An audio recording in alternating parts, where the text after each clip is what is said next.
Fourth Helmingas, he shouted as he leaped down the stair from the rock with many men of Westfold at his back.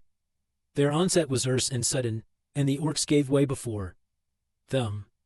Ere long they were hemmed in the narrows of the gorge, and all were slain or driven shrieking into the chasm of the deep to fall before the guardians of the hidden caves. 21, cried Gimli. He hewed a two-handed stroke and laid the last orc before his feet. Now my count passes Master Legolas. Again. We must stop this rat hole, said Gimli. Dwarves are said to be cunning folk with stone. Lend us your aid, master. We do not shape stone with battle-axes, nor with our nails, said Gimli. But I will help as I may. They gathered such small boulders and broken stones as they could endy to hand, and under Gimli's direction the Westfold men blocked up the inner end of the culvert, until only a narrow outlet remained. Then the deeping stream, swollen by the rain, churned and fretted in its choked path, and spread slowly in cold pools from cliff to cliff. It will be drier above, said Gimli. Come, Gimli, let us see how things go on the wall. He climbed up and found Legolas beside Aragorn and Eomer. The elf was whetting his long knife. There was for a while a lull in the assault, since the attempt to break in through the culvert had been foiled. 21, said Gimli. Good, said Legolas. But my count is now 24. It has been knife work up here. Eomer and Aragorn leant wearily on their swords. Away on they left. The crash and clamor of the battle on the rock rose loud again. But the Hornburg still held fast, like an island in the sea. Its gates lay in ruin, but over the barricade of beams and stones within no enemy as yet had passed. Aragorn looked at the pale stars, and at the moon, now sloping behind the western hills that enclosed the valley. This is a night as long as years, he said. How long will the day tarry? Dawn is not far off, said Gimli, who had now climbed up beside him. But dawn will not help us, I fear. Yet dawn is ever the hope of men, said Aragorn. But these creatures of Isengard, these half-orcs and goblin men, that the foul craft of Saruman has bred, they will not quail at the sun, said Gimli. And neither will the wild men of the hills. Do you not hear their voices? I hear them, said Eomer, but they are only the scream of birds and the bellowing of beasts to my ears. Yet there are many that cry in the Dunlin tongue, said Gimli. I know that tongue. It is an ancient speech of men, and once was spoken in many western valleys of the Mark. Hark! They hate us. And they are glad, for our doom seems certain to them. The king, they cry. We will take their king. Death to the Forgoyle. Death to the Strawheads. Death to the robbers of the north. Such names they have for us. Not in 500 years have they forgotten their grievance that the lords of Gondor gave the mark to Eorl the Young and made alliance with him. That old hatred Saruman has enumbered. They are ersefolk when roused. They will not give way now for dusk or dawn, until Theoden is taken, or they themselves are slain. None the less day will bring hope to me, said Aragorn. Is it not said that no foe has ever taken the Hornburg, if men defended it? So the minstrels say, said Eomer. Then let us defend it, in hope, said Aragorn. Even as they spoke there came a blare of trumpets. Then there was a crash in a ash of aim and smoke. The waters of the deeping stream poured out hissing and foaming, they were choked. No longer, a gaping hole was blasted in the wall. A host of dark shapes poured in. Devilry of Saruman, cried Aragorn. They have crept in the coal vert again, while we talked, and they have lit the Ree of Orthan beneath our feet. Elendil, Elendil, he shouted, as he leaped down into the breach, but even as he did so 100 ladders were raised against the battlements. Over the wall and under the wall the last assault came sweeping like a dark wave upon a hill of sand. The defense was swept away. Some of the riders were driven back, further. and further into the deep, falling anything as they gave way, step by step, towards the caves. Others cut their way back towards the citadel. A broad stairway climbed from the deep up to the rock and the rear gate of the Hornburg. Near the bottom stood Aragorn. In his hand still Andúril gleamed, and the terror of the sword for a while held back the enemy, as one by one all who could gain the stair passed up towards the gate. Behind on the upper steps knelt Legolas.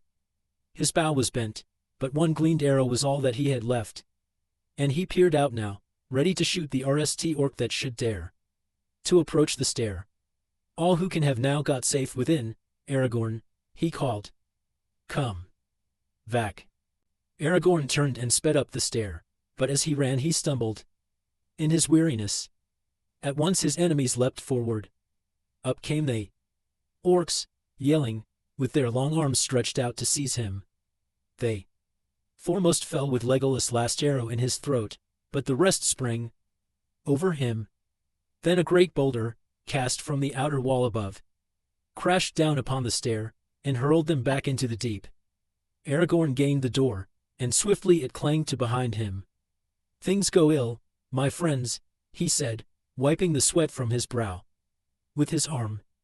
Ill enough, said Legolas, but not yet hopeless, while we have you with us.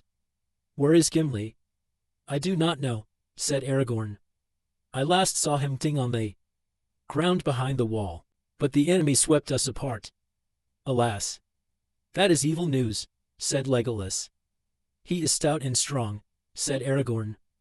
Let us hope that he will escape back to the caves. There he would be safe for a while. Safer than we. Such a refuge would be to the liking of a dwarf. That must be my hope, said Legolas. But I wish that he had come this way. I desired to tell Master Gimli that my tale is now 39. If he wins back to the caves, he will pass your count again, laughed Aragorn. Never did I see an axe so wielded. I must go and seek some arrows, said Legolas. Would that this night would end, and I could have better light for shooting. Aragorn now passed into the citadel. There to his dismay he learned that Eomer had not reached the Hornburg. Nay, he did not come to the rock, said one of the Westfold men. I last saw him gathering men about him and ting in the mouth of the deep.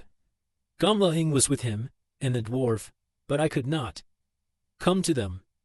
Aragorn strode on through the inner court, and mounted to a high chamber in the tower. There stood the king, dark against a narrow window, looking out upon the vale. What is the news, Aragorn? He said. The deeping wall is taken, lord, and all the defense swept away. But many have escaped hither to the rock. Is Eomer here? No, lord.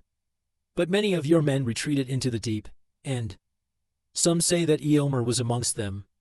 In the narrows they may hold back the enemy and come within the caves. What hope they may have then I do not know. More than we. Good provision, it is said. And the air is wholesome. There because of the outlets through sores in the rock far above. None can force an entrance against determined men. They may hold out long. But the orcs have brought a devilry from Orthan, said Aragorn. They have a blasting ree, and with it they took the wall. If they cannot come in the caves, they may seal up those that are inside. But now we must turn all our thought to our own defense. I fret in this prison, said Theoden. If I could have set a spear in rest, riding before my men upon the eld, maybe I could have felt again the joy of battle, and so ended. But I serve little purpose here. Here at least you are guarded in the strongest fastness of the mark, said Aragorn. More hope we have to defend you in the Hornburg than in Edoras, or even at Dunharrow in the mountains. It is said that the Hornburg has never fallen to assault, said Theoden, but now my heart is doubtful. The world changes, and all that once was strong now proves unsure. How shall any tower withstand such numbers in such reckless hate?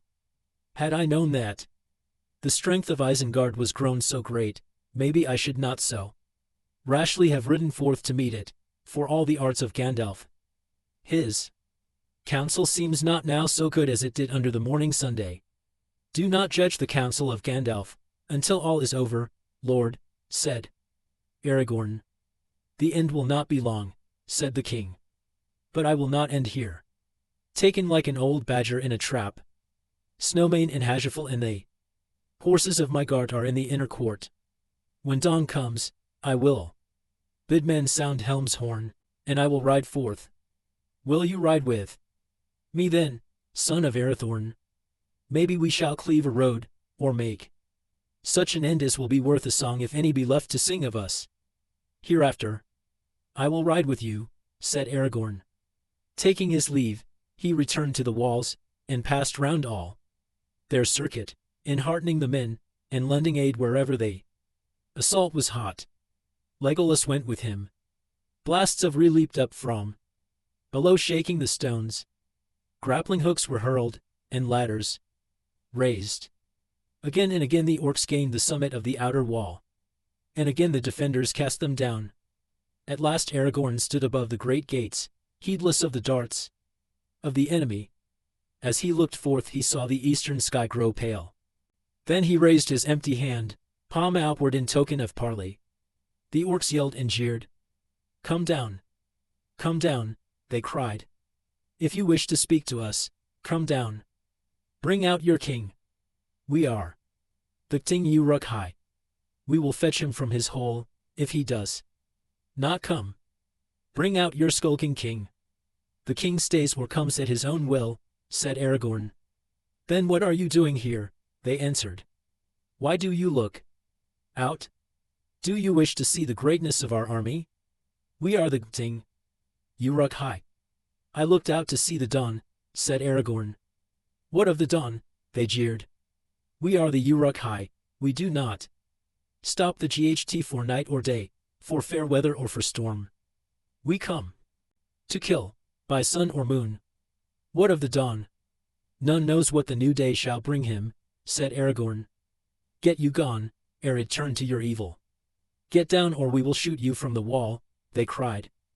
This is no parley. You have nothing to say. I have still this to say, answered Aragorn. No enemy has yet taken the Hornburg. Depart, or not one of you will be spared. Not one will be left alive to take back tidings to the north. You do not know your peril. So great a power in royalty was revealed in Aragorn, as he stood there alone above the ruined gates before the host of his enemies, that many of the wild men paused, and looked back over their shoulders to the valley, and some looked up doubtfully at the sky. But the orcs laughed with loud voices, and a hail of darts and arrows whistled over the wall, as Aragorn leaped down. There was a roar and a blast of the archway of the gate above, which he had stood a moment before, crumbled and crashed in smoke and dust. The barricade was scattered as if by a thunderbolt. Aragorn ran to the king's tower. But even as the gate fell, and the orcs about it yelled, preparing to charge, a murmur arose behind them, like a wind in the distance. And it grew to a clamor of many voices crying strange news in the dawn. The orcs upon the rock, hearing the rumor of dismay, wavered and looked back. And then, sudden and terrible, from the tower above, the sound of the great horn of Helm rang out. All that heard that sound trembled. Many of the orcs cast themselves on their faces and covered their ears with their claws. Vac. From the deep the echoes came, blast upon blast, as if on every cliff and hill a mighty herald stood. But on the walls men looked up, listening with wonder, for the echoes did not die. Ever the horn blasts wound on among the hills, nearer now and louder they answered, one to another, blowing erse and free. Helm! Helm! The riders shouted. Helm is arisen and comes back to war. Helm for Theoden king. And with that shout the king came. His horse was white as snow. Golden was his shield, and his spear was long. At his right hand was Aragorn, Elendel's heir. Behind him rode the lords of the house of Eorl the Young. Light sprang in the sky. Night departed. Forth Eorlingas With a cry and a great noise they charged. Down. From the gates they roared, over the causeway they swept, and they drove through the hosts of Isengard as a wind among grass. Behind them from the deep came the stern cries of men issuing from the caves, driving forth the enemy. Outpoured all the men that were left upon the rock, and ever the sound of blowing horns echoed in the hills. On they rode, the king and his companions, captains and sham. Pions fell or ed before them. Neither orc nor man withstood them. Their backs were to the swords and spears of the riders, and their faces to the valley. They cried and wailed, for fear and great wonder had come upon them with the rising of the day. So King Theoden rode from Helm's Gate and clove his path to the great dike. There the company halted. Light group right about them. Shafts of the sun aired above the eastern hills and glimmered on their spears. But they sat silent on their horses, and they gazed down upon the deeping combe. The land had changed. Where before the green dale had lain, its grassy slopes lapping the ever-mounting hills, there now a forest loomed. Great trees, bare and silent, stood, rank on rank, with tangled bough and hoary head. Their twisted roots were buried in the long green grass. Darkness was under them. Between the dike and the eaves of that nameless wood only 2 open furlongs lay. There now cowered the proud hosts of Saruman, in terror of the king and in terror of the trees. They streamed down from Helm's Gate until all above the dike was empty of them, but below it they were packed like swarming eyes. Vainly they crawled and clambered about the walls of the combe, seeking to escape. Upon the east to sheer end stony was the valley's side. Upon the left, from the west, there no doom approached. There suddenly upon a ridge appeared a rider, clad in white, shining in the rising sun. Over the low hills the horns were sounding.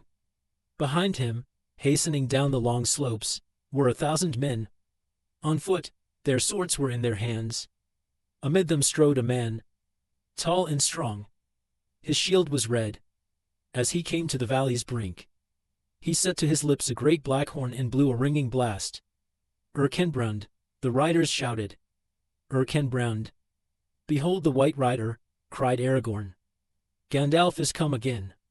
Mithrandir, Mithrandir, said Legolas. This is wizardry indeed. Come. I would look on this forest, ere the spell changes. The hosts of Isengard roared, swaying this way and that, turning from fear to fear. Again the horn sounded from the tower. Down. Through the breach of the dike charged the king's company. Down. From the hills leaped Erkenbrund, lord of Westfold. Down leaped Shadowfax, like a deer that runs sure-footed in the mountains. The white rider was upon them, and the terror of his coming led they enemy with madness. The wild men fell on their faces before him. The orcs reeled and screamed and cast aside both sword and spear. Like a black smoke driven by a mounting wind they wailing. They passed under the waiting shadow of the trees, and from that shadow none ever came again. Chapter 8. The Road to Isengard. So it was that in the light of a fair morning King Theoden and Gandalf the White Rider met again upon the green grass beside the deeping stream. There was also Aragorn son of Arathorn, and Legolas the elf, and Erkenbrund of Westfold, and the lords of the Golden House. About them were gathered the Rohirrim, the riders of the Mark. Wonder overcame their joy in victory, and their eyes were turned towards the wood. Suddenly there was a great shout, and down from the dike came those who had been driven back into the deep. There came Gimli, the old, and Eomer son of Eomund, and beside them walked Gimli, the dwarf. He had no helm, and about his head was a linen band, stained with blood, but his voice was loud and strong. 42, Master Legolas, he cried. Alas! My axe is notched. The 42nd had an iron collar on his neck. How is it with you? You have passed my score by 1, answered Legolas. But I do not grudge you the game, so glad am I to see you on your legs. Welcome, Eomer, "Sister son," said Theoden, "now that I see you safe, I am glad indeed." "Hail, Lord of the Mark," said Eomer. "The dark night has passed, and day has come again. But the day has brought strange tidings." He turned and gazed in wonder, RST at the wood and then at Gandalf. "Once more you come in the hour of need, unlooked for," he said. "Unlooked for," said Gandalf. "I said that I would return and meet you here. But you did not name the hour, nor foretell the manner of your coming. Strange help you bring. You are mighty in wizardry, Gandalf the White. That may be. But if so, I have not shown it yet. I have but given good counsel in peril, and made use of the speed of Shadowfax. Your own valor has done more, and the stout legs of the Westfold men, marching through the night." Then they all gazed at Gandalf with still greater wonder. Some glanced darkly at the wood, and passed their hands over their brows, as if they thought their eyes saw otherwise than his. Gandalf laughed long and merrily. "The trees," he said. "Nay, I see the wood as plainly as do you. But that is no deed of mine. It is a thing beyond the counsel of the wise. Better than my design, and better even than my hope the event has proved." "Then if not yours, whose is the wizardry?" said Theoden. "Not Saruman's, that is plain. Is there some mightier sage, of whom we have yet to learn?" "It is not wizardry, but a power far older," said Gandalf, "a power that walked the earth, ere elf sang or hammer rang, ere iron was found or tree was hewn, when young was mountain under moon, ere ring was made, or wrought was well. It walked the forests long ago." "And what may be the answer to your riddle?" said Theoden. "If you would learn that, you should come with me to Isengard," answered Gandalf. "To Isengard," they cried. "Yes," said Gandalf. "I shall return to Isengard, and those who will may come with me. There we may see strange things.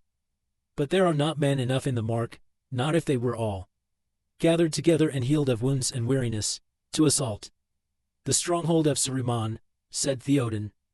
"Nevertheless to Isengard I go," said Gandalf. "I shall not stay there long. My way lies now eastward. Look for me in Edoras, ere the waning of the moon." "Nay," said Theoden. "In the dark hour before dawn I doubted. But we will not part now. I will come with you, if that is your counsel. I wish to speak with Saruman, as soon as may be now," said Gandalf, "and since he has done you great injury, it would be ting if you were there. But how soon and how swiftly will you ride?" "My men are weary with battle," said the king, "and I am weary also, for I have ridden far and slept little. Alas, my old age is not faint nor due only to the whisperings of Wormtongue. It is an ill that no leech can wholly cure, not even Gandalf." "Then let all who are to ride with me rest now," said Gandalf. "We will journey under the shadow of evening. It is as well, for it is my counsel that all our comings and goings should be as secret as may be henceforth. But do not command many men to go with you, Theoden. We go to a parley, not to a ght. The king then chose men that were unhurt and had swift horses, and he sent them forth with tidings of the victory into every vale of the Mark, and they bore his summons also, bidding all men, young and old, to come in haste to Edoras. There the Lord of the Mark would hold an assembly of all that could bear arms, on the third day, after the full moon. To ride with him to Isengard the king chose Eomer and 20 men of his household. With Gandalf would go Aragorn and Legolas and Gimli.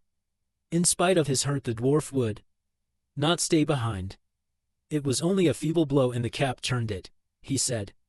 It would take more than such an orc scratch to keep me back. I will tend it, while you rest, said Aragorn. The king now returned to the Hornburg, and slept such a sleep of quiet as he had not known for many years, and the remainder of his chosen company rested also. But the others, all that were not hurt or wounded, began a great labor, for many had fallen in the battle and lay dead upon the Eld or in the deep. No orcs remained alive, their bodies were uncounted. But a great many of the hillmen had given themselves up, and they were afraid, and cried for mercy. The men of the mark took their weapons from them, and set them to work. Help now to repair the evil in which you have joined, said Erkin.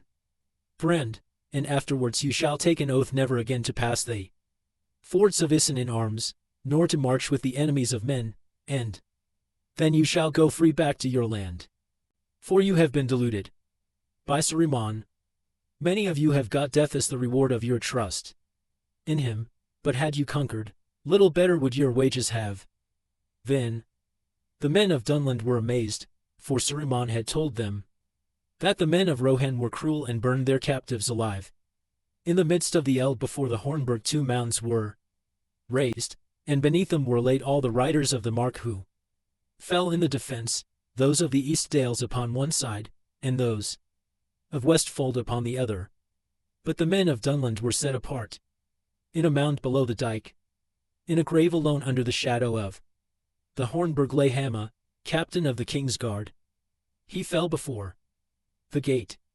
The orcs were piled in great heaps, away from the mounds of men, not far from the eaves of the forest.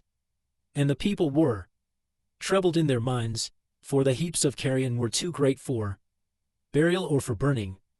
They had little wood for ring, and none would have dared to take an axe to the strange trees, even if Gandalf had not warned them to heart neither bark nor bough at their great peril. Let the orcs lie, said Gandalf. The morning may bring new counsel. In the afternoon the king's company prepared to depart.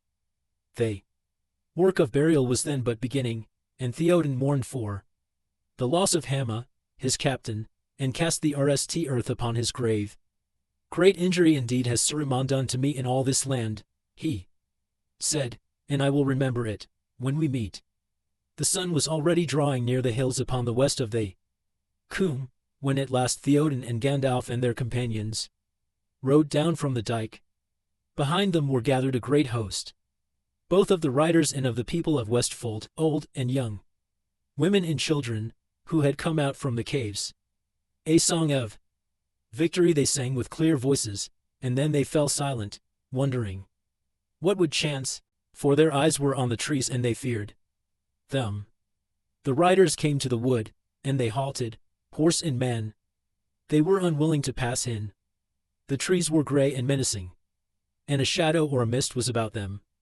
The ends of their long, sweeping boughs hung down like searching angers, their roots stood up from the ground like the limbs of strange monsters, and dark caverns opened beneath them.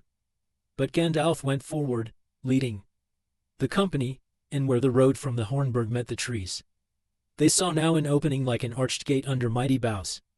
And through it Gandalf passed, and they followed him. Then to their amazement they found that the road ran on, and the deeping stream beside it, and the sky was open above and full of golden light. But on either side the great aisles of the wood were already wrapped in dusk, stretching away into impenetrable shadows, and there they heard the creaking and groaning of boughs, and far cries, and a rumor of wordless voices, murmuring angrily. No orc or other living creature could be seen. Legolas and Gimli were now riding together upon one horse, and they kept close beside Gandalf, for Gimli was afraid of the wood. "It is hot in here," said Legolas to Gandalf. "I feel a great wrath about me. Do you not feel the air throb in your ears?" "Yes," said Gandalf. "What has become of the miserable orcs?" said Legolas. "That, I think, no one will ever know," said Gandalf. They rode in silence for a while, but Legolas was ever glancing from side to side, and would often have halted to listen to the sounds of the wood, if Gimli had allowed it. "These are the strangest trees that ever I saw," he said, "and I have seen many an oak grow from acorn to ruinous age. I wish that there were leisure now to walk among them. They have voices, and in time I might come to understand their thought."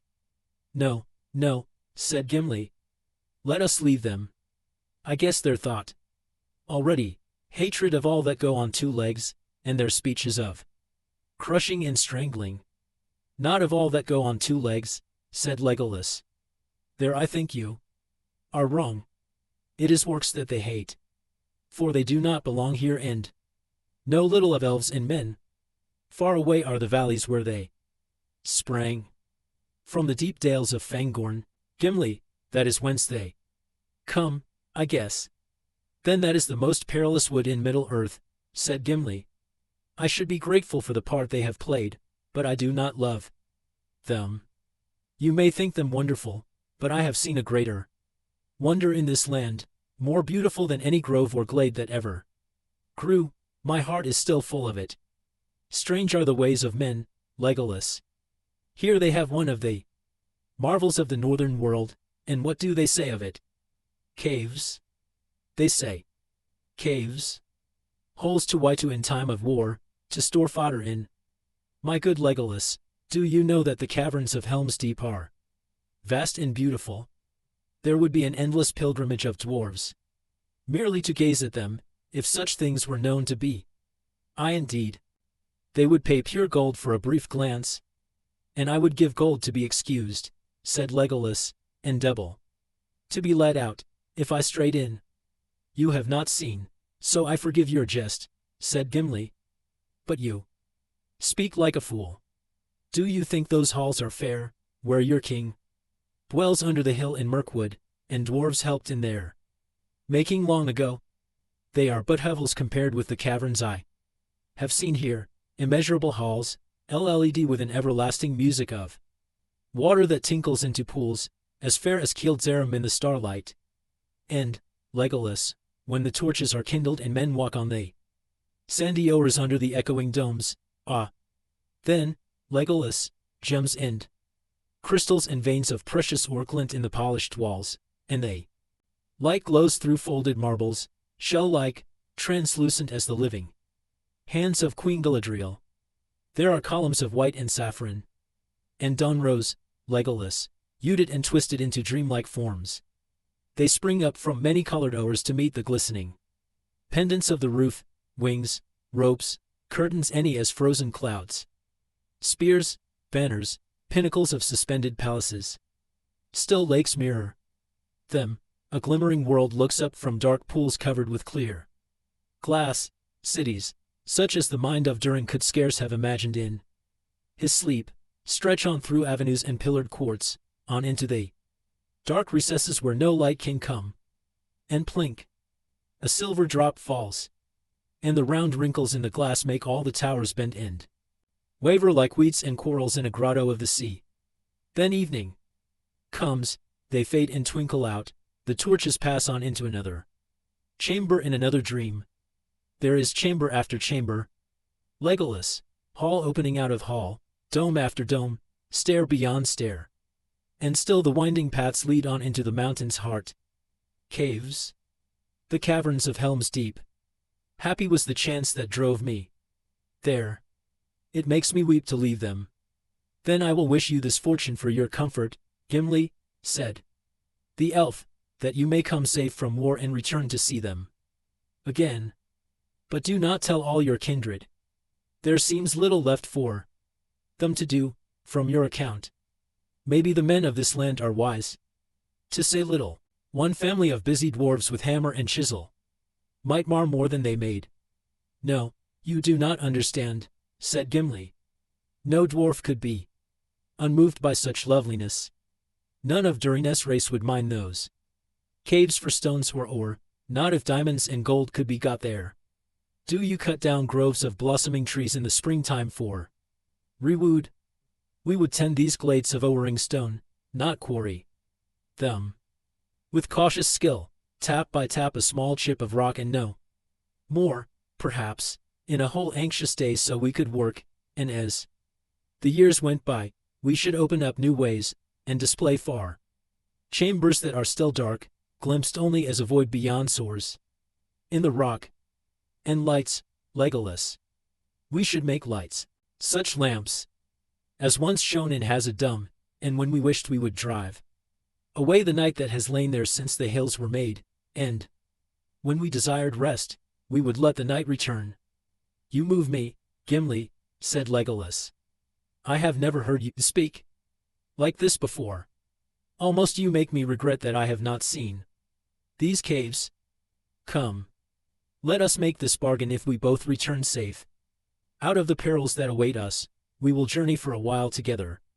You shall visit Fangorn with me, and then I will come with you to see Helm's Deep."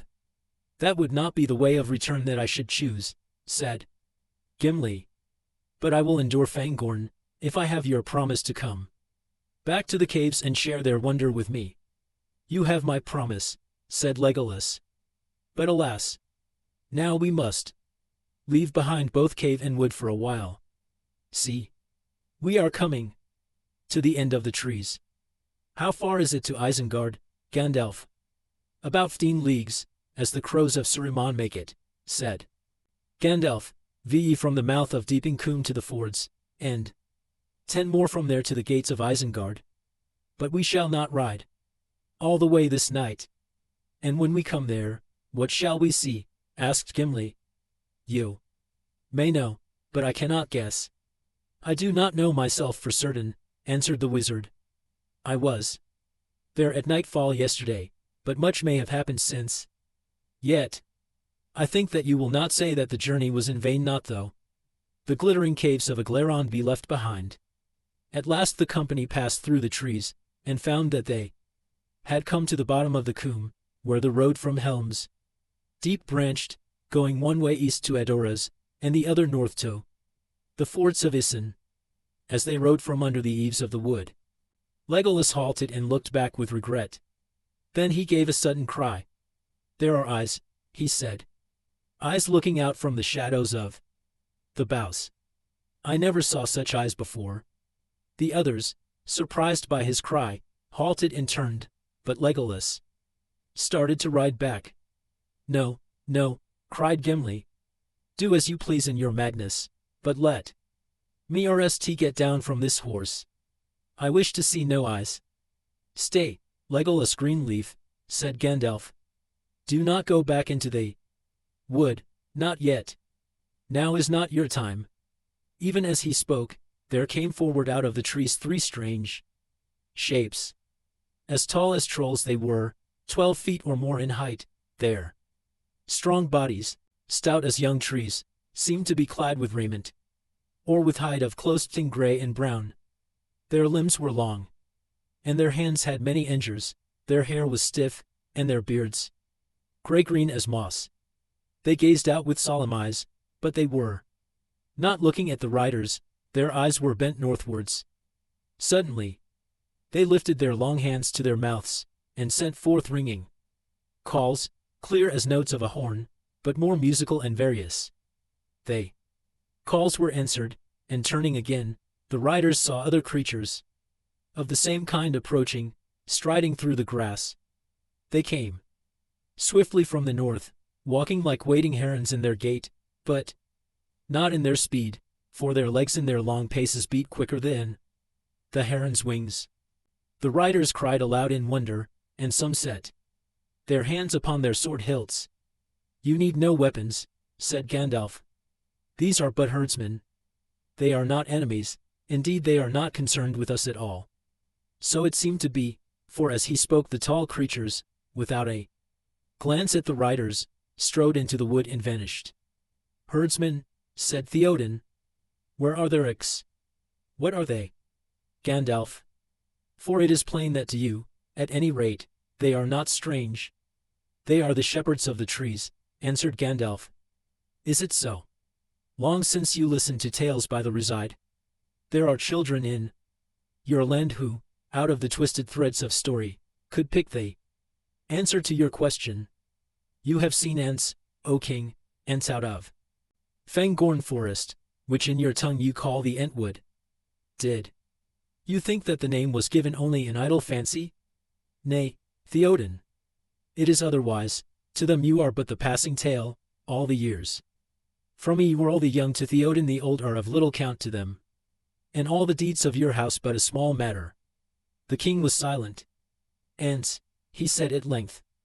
"Out of the shadows of legend I begin a little to understand the marvel of the trees. I think I have lived to see strange days. Long we have tended our beasts in our elds, built our houses, wrought our tools, or ridden away to help in the wars of Minas Tirith. And that we called the life of men, the way of the world. We cared little for what lay beyond the borders of our land. Songs we have that tell of these things, but we are forgetting them, teaching them only to children, as a careless custom. And now the songs have come down among us out of strange places, and walk visible under the Sunday. You should be glad, Theoden King, said Gandalf. For not only the little life of men is now endangered, but the life also of those things which you have deemed the matter of legend. You are not without allies, even if you know them not. Yet also I should be sad, said Theoden. For however the fortune of war shall go, may it not so end that much that was fair and wonderful shall pass forever out of Middle-earth. It may, said Gandalf. The evil of Sauron cannot be wholly cured, nor made as if it had not been. But to such days we are doomed. Let us now go on with the journey we have begun. The company turned then away from the Coom and from the wood and took the road towards the fords. Legolas followed reluctantly. The sun had set. Already it had sunk behind the rim of the world, but as they rode out from the shadow of the hills and looked west to the gap of Rohan, the sky was still red, and a burning light was under the Odin clouds. Dark against it there wheeled and you many black-winged birds. Some passed overhead with mournful cries, returning to their homes among the rocks. The carrion fowl have been busy about the battle eld, said Eomer. They rode now at an easy pace, and dark came down upon the plains about them. The slow moon mounted, now waxing towards the full, and in its cold silver light the swelling grasslands rose and fell like a wide grey sea. They had ridden for some 4 hours from the branching of the roads when they drew near to the fords. Long slopes ran swiftly down to where the river spread in stony shoals between high grassy terraces. Borne upon the wind they heard the howling of wolves. Their hearts were heavy, remembering the many men that had fallen in battle in this place. The road dipped between rising turf banks, carving its way through the terraces to the river's edge, and up again upon the further side. There were 3 lines of stepping stones across the stream, and between them fords for horses, that went from either brink to a bare-eyed in the midst. The riders looked down upon the crossings, and it seemed strange to them, for the fords had ever been a place full of the rush and chatter of water upon stones, but now they were silent. The beds of the stream were almost dry, a bare waste of shingles and grey sand. This has become a dreary place, said Eomer. What sickness has befallen the river? Many fair things Saruman has destroyed. Has he devoured the springs of Isen too? So it would seem, said Gandalf. Alas, said Theoden, must we pass this way, where the carrion beasts devour so many good riders of the mark? This is our way, said Gandalf.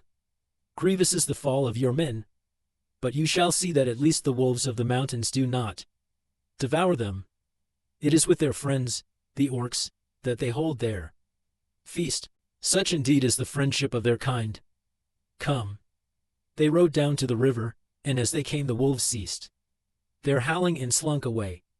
Fear fell on them seeing Gandalf in the moon, and Shadowfax his horse shining like silver. The riders passed over to the islet, and glittering eyes watched them wanly from the shadows of the banks. Look, said Gandalf. Friends have labored here. And they saw that in the midst of the islet a mound was piled, ringed with stones, and set about with many spears. Here lie all the men of the mark that fell near this place, said Gandalf. Here let them rest, said Eomer. And when their spears have rotted and rusted, long still may their mounds stand and guard the forts of Isen. Is this your work also, Gandalf, my friend? Said Theoden. You accomplished much in an evening and a night. With the help of Shadowfax and others, said Gandalf. I rode fast and far. But here beside the mound I will say this for your Comfort, many fell in the battles of the fords, but fewer than rumor made them. More were scattered than were slain. I gathered together all that I could nd. Some men I sent with Grimbold of Westfold to join Erkenbrund. Some I set to make this burial. They have now followed your marshal, Elfhelm. I sent him with many riders to Edorez. Saruman I knew had dispatched his full strength against you, and his servants had turned aside from all other errands and gone to Helm's Deep. The land seemed empty of enemies, yet I feared that wolf riders and plunderers might ride nonetheless to Medicelt, while it was undefended. But now I think you need not fear. You will enter your house to welcome your return. And glad shall I be to see it again, said Theoden, though brief. Now, I doubt not, shall be my abiding there. With that the company said farewell to the island and the mound, and passed over the river, and climbed the further bank. Then they rode on, glad to have left the mournful fords.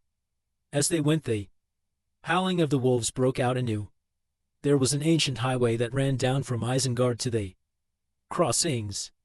For some way it took its course beside the river, bending with it east and then north, but at the last it turned away and went straight towards the gates of Isengard, and these were under the mountainside in the west of the valley, 16 miles or more from its mouth. This road they followed, but they did not ride upon it, for the ground beside it was aram and level, covered for many miles about with short springing turf. They rode now more swiftly, and by midnight the fords were nearly the leagues behind. Then they halted, ending their night's journey, for the king was weary. They were come to the feet of the misty mountains, and the long arms of Nan Kiraner stretched down to meet them. Dark lay the vale before them, for the moon had passed into the west, and its light was hidden by the hills.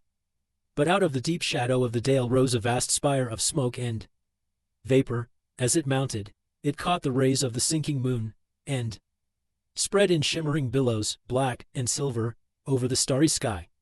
"What do you think of that, Gandalf?" asked Aragorn. "One would say that all the Wizard's Vale was burning." "There is ever a fume above that valley in these days," said Eomer. "But I have never seen aught like this before. These are steams rather than smokes. Saruman is brewing some devilry to greet us. Maybe he is boiling all the waters of Isen, and that is why the river runs dry." "Maybe he is," said Gandalf. "Tomorrow we shall learn what he is doing. Now let us rest for a while, if we can." They camped beside the bed of the Isen River. It was still silent and empty. Some of them slept a little, but late in the night the watchmen cried out, and all awoke. The moon was gone.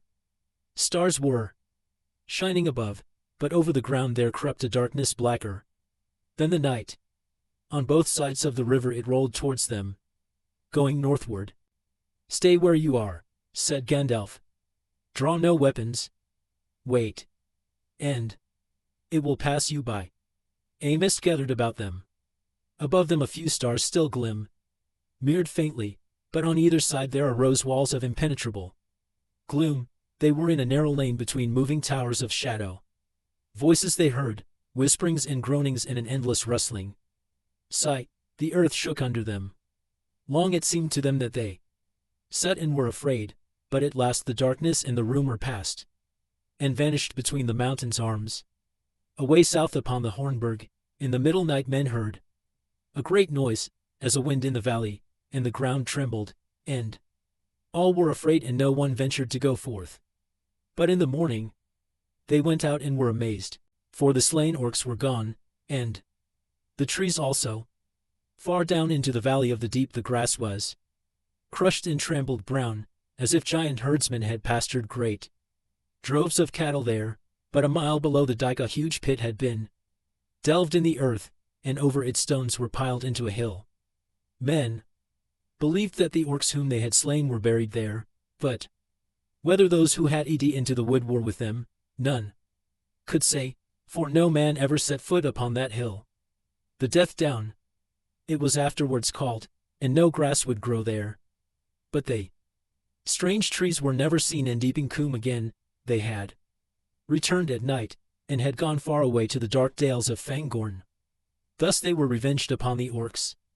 The king and his company slept no more that night, but they saw and heard no other strange thing, save one, the voice of the river beside them suddenly awoke. There was a rush of water hurrying down among the stones, and when it had passed, the Isin owed and bubbled in its bed again, as it had ever done. At dawn they made ready to go on. The light came grey and pale, and they did not see the rising of the sun. The air above was heavy with fog, and a reek lay on the land about them. They went slowly, riding now upon the highway. It was broad and hard, and well tended. Dimly through the mists they could descry the long arm of the mountains rising on their left. They had passed into Nan Curaner, the Wizard's Vale. That was a sheltered valley, open only to the south.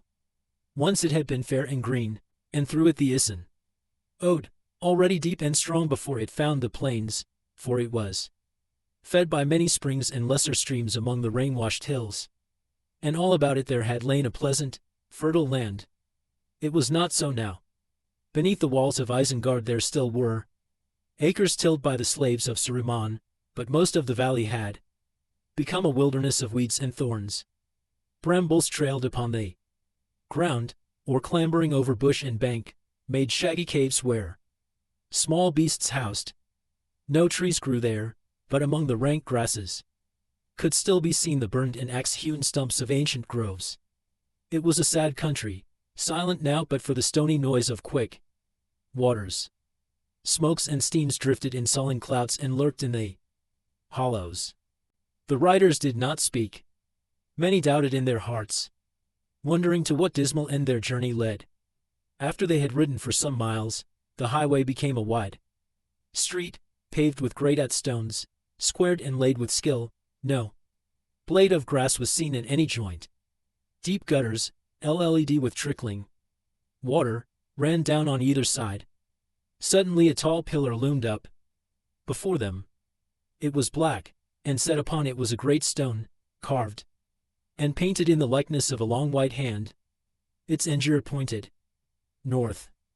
Not far now they knew that the gates of Isengard must stand, and their hearts were heavy, but their eyes could not pierce the mists. Ahead, beneath the mountain's arm within the Wizard's Vale through years uncounted had stood that ancient place that men called Isengard.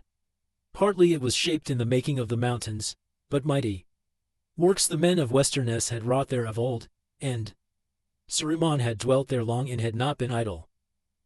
This was its fashion, while Saruman was at his height, accounted by many the chief of wizards.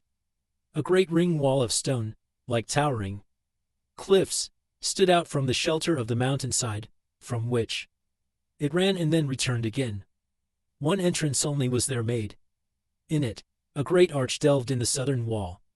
Here through the black rock a long tunnel had been hewn, closed at either end with mighty doors of iron. They were so wrought and poised upon their huge hinges, posts of steel driven into the living stone, that when unbarred, they could be moved with a light thrust of the arms, noiselessly. One who passed in and came at length out of the echoing tunnel, beheld a plain, a great circle, somewhat hollowed like a vast shallow bowl. A mile it measured from rim to rim.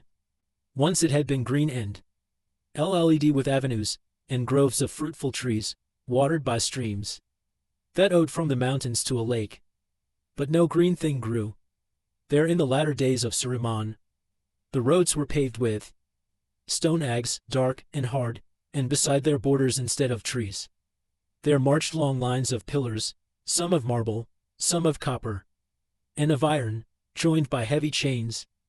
Many houses there were, chambers, halls, and passages, cut and tunneled back into the walls upon their inner side, so that all the open circle was overlooked by countless windows and dark doors. Thousands could dwell there, workers, servants, slaves, and warriors. With great store of arms, wolves were fed and stabled in deep dens. Beneath the plain, too, was bored and delved. Shafts were driven deep into the ground, Their upper ends were covered by low mounds and domes of stone, so that in the moonlight the ring of Isengard looked like a graveyard of unquiet dead. For the ground trembled. The shafts ran down by many slopes and spiral stairs to caverns. Far under, there Saruman had treasuries, storehouses, armories, smithies, and great furnaces. Iron wheels revolved there endlessly, and hammers thudded. At night plumes of vapor steamed from the vents, lit from beneath with red light, or blue, or venomous green. To the center all the roads ran between their chains. There stood a tower of marvelous shape. It was fashioned by the builders of old, who smoothed the ring of Isengard, and yet it seemed a thing not made by the craft of men, but riven from the bones of the earth in the ancient torment of the hills. A peak and isle of rock it was, black and gleaming hard. 4 mighty piers of many-sided stone were welded into one, but near the summit they opened into gaping horns, their pinnacles sharp as the points of spears, keen-edged as knives. Between them was a narrow space, and thereupon a o'er of polished stone, written with strange signs. A man might stand 100 feet above the plain. This was Orthan, the citadel of Saruman, the name of which had, by design or chance, a twofold meaning, for in the elvish speech Orthan signes Mount Fang, but in the language of the mark of old the cunning mind. A strong place and wonderful was Isengard, and long it had been beautiful, and their great lords had dwelt, the wardens of Gondor, upon the west, and wise men that watched the stars. But Saruman had slowly shaped it to his shifting purposes, and made it better, as he thought, being deceived for all those arts and subtle devices, for which he forsook his former wisdom, and which fondly he imagined were his own, came but from Mordor, so that what he made was not only a little copy, a child's model or a slave's atari, of that vast fortress, armory, prison, furnace of great power, Barad-dûr, the dark tower, which suffered no rival, and laughed at Atari, biding its time, secure in its pride and its immeasurable strength. This was the stronghold of Saruman, as fame reported it, for within living memory the men of Rohan had not passed its gates, save perhaps a few, such as Wormtongue, who came in secret and told no man what they saw. Now Gandalf rode to the great pillar of the hand, and passed it. And as he did so the riders saw to their wonder that the hand appeared no longer white. It was stained as with dried blood, and, looking closer they perceived that its nails were red. Unheeding Gandalf rode on into the mist, and reluctantly they followed him. All about them now, as if there had been a sudden wood, wide pools of water lay beside the road, lining the hollows, and rills went trickling down among the stones. At last Gandalf halted and beckoned to them, and they came, and saw that beyond him the mists had cleared, and a pale sunlight shone. The hour of noon had passed. They were come to the doors of Isengard. But the doors lay hurled and twisted on the ground, and all about stone, cracked and splintered into countless jagged shards, was scattered far and wide, or piled in ruinous heaps. The great arch still stood, but it opened now upon a ruinous chasm. The tunnel was laid bare, and through the cliff-like walls on either side great rents and breaches had been torn. Their towers were beaten into dust. If the great sea had risen in wrath and fallen on the hills with storm, it could have worked no greater ruin. The ring beyond was LED with steaming water, a bubbling cauldron, in which there heaved and oded a wreckage of beams and stars, chests and casks and broken gear. Twisted and leaning pillars reared their splintered stems above the hood, but all the roads were drowned. Far off, it seemed, half-veiled in winding cloud, there loomed the island rock, still dark and tall, unbroken by the storm. The tower of Orthan stood. Pale waters lapped about its feet. The king and all his company sat silent on their horses, marveling, perceiving that the power of Saruman was overthrown, but how they could not guess. And now they turned their eyes towards the archway and the ruined gates. There they saw close beside them a great rebel heap, and suddenly they were aware of two small girls lying on it. At their ease, grey-clad, hardly to be seen among the stones. There were bottles and bowls and platters laid beside them, as if they had just eaten well, and now rested from their labor. One seemed asleep. The other, with crossed legs and arms behind his head, leaned back against a broken rock and sent from his mouth long wisps and little rings of thin blue smoke. For a moment Theoden and Eomer and all his men stared at them in wonder. Amid all the wreck of Isengard this seemed to them the strangest sight. But before the king could speak, the small smoke-breathing Gur became suddenly aware of them, as they sat there, silent on the edge of the mist. He sprang to his feet. A young man. He looked, or like one, though not much more than half a man in height. His head of brown curling hair was uncovered, but he was clad in a travel-stained cloak of the same hue and shape as the companions of Gandalf had worn when they rode to Edoras. He bowed very low, putting his hand upon his breast. Then, seeming not to observe the wizard and his friends, he turned to Eomer and the king. "Welcome, my lords, to Isengard," he said. "We are the door ward. Ans Meriadoc, son of Saradoc is my name, and my companion, who, alas, is overcome with weariness." Here he gave the other a dig with his foot. "Is Peregrine, son of Paladin, of the house of Took. Far in the north is our home. The Lord Saruman is within, but at the moment he is closeted with one Worm-tongue, or doubtless he would be here to welcome such honorable guests." "Doubtless he would," laughed Gandalf. "And was it Saruman that ordered you to guard his damaged doors, and watch for the arrival of guests, when your attention could be spared from plate and bottle?" "No, good sir, the matter escaped him," answered Merry gravely. "He has been much occupied. Our orders came from Treebeard, who has taken over the management of Isengard. He commanded me to welcome the Lord of Rohan with sting words. I have done my best." "And what about your companions? What about Legolas and me?" cried Gimli, unable to contain himself longer. "You rascals, you woolly-footed and wool-pated truants. Any hunt you have led us 200 leagues through fen and forest, battle and death, to rescue you. And here we envy you feasting and idling and smoking." "Smoking? Where did you come by the weed, you villains? Hammer and tongs." "I am so torn between rage and joy, that if I do not burst, it will be a marvel." "You speak for me, Gimli," laughed Legolas. "Though I would sooner learn how they came by the wine.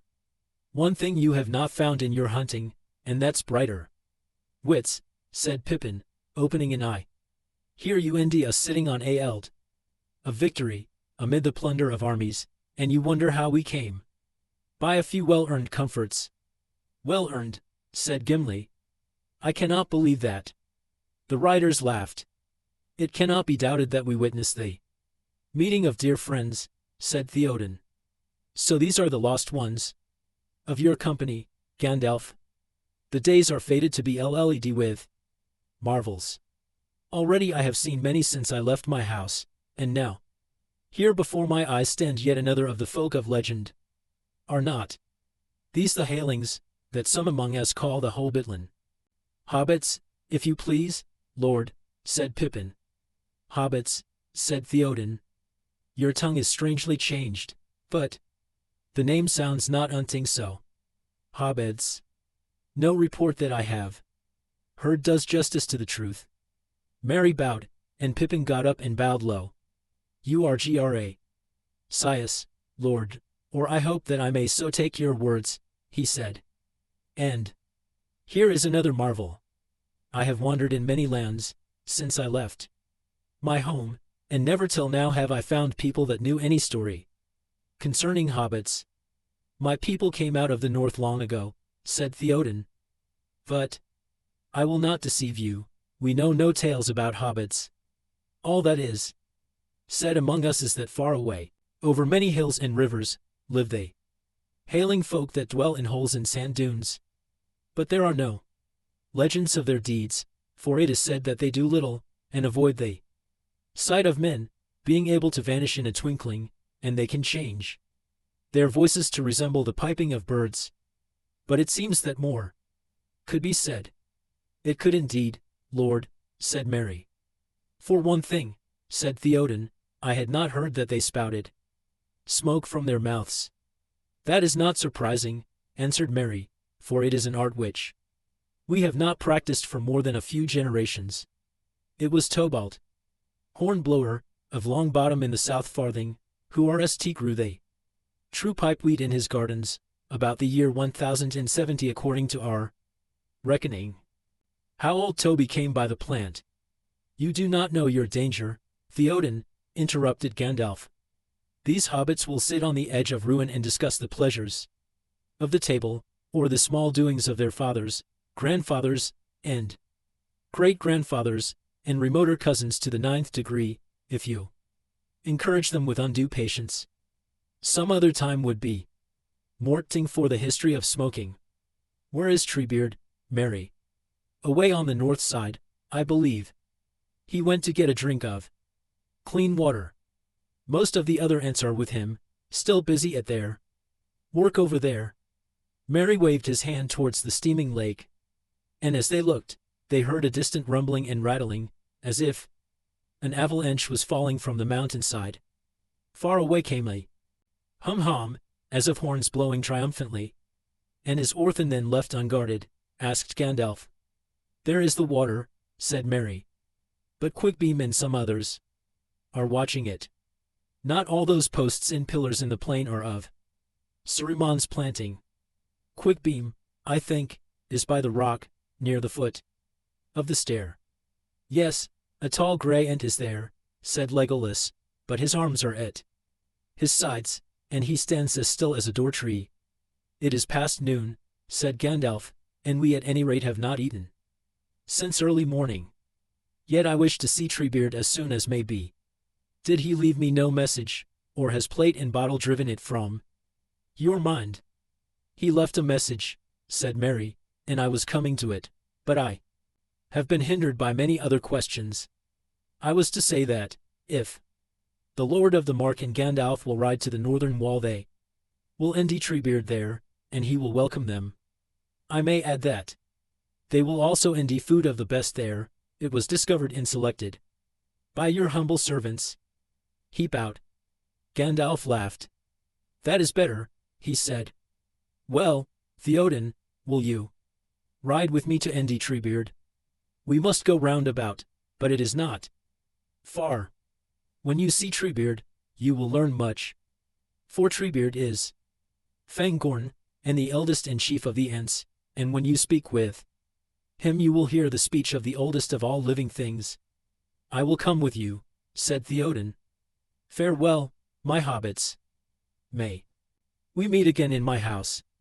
There you shall sit beside me and tell me all that your hearts desire, the deeds of your grandsires, as far as you can reckon them, and we will speak also of Tobald the Old and his herb lore. Farewell. The hobbits bowed low. So that is the king of Rohan, said Pippin, in an undertone. Any old fellow. Very polite. Chapter 9. Flotsam and Jetsam. Gandalf and the king's company rode away, turning eastward to make the circuit of the ruined walls of Isengard. But Aragorn, Gimli, and Legolas remained behind. Leaving Arad and Hajiful to stray in search of grass, they came and sat beside the hobbits. Well, well. The hunt is over, and we meet again at last. Where? None of us ever thought to come, said Aragorn. And now that the great ones have gone to discuss high matters, said Legolas, the hunters can perhaps learn the answers to their own small riddles. We tracked you as far as the forest, but there are still many things that I should like to know the truth of. And there is a great deal, too, that we want to know about you, said Mary. We have learnt a few things through Treebeard, the old, but that is not nearly enough. All in good time, said Legolas. We were the hunters, and you should give an account of yourselves to us or second, said Gimli. It would go better after a meal. I have a sore head, and it is past midday. You truants might make amends by ending us some of the plunder that you spoke of. Food and drink would pay off some of my score against you. Then you shall have it, said Pippin. Will you have it here, or in more comfort in what's left of Saruman's guardhouse over there, under the arch? We had to picnic out here, so as to keep an eye on the road. Less than an eye, said Gimli. But I will not go into any orc house, nor touch orcs' meat or anything that they have mauled. We wouldn't ask you to, said Merry.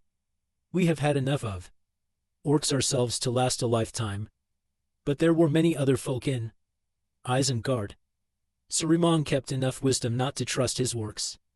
He had men to guard his gates, some of his most faithful servants, I suppose. Anyway, they were favored and got good provisions. And pipe weed? Asked Gimli. No, I don't think so, Merry laughed. But that is another story, which can wait until after lunch. Well, let us go and have lunch then, said the dwarf. The hobbits led the way, and they passed under the arch and came to a wide door upon the left, at the top of a stair. It opened direct into a large chamber, with other smaller doors at the far end, and a hearth and chimney at one side. The chamber was hewn out of the stone, and it must once have been dark, for its windows looked out only into the tunnel. But light came in now through the broken roof. On the hearth wood was burning. I lit a bit of said Pippin. It cheered us up in the fogs. There were few faggots about, and most of the wood we could endy was wet. But there is a great draught in the chimney, it seems to wind away up through the rock, and fortunately it has not been blocked. A is handy. I will make you some toast. The bread is 3 or 4 days old, I am afraid. Aragorn and his companions set themselves down at one end of a long table, and the hobbits disappeared through one of the inner doors. Storeroom in there, and above the hoods, luckily, said Pippin, as they came back laden with dishes, bowls, cups, knives, and food of various sorts. And you need not turn up your nose at the provender, master Gimli, said Merry. This is not orc stuff, but man food, as Treebeard calls it. Will you have wine or beer? There's a barrel inside there. Very passable. And this is your salted pork. Or I can cut you some rashers of bacon and broil them, if you like. I am sorry there is no green stuff. The deliveries have been rather interrupted in the last few days. I cannot offer you anything to follow but butter and honey for your bread. Are you content? Indeed yes, said Gimli. The score is much reduced. The 3 were soon busy with their meal, and the 2 hobbits, unabashed, said to a second time, We must keep our guests company. They said. You are full of courtesy this morning, laughed Legolas. But maybe, if we had not arrived, you would already have been keeping one another company again. Maybe, and why not, said Pippin. We had foul fare with the orcs, and little enough for days before that. It seems a long while since we could eat to heart's content. It does not seem to have done you any harm, said Aragorn. Indeed you look in the bloom of health. Aye, you do indeed, said Gimli, looking them up and down over the top of his cup. Why, your hair is twice as thick and curly as when we parted, and I would swear that you have both grown somewhat, if that is possible for hobbits of your age. This Treebeard at any rate has not starved you. He has not, said Merry. But ents only drink, and drink is not enough for content. Treebeard's draughts may be nourishing, but one feels the need of something solid. And even Lemba's is none the worse for a change. You have drunk of the waters of the Ents, have you? Said Legolas. Ah, then I think it is likely that Gimli's eyes do not deceive him. Strange songs have been sung of the draughts of Fangorn. Many strange tales have been told about that land, said Aragorn. I have never entered it. Come, tell me more about it, and about the Ents. Ents, said Pippin, Ents are all different for one thing. But their eyes are very odd. He tried a few fumbling words that trailed off into silence. Oh, well, he went on. You have seen some at a distance. Already they saw you at any rate, and reported that you were on the way, and you will see many others, I expect, before you leave here. You must form your own ideas. Now, said Gimli. We are beginning the story in the middle. I should like a tale in the right order, starting with that strange day when our fellowship was broken. You shall have it, if there is time, said Merry.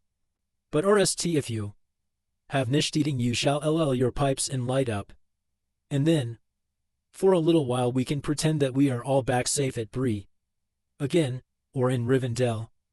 He produced a small leather bag full of tobacco.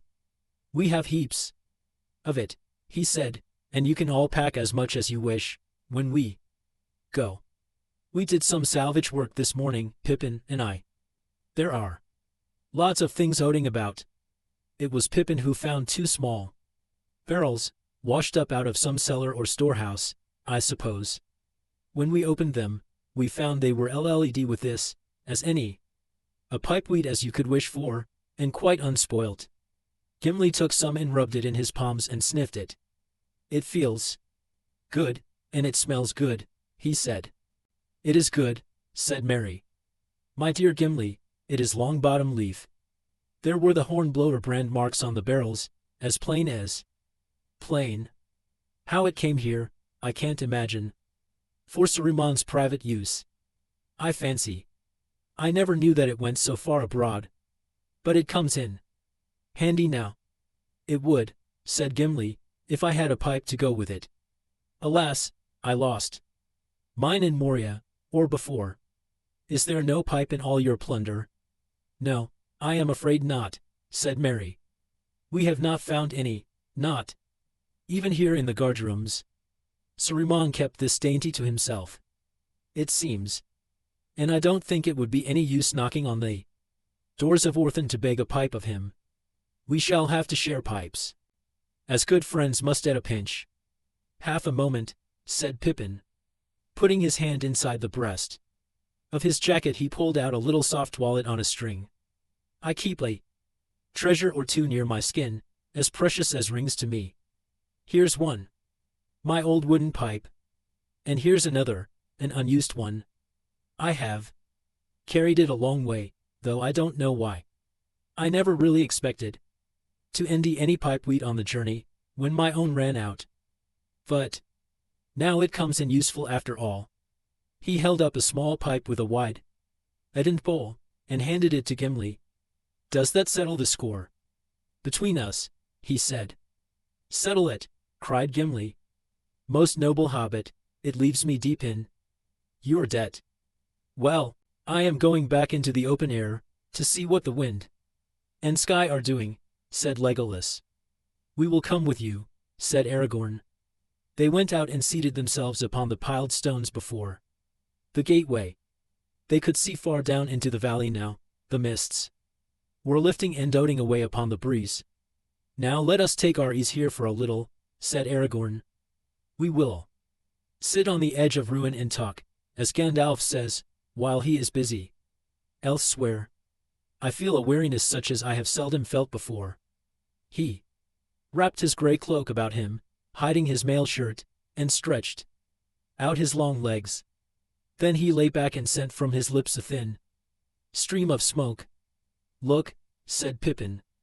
Strider the ranger has come back. He has never been away, said Aragorn. I am Strider and Duna. Dan too, and I belong both to Gondor and the north. They smoked in silence for a while, and the sun shone on them, slanting into the valley from among white clouds high in the west.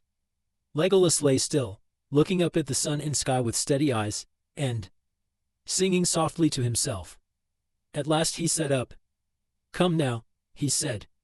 Time wears on, and the mists are blowing away, or would if you strange folk did not wreathe yourselves in smoke. What of the tale? Well, my tale begins with waking up in the dark and ending myself all strung up in an orc camp, said Pippin. Let me see, what is today? The FTH of March in the Shire reckoning, said Aragorn. Pippin made some calculations on his engers. Only 9 days ago, he said asterisk. It seems a year since we were caught. Well, though half of it was like a bad dream, I reckon that 3 very horrible days followed. Mary will correct me, if I forget anything important. I am not going into details, the whips and the LTH and stench and all that. It does not bear remembering. With that he plunged into an account of Boromir's last GHT and the orc march from Emmenmeal to the forest. Asterisk every month in the Shire calendar had 30 days. The others nodded as the various points were tied in with their guesses. Here are some treasures that you let fall, said Aragorn. You will be glad to have them back. He loosened his belt from under his cloak, and took from it the 2 sheath knives. Well, said Mary, I never expected to see those again. I marked a few orcs with mine, but Ugluk took them from us. How he glared at RST! I thought he was going to stab me, but he threw the things away as if they burned him. And here also is your brooch, Pippin, said Aragorn. I have kept it safe, for it is a very precious thing. I know, said Pippin. It was a wrench to let it go, but what else could I do? Nothing else, answered Aragorn. One who cannot cast away treasure at need is in fetters. You did rightly. The cutting of the bands on your wrists, that was smart work, said Gimli. Luck served you there, but you seized your chance with both hands, one might say. And set us a pretty riddle, said Legolas. I wondered if you had grown wings. Unfortunately not, said Pippin. But you did not know about Krishnak. He shuddered and said no more, leaving Mary to tell of those last horrible moments, the pawing hands, the hot breath, and the dreadful strength of Krishnak's hairy arms. All this about the orcs of Barad-dûr, Lugberts as they call it, makes me uneasy, said Aragorn. The Dark Lord already knew too much, and his servants also, and Krishnak evidently sent some message across the river after the quarrel. The Red Eye will be looking towards Isengard, but Saruman at any rate is in a cleft stick of his own cutting. Yes, whichever side wins, his outlook is poor, said Mary. Things began to go all wrong for him from the moment his orcs set foot in Rohan. We caught a glimpse of the old villain, or so Gandalf hints, said Gimli, on the edge of the forest. When was that? Asked Pippin. 5 nights ago, said Aragorn. Let me see, said Mary. V nights ago. Now we come to a part of the story you know nothing about. We met Treebeard that morning after the battle, and that night we were at Welling Hall, one of his ant-houses. The next morning we went to Entmoot, a gathering of ants, that is, and the queerest thing I have ever seen in my life. It lasted all that day and the next, and we spent the nights with an ant called Quickbeam. And then late in the afternoon in the 3rd day of their moot, the ants suddenly blew up. It was amazing. The forest had felt as tense as if a thunderstorm was brewing inside it. Then all at once it exploded. I wish you could have heard their song as they marched. If Saruman had heard it, he would be 100 miles away by now, even if he had had to run on his own legs, said Pippin.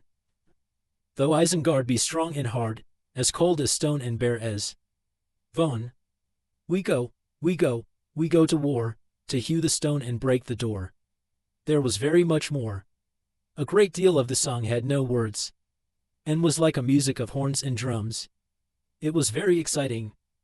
But I thought it was only marching music and no more, just a song. Until I got here. I know better now. We came down over the last ridge into Nan Kiraner, after night had fallen, Mary continued. It was then that IRST had the feeling that the forest itself was moving behind us. I thought I was dreaming. An entish dream, but Pippin had noticed it too. We were both frightened, but we did not end out more about it until later. It was the Warns. Or so the Ents call them in short language. Treebeard won't say much about them, but I think they are Ents that have become almost like trees, at least to look at it. They stand here and there in the wood or under its eaves, silent, watching endlessly over the trees, but deep in the darkest dales there are hundreds and hundreds of them, I believe. There is a great power in them, and they seem able to wrap themselves in shadow. It is difficult to see them moving. But they do. They can move very quickly, if they are angry. You stand still, looking at the weather, maybe, or listening to the rustling of the wind. And then suddenly you envy that you are in the middle of a wood, with great groping trees all around you. They still have voices, and can speak with the Ents. That is why they are called Warns. Tree Beard says, but they have become queer and wild, dangerous. I should be terrified of meeting them, if there were no true Ents about to look after them. Well, in the early night we crept down a long ravine into the upper end of the Wizard's Vale, the Ents with all their rustling warns behind. We could not see them, of course, but the whole air was full of creaking. It was very dark, a cloudy night. They moved at a great speed as soon as they had left the hills, and made a noise like a rushing wind. The moon did not appear through the clouds, and not long after midnight there was a tall wood all round the north side of Isengard. There was no sign of enemies nor of any challenge. There was a light gleaming from a high window in the tower, that was all. Treebeard and a few more Ents crept on, right round to within sight of the great gates. Pippin and I were with him.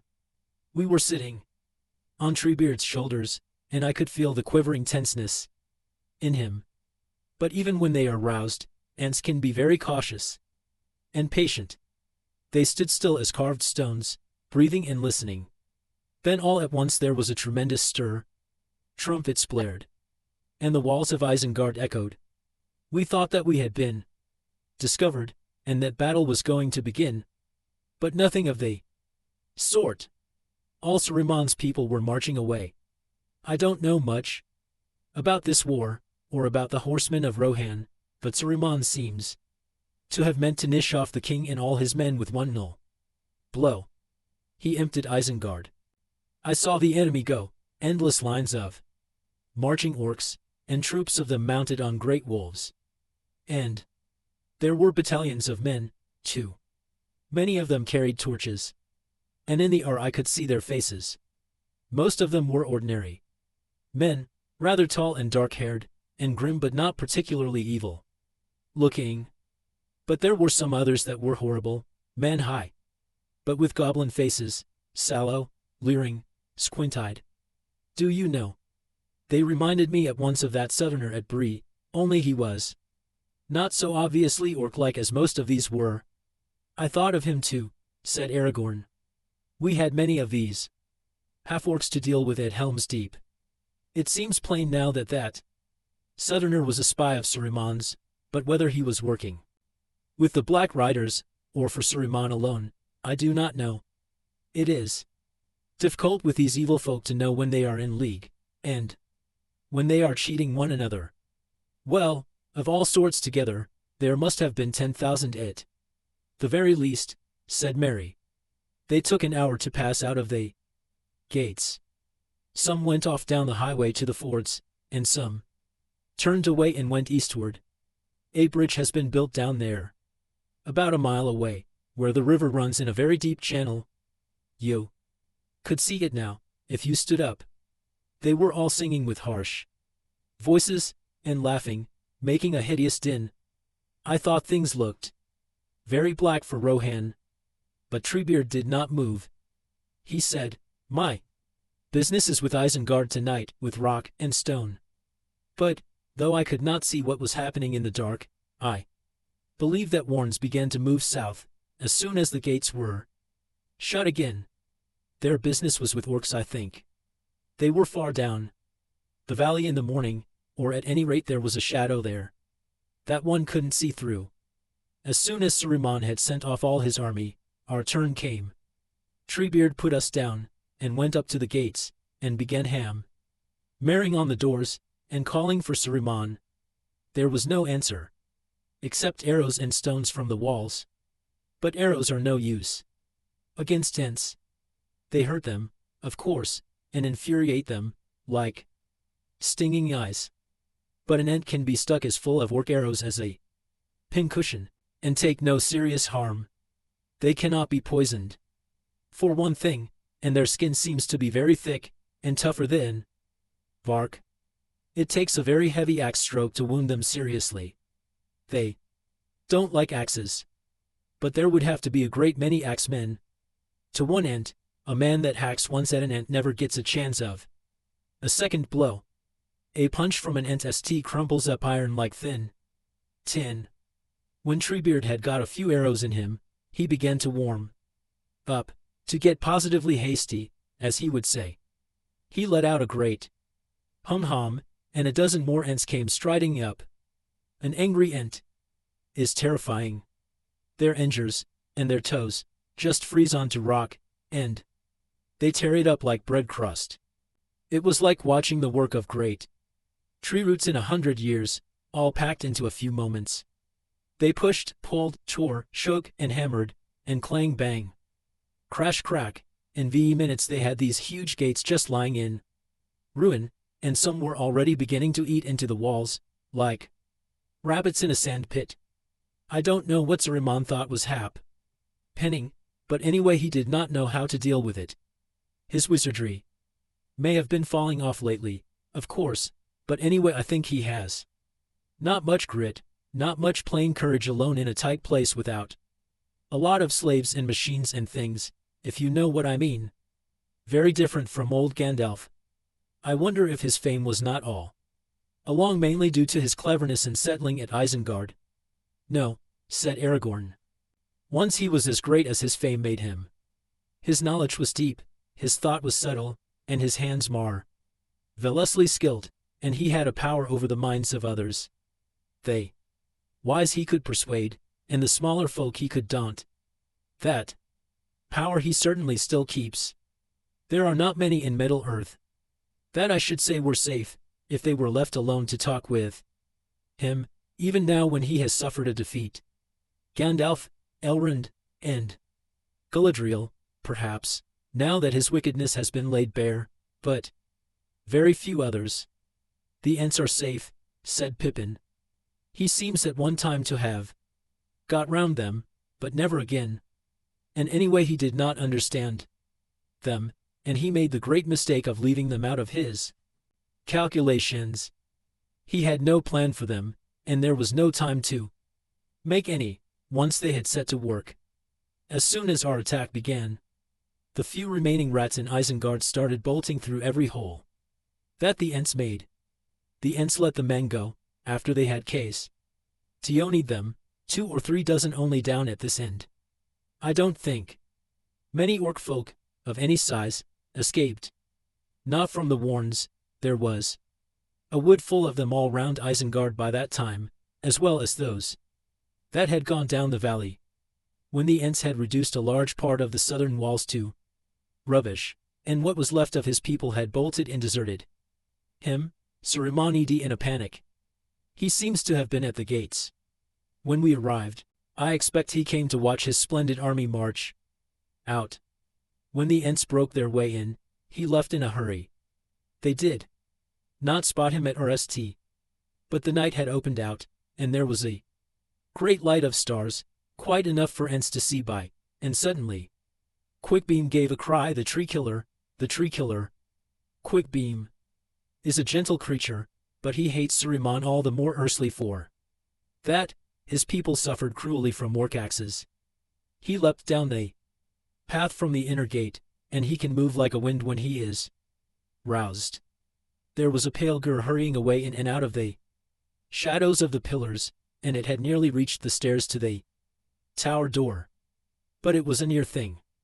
Quickbeam was so hot after him that he was within a step or two of being caught and strangled when he slipped in through the door. When Saruman was safe back in Orthan, it was not long before he set some of his precious machinery to work. By that time there were many Ents inside Isengard. Some had followed Quickbeam, and Others had burst in from the north and east. They were roaming about and doing a great deal of damage. Suddenly up came Russ and foul fumes. The vents and shafts all over the plane began to spout and belch.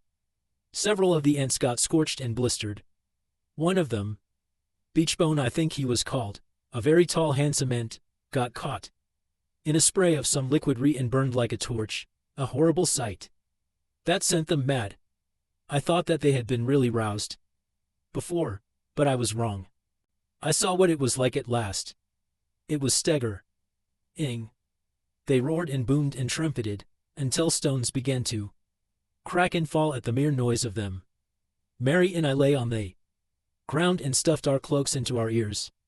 Round and round the rock of Orthan the ants went striding and storming like a howling gale, breaking pillars, hurling avalanches of boulders down the shafts, tossing up huge slabs of stone into the air like leaves.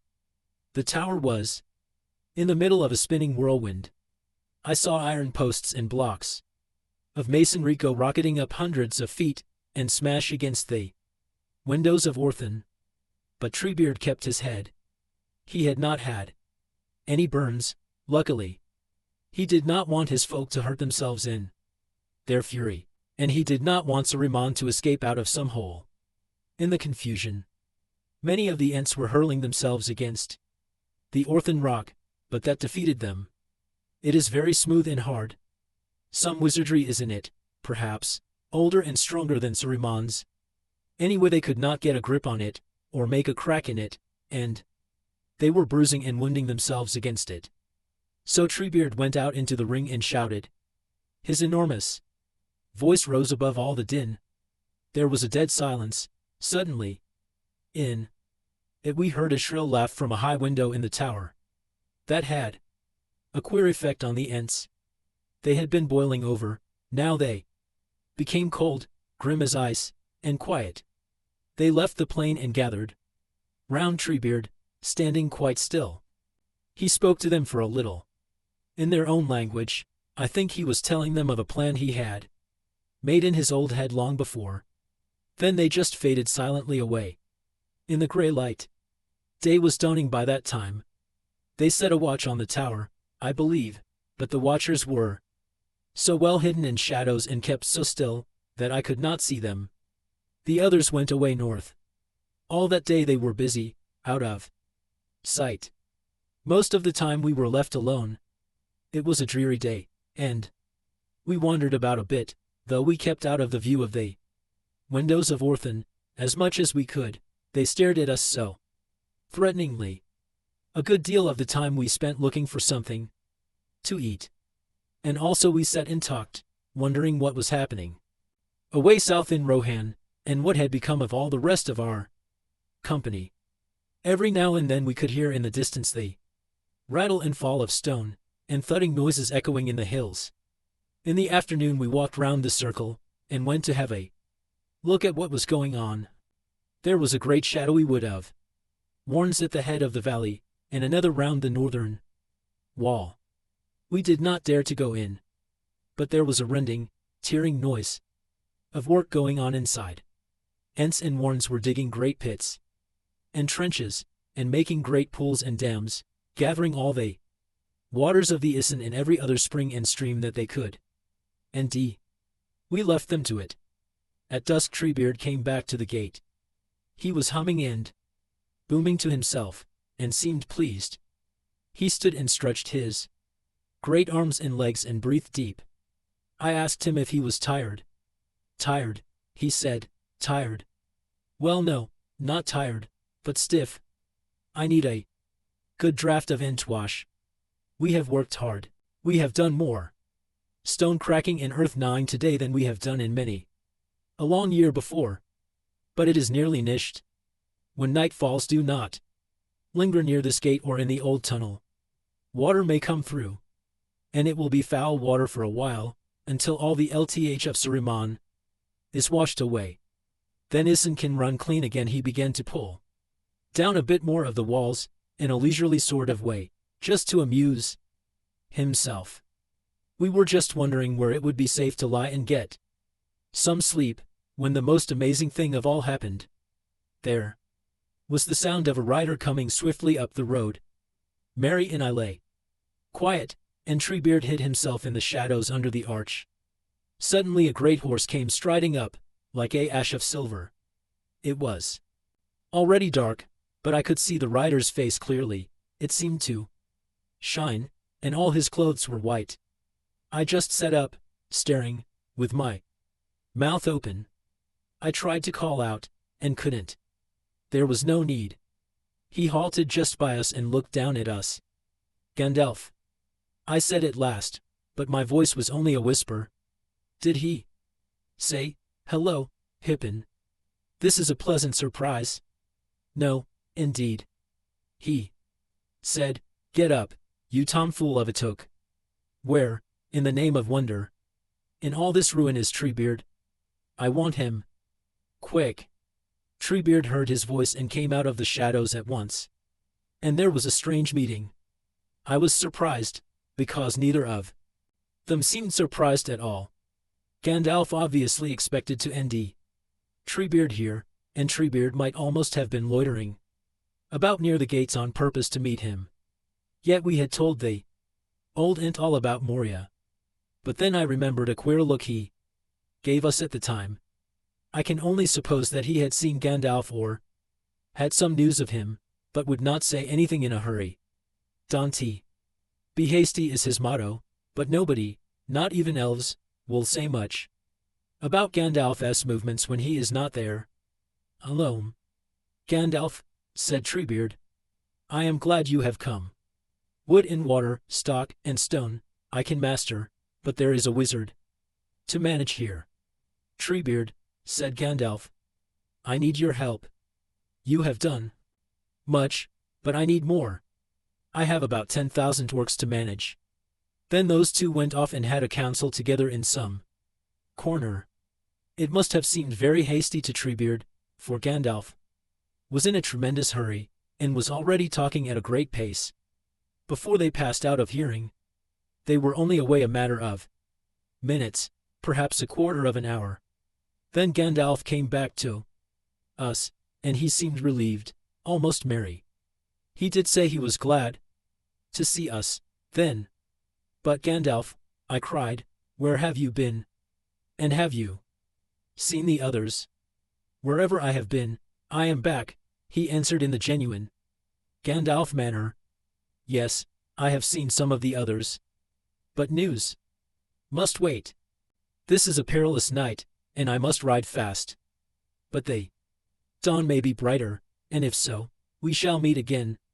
Take care of yourselves, and keep away from Worthen. Goodbye." Treebeard was very thoughtful after Gandalf had gone. He had evidently learned a lot in a short time and was digesting it. He looked at us and said, "Well, you are not such hasty folk as I thought. You said much less than you might, and no more than you should. This is a bundle of news and no mistake. Well, now, Treebeard must get busy again." Before he went, we got a little news out of him, and it did not cheer us up at all. But for the moment we thought more about you three than about Frodo and Sam, or about poor Boromir. For we gathered that there was a great battle going on, or soon would be, and that you were in it, and might never come out of it. "Warns will help," said Treebeard. Then he went away and we did not see him again until this morning. It was deep night. We lay on top of a pile of stone, and could see nothing beyond it. Mist or shadows blotted out everything like a great blanket all round us. The air seemed hot and heavy, and it was full of rustlings, creakings, and a murmur like voices passing. I think that hundreds more of the Warns must have been passing by to help in the battle. Later there was a great rumble of thunder away south, and dashes of lightning far away across Rohan. Every now and then we could see mountain peaks, miles and miles away, stab out suddenly, black and white, and then vanish. And behind us there were noises like thunder in hills, but different.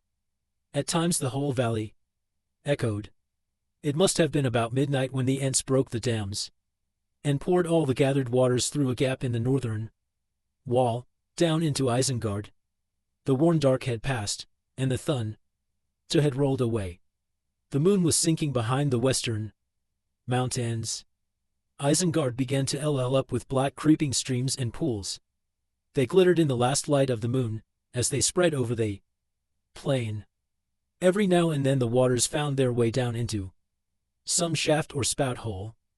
Great white steams hissed up. Smoke rose in billows. There were explosions and gusts of one great coil of vapor went whirling up, twisting round and round Orthan, until it looked like a tall peak of cloud, airy underneath and moonlit above. And still more water poured in, until at last Isengard looked like a huge saucepan, all steaming and bubbling. We saw a cloud of smoke and steam from the south last night. When we came to the mouth of Nan Kiranir, said Aragorn, we feared that Saruman was brewing some new devilry for us. Not he, said Pippin. He was probably choking and not laughing any more. By the morning, yesterday morning, the water had sunk down into all the holes, and there was a dense fog. We took refuge in that guardroom over there, and we had rather a fright. The lake began to overflow and pour out through the old tunnel, and the water was rapidly rising up the steps. We thought we were going to get caught like orcs in a hole, but we found a winding stair at the back of the storeroom that brought us out on top of the arch. It was a squeeze to get out, as the passages had been cracked and half blocked with fallen stone near the top. There we sat high up above the hoods and watched the drowning of Isengard. The Ents kept on pouring in more water, till all the rest were quenched and every cave led. The fog slowly gathered together and steamed up into a huge umbrella of cloud. It must have been a mile high. In the evening there was a great rainbow over the eastern hills, and then the sunset was blotted out by a thick drizzle on the mountainsides. It all went very quiet.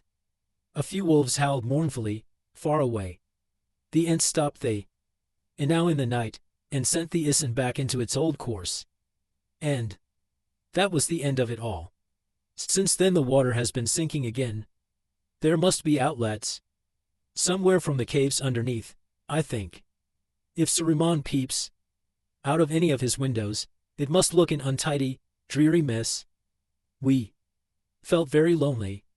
Not even a visible Ent to talk to in all the ruin, and no news. We spent the night up on top there above the arch, and it was cold and damp and we did not sleep. We had a feeling that anything might happen at any minute. Saruman is still in his tower. There was a noise in the night like a wind coming up the valley. I think the Ents and Warns that had been away came back then, but where they have all gone to now, I don't know. It was a misty, moisty morning when we climbed down and looked round again, and nobody was about. And that is about all there is to tell. It seems almost peaceful now after all the turmoil. And safer too, somehow, since Gandalf came back. I could sleep. They all fell silent for a while. Gimli led his pipe. There is one thing I wonder about, he said as he lit it with his int and tender warm tongue. You told Theoden he was with Saruman. How did he get there? Oh yes, I forgot about him, said Pippin. He did not get here till this morning. We had just lit the re and had some breakfast when Treebeard appeared again. We heard him humming and calling our names outside. I have just come round to see how you are faring, my lads, he said, and to give you some news. Warns have come back. All's well. I very well indeed, he laughed, and slapped his thighs. No more orcs in Isengard, no more axes. And there will be folk coming up from the south before the day is old, some that you may be glad to see. He had hardly said that, when we heard the sound of hoofs on the road. We rushed out before the gates, and I stood and stared, half expecting to see Strider and Gandalf come riding up at the head of an army. But out of the mist there rode a man on an old tired horse, and he looked a queer twisted sort of creature himself. There was no one else. When he came out of the mist and suddenly saw all the ruin and wreckage in front of him, he sat and gaped, and his face went almost green. He was so bewildered that he did not seem to notice us at RST. When he did, he gave a cry, and tried to turn his horse round and ride off. But Treebeard took 3 strides, put out a long arm, and lifted him out of the saddle. His horse bolted in terror, and he grovelled on the ground. He said he was Grimley, friend and counselor of the king, and had been sent with important sages from Theoden to Saruman. No one else would dare to ride through the open land, so full of foul orcs, he said, so I was sent. And I have had a perilous journey, and I am hungry and weary. I far north out of my way, pursued by wolves. I caught the sidelong looks he gave to Treebeard, and I said to myself, liar. Treebeard looked at him in his long slow way for several minutes, till the wretched man was squirming on the oar. Then at last he said, I was expecting you, Master Worm. Tongue. The man started at that name. Gandalf got here RST. So I know as much about you as I need, and I know what to do with you. Put all the rats in one trap, said Gandalf, and I will. I am the master of Isengard now, but Saruman is locked in his tower, and you can go there and give him all the messages that you can think of. Let me go, said Wormtongue. I know the way. You knew the way, I don't doubt, said Treebeard. But things have changed here a little. Go and see. He let Wormtongue go, and he limped off through the arch, with us close behind, until he came inside the ring and could see all the goods that lay between him and Orthan. Then he turned to us. Let me go away, he whined. Let me go away. My messages are useless now. They are indeed, said Treebeard. But you have only 2 choices, to stay with me until Gandalf and your master arrive, or to cross the water. Which will you have? The man shivered at the mention of his master, and put a foot into the water, but he drew back. I cannot swim, he said. The water is not deep, said Treebeard. It is dirty, but that will not harm you, Master Wormtongue. And you go now. With that the wretch wandered off into the wood. It rose up nearly to his neck before he got too far away for me to see him. The last I saw of him was clinging to some old barrel or piece of wood. But Treebeard waited after him, and watched his progress. Well, he has gone in, he said when he returned. I saw him crawling up the steps like a draggled rat. There is someone in the tower still. A hand came out and pulled him in. So there he is, and I hope the welcome is to his liking. Now I must go and wash myself clean of the slime. I'll be away up on the north side, if anyone wants to see me. There is no clean water down here for an end to drink, or to bathe in. So I will ask you 2 lads to keep a watch at the gate. For the folk that are coming, there'll be the Lord of the Fields of Rohan, mark you. You must welcome him as well as you know how. His men have fought a great GHT with the orcs. Maybe, you know the right fashion of men's words for such a lord, better than Ents. There have been many lords in the Green Elves in my time, and I have never learned their speech or their names. They will be wanting man food, and you know all about that, I guess. So Indy, what you think is for a king to eat, if you can, and that is the end of the story. Though I should like to know who this Wormtongue is. Was he really the king's counselor? He was, said Aragorn, and also Saruman's spy and servant in Rohan. Fate has not been kinder to him than he deserves. The sight of the ruin of all that he thought so strong and magnificent must have been almost punishment enough. But I fear that worse awaits him. Yes, I don't suppose Treebeard sent him to Orthan out of kindness, said Merry. He seemed rather grimly delighted with the business, and was laughing to himself when he went to get his bathe. and drink. We spent a busy time after that, searching the Itsum, and rummaging about. We found 2 or 3 storerooms in different places nearby, above the hood level. But Treebeard sent some Ents down, and they carried off a great deal of the stuff. We want man food for 20, the Ents said, so you can see that somebody had counted your company carefully before you arrived. You 3 were evidently meant to go with the great people. But you would not have fared any better. We kept as good as we sent, I promise you. Better, because we sent no drink. What about drink? I said to the Ents. There is water of Isin, they said, and that is good enough for Ents and men, but I hope that the Ents may have found time to brew some of their drafts from the mountain springs, and we shall see Gandalf Asbeard curling when he returns. After the Ents had gone, we felt tired and hungry. But we did not grumble. Our labors had been well rewarded. It was through our search for man food that Pippin discovered the prize of all the Itsum, those horn blower barrels. Pipeweed is better after food, said Pippin. That is how the situation arose. We understand it all perfectly now, said Gimli. All except one thing, said Aragorn, leaf from the South Farthing in Isengard. The more I consider it, the more curious I envy it. I have never been in Isengard, but I have journeyed in this land, and I know well the empty countries that lie between Rohan and the Shire. Neither goods nor folk have passed that way for many a long year. Not openly. Saruman had secret dealings with someone in the Shire. I guess Wormtongues may be found in other houses than King Theoden's.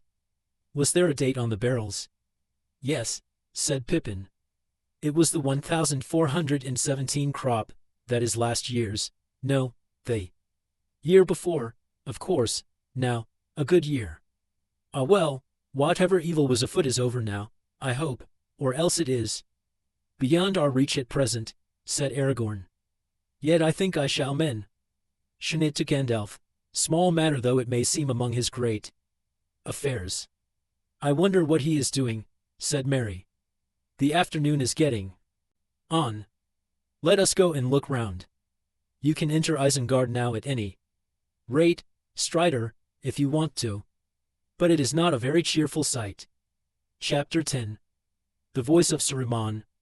They passed through the ruined tunnel and stood upon a heap of stones, gazing at the dark rock of Orthan, and its many windows.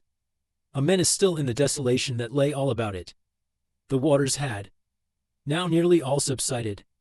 Here and there gloomy pools remained, covered with scum and wreckage, but most of the wide circle was bare again, a wilderness of slime and tumbled rock, pitted with black end holes, and dotted with posts and pillars leaning drunkenly this way and that.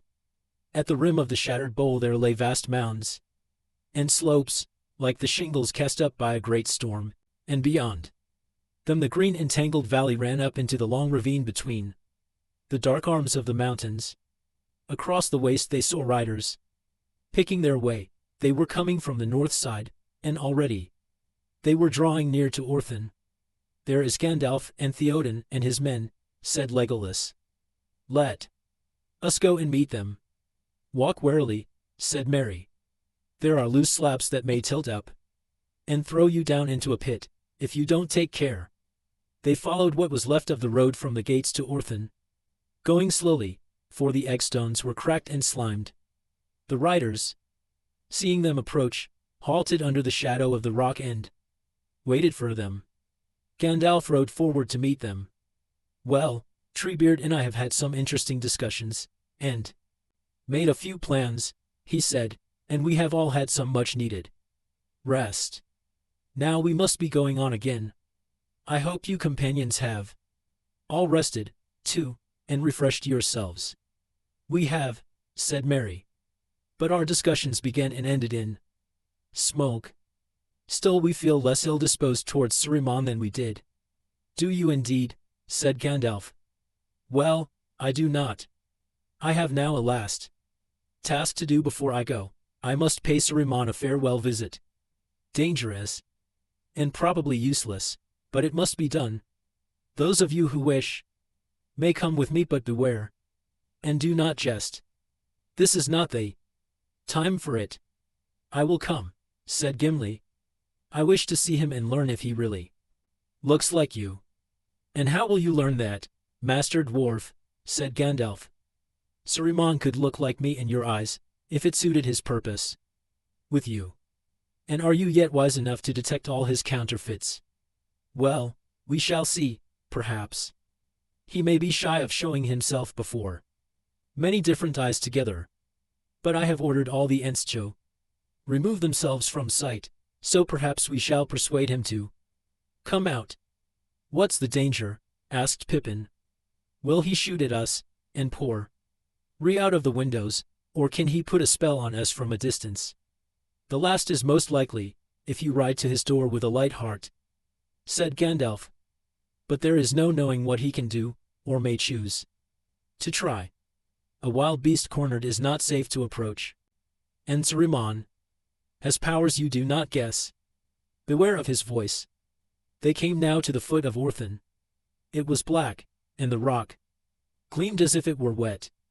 The many faces of the stone had sharp edges as though they had been newly chiseled. A few scorings, and small axe-like splinters near the base, were all the marks that it bore of the fury of the Ents. On the eastern side, in the angle of two piers, there was a great door, high above the ground, and over it was a shattered window, opening upon a balcony hedged with iron bars. Up to the threshold of the door there mounted a flight of 27 broad stairs, hewn by some unknown art of the same black stone. This was the only entrance to the tower, but many tall windows were cut with deep embrasures in the climbing walls. Far up they peered like little eyes in the sheer faces of the horns. At the foot of the stairs Gandalf and the king dismounted. I will go up, said Gandalf. I have been in Orthan and I know my peril. And I too will go up, said the king. I am old, and fear no peril any more. I wish to speak with the enemy who has done me so much wrong. Eomer shall come with me, and see that my aged feet do not falter. As you will, said Gandalf. Aragorn shall come with me. Let the others await us at the foot of the stairs. They will hear and see enough, if there is anything to hear or see. Nay, said Gimli. Legolas and I wish for a closer view. We alone here represent our kindreds. We also will come behind. Come then, said Gandalf, and with that he climbed the steps. And Theoden went beside him. The riders of Rohan sat uneasily upon their horses, on either side of the stair, and looked up darkly at the great tower, fearing what might befall their lord. Merry and Pippin sat on the bottom step, feeling both unimportant and unsafe. Half a sticky mile from here to the gate, muttered Pippin. I wish I could slip off back to the guardroom unnoticed. What did we come for? We are not wanted. Gandalf stood before the door of Orthan and beat on it with his staff. It rang with a hollow sound. Saruman, Saruman, he cried in a loud commanding voice. Saruman, come forth. For some time there was no answer. At last the window above the door was unbarred, but no Gur could be seen at its dark opening. Who is it? Said a voice. What do you wish? Theoden started. I know that voice, he said, and I curse the day when IRST listened to it. Go and fetch Saruman, since you have become his footman. Wormtongue, said Gandalf. And do not waste our time. The window closed. They waited. Suddenly another voice spoke. Low and melodious, its very sound an enchantment. Those who listened unwarily to that voice could seldom report the words that they heard, and if they did, they wondered, for little power remained in them. Mostly they remembered only that it was a delight to hear. The voice speaking, all that it said seemed wise and reasonable, and desire awoke in them by swift agreement to seem wise themselves.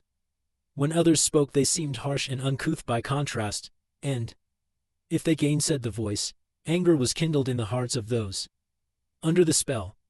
For some the spell lasted only while the voice spoke. to them, and when it spoke to another they smiled, as men do who see through a juggler's trick while others gape at it. For many the sound of the voice alone was enough to hold them enthralled, but for those whom it conquered the spell endeared when they were far away, and ever they heard that soft voice whispering and urging them. But none were unmoved, none rejected its pleas and its commands, without an effort of mind and will, so long as its master had control of it. "Well," it said now with gentle question, "why must you disturb my rest? Will you give me no peace at all by night or day?" Its tone was that of a kindly heart aggrieved by injuries undeserved. They looked up, astonished, for they had heard no sound of his coming, and they saw Agur standing at the rail, looking down upon them, an old man, swathed in a great cloak, the color of which was not easy to tell, for it changed if they moved their eyes or if he stirred. His face was long, with a high forehead. He had deep darkling eyes, hard to fathom, though the look that they now bore was grave and benevolent, and a little weary. His hair and beard were white, but strands of black still showed about his lips and ears. "Like, and yet unlike," muttered Gimli. "But come now," said the soft voice. "Two at least of you I know by name. Gandalf I know too well to have much hope that he seeks help or counsel here. But you, Theoden Lord of the Mark of Rohan, are declared by your noble devices, and still more by the fair countenance of the house of Eorl. O worthy son of Vigil the thrice renowned, why have you not come before, and as a friend? Much have I desired to see you, mightiest king of western lands, and a speci ally in these latter years, to save you from the unwise and evil counsels that beset you. Is it yet too late? Despite the injuries that have been done to me, in which the men of Rohan, alas, have had some part, still I would save you, and deliver you from the ruin that draws nigh. Inevitably, if you ride upon this road which you have taken. Indeed, I alone can aid you now." Theoden opened his mouth as if to speak, but he said nothing. He looked up at the face of Saruman with its dark solemn eyes bent down upon him, and then to Gandalf at his side, and he seemed to hesitate. Gandalf made no sign, but stood silent as stone, as one waiting patiently for some call that has not yet come. The riders stirred at Rst, murmuring with approval of the words of Saruman, and then they too were silent, as men spellbound. It seemed to them that Gandalf had never spoken so fair and kingly to their lord. Rough and proud now seemed all his dealings with Theoden, and over their hearts crept a shadow, the fear of a great danger, the end of the mark in a darkness to which Gandalf was driving them, while Saruman stood beside a door of escape, holding it half open so that a ray of light came through. There was a heavy silence. It was Gimli the dwarf who broke in suddenly. "The words of this wizard stand on their heads," he growled, gripping the handle of his axe. "In the language of Orthanc help means ruin, and saving means slaying, that is plain. But we do not come here to beg peace," said Saruman, and for a eating moment his voice was less suave, and a light ickered in his eyes and was gone. "I do not speak to you yet, Gimli Glóin's son," he said. "Far away is your home, and small concern of yours are the troubles of this land. But it was not by design of your own that you became embroiled in them, and so I will not blame such part as you have played a valiant one, I doubt not. But I pray you, allow me Rst to speak with the king of Rohan, my neighbor and once my friend. What have you to say, Theoden king? Will you have peace with me, and all the aid that my knowledge, founded in long years, can bring? Shall we make our counsels together against evil days, and repair our injuries with such goodwill that our estates shall both come to fairer o'er than ever before?" Still Theoden did not answer. Whether he strove with anger or doubt none could say. Eomer spoke. "Lord, hear me," he said. "Now we feel the peril that we were warned of. Have we ridden forth to victory, only to stand at last amazed by an old liar with honey on his forked tongue. So would the trapped wolf speak to the hounds, if he could. What aid can he give to you, forsooth? All he desires is to escape from his plight. But will you parley with this dealer in treachery and murder? Remember Theodred at the fords, and the grave of Hamma in Helm's Deep. If we speak of poisoned tongues, what shall we say of yours, young serpent? Said Saruman, and the ash of his anger was now plain to see. But come, Eomer, Eomon's son, he went on in his soft voice. Again, to every man his part. Valor in arms is yours, and you win high honor thereby. Slay whom your lord names as enemies, and be content. Meddle not in policies which you do not understand. But maybe, if you become a king, you will envy that he must choose his friends with care. The friendship of Saruman and the power of Orthan cannot be lightly thrown aside, whatever grievances, real or fancied, may lie behind. You have won a battle but not a war end. That with help on which you cannot count again. You may envy the shadow of the wood at your own door next. It is wayward, and senseless, and has no love for men. But my lord of Rohan, am I to be called a murderer, because valiant men have fallen in battle? If you go to war, needlessly, for I did not desire it, then men will be slain. But if I am a murderer on that account, then all the house of Eorl is stained with murder, for they have fought many wars, and assailed many who deed them. Yet with some they have afterwards made peace, none the worse for being politic. I say, Theoden king, shall we have peace and friend ship, you and I? It is ours to command. We will have peace, said Theoden at last thickly and with an effort. Several of the riders cried out gladly. Theoden held up his hand. Yes, we will have peace, he said, now in a clear voice. We will have peace, when you and all your works have perished, and the works of your dark master to whom you would deliver us. You are a liar, Saruman, and a corrupter of men's hearts. You hold out your hand to me, and I perceive only a injure of the claw of Mordor. Cruel and cold. Even if your war on me was just as it was not, for were you 10 times as wise you would have no right to rule me and mine for your own prod as you desired. Even so, what will you say of your torches in Westfold and the children that lie dead there? And they hewed Hamma's body before the gates of the Hornburg, after he was dead. When you hang from a gibbet at your window for the sport of your own crows, I will have peace with you in Orthan. So much for the house of Eorl. A lesser son of great sires am I, but I do not need to lick your injures. Turn elsewhither. But I fear your voice has lost its charm. The riders gazed up at Theoden like men startled out of a dream. Harsh as an old raven's their master's voice sounded in their ears, after the music of Saruman. But Saruman for a while was beside himself with wrath. He leaned over the rail as if he would smite the king with his staff. To some suddenly it seemed that they saw a snake coiling itself to strike. Gibbets and crows, he hissed, and they shuddered at the hideous change. Dotard. What is the house of Eorl but a thatched barn where brigands drink in the reek, and their brats roll on the ore among the dogs? Too long have they escaped the gibbet themselves. But they news comes, slow in the drawing, tight and hard in the end. Hang, if you will. Now his voice changed, as he slowly mastered himself. I know not why I have had the patience to speak to you. For I need you not, nor your little band of gallopers, as swift to wise to advance. Theoden Horsemaster. Long ago I offered you a state beyond your merit and your wit. I have offered it again, so that those whom you mislead may clearly see the choice of roads. You give me brag and abuse. So be it. Go back to your huts. But you, Gandalf, for you at least I am grieved, feeling for your shame.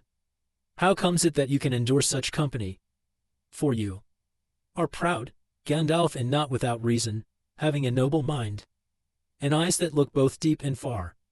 Even now will you not listen to my counsel?" Gandalf stirred and looked up. "What have you to say that you did not say at our last meeting?" he asked. "Or, perhaps, you have things to unsay." Saruman paused. "Unsay?" he mused, as if puzzled. "Unsay? I endeavored to advise you for your own good, but you scarcely listened. You are proud and do not love advice, having indeed a store of your own wisdom. But on that occasion you erred, I think, misconstruing my intentions willfully. I fear that in my eagerness to persuade you, I lost patience. And indeed I regret it. For I bore you no ill will, and even now I bear none, though you return to me in the company of the violent and the ignorant. How should I? Are we not both members of a high and ancient order, most excellent in Middle-earth? Our friendship would prod us both alike. Much we could still accomplish together, to heal the disorders of the world. Let us understand one another, and dismiss from thought these lesser folk. Let them wait on our decisions. For the common good I am willing to redress the past, and to receive you. Will you not consult with me? Will you not come up?" So great was the power that Saruman exerted in this last effort, that none that stood within hearing were unmoved. But now the spell was wholly different. They heard the gentle remonstrance of a kindly king with an erring but much loved minister. But they were shut out, listening at a door to words not meant for them, ill-mannered children, or stupid servants overhearing the elusive discourse of their elders, and wondering how it would affect their lot. Of loftier mold these two were made, reverend and wise. It was inevitable that they should make alliance. Gandalf would ascend into the tower, to discuss deep things beyond their comprehension in the high chambers of Orthan. The door would be closed, and they would be left outside, dismissed, to await allotted work or punishment. Even in the mind of Theoden, the thought took shape, like a shadow of doubt: he will betray us. He will go, we shall be lost. Then Gandalf laughed. The fantasy vanished like a puff of smoke. "Saruman, Saruman," said Gandalf, still laughing. "Saruman, you missed your path in life. You should have been the king's jester and earned your bread, and stripes too, by mimicking his counselors. Ah, me," he paused, getting the better of his mirth. "Understand one another? I fear I am beyond your comprehension. But you, Saruman, I understand now too well.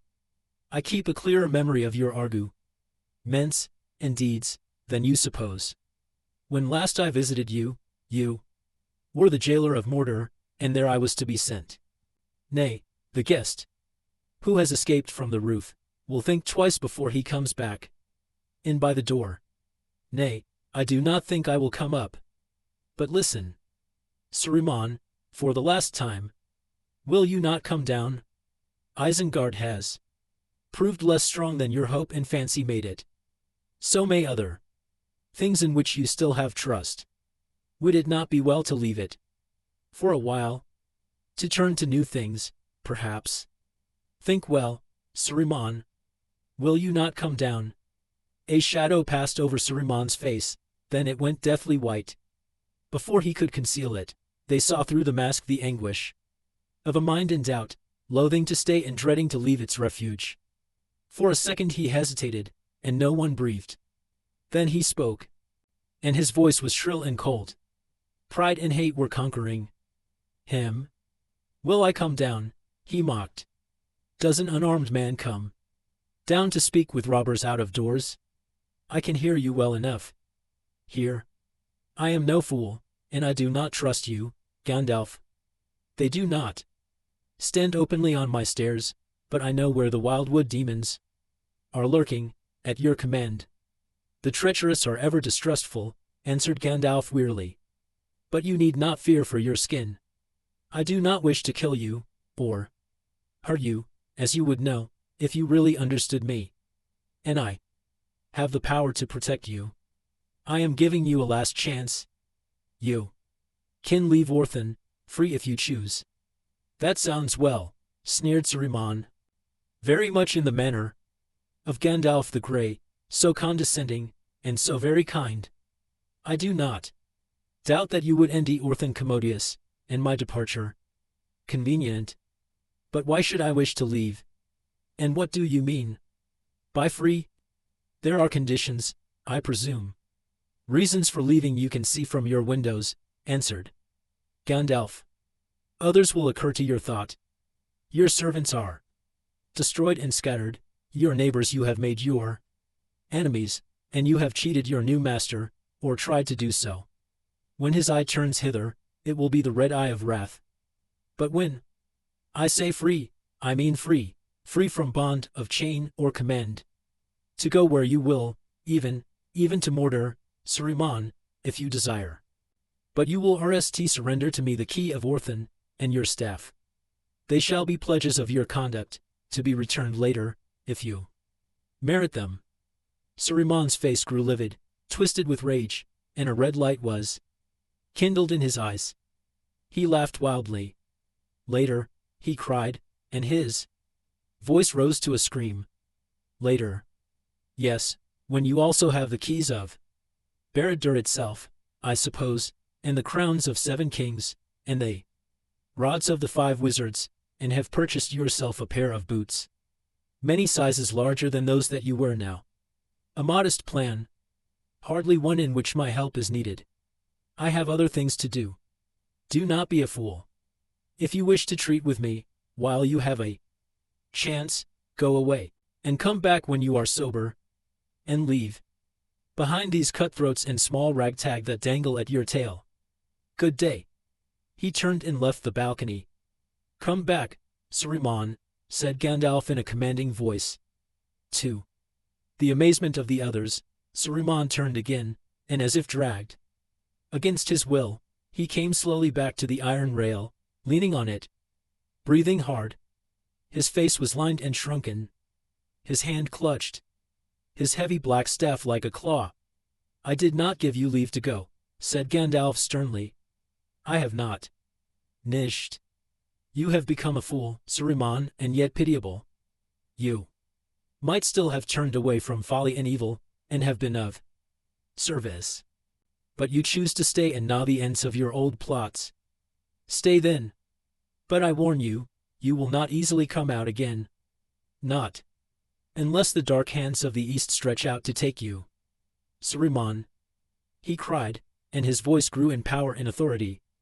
Behold, I am not Gandalf the Grey, whom you betrayed. I am Gandalf the White, who has returned from death. You have no color now, and I cast you from the order and from the council. He raised his hand, and spoke slowly in a clear cold voice. Saruman, your staff is broken. There was a crack, and the staff split asunder in Saruman's hand, and the head of it fell down at Gandalf's feet. Go, said Gandalf. With a cry Saruman fell back and crawled away.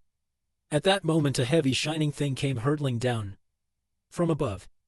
It glanced off the iron rail, even as Saruman left it, and, passing close to Gandalf's head, it smote the stair on which he stood. The rail rang and snapped. The stair cracked and splintered in glitter-ing sparks. But the ball was unharmed. It rolled on down the steps. A globe of crystal, dark, but glowing with a heart of re.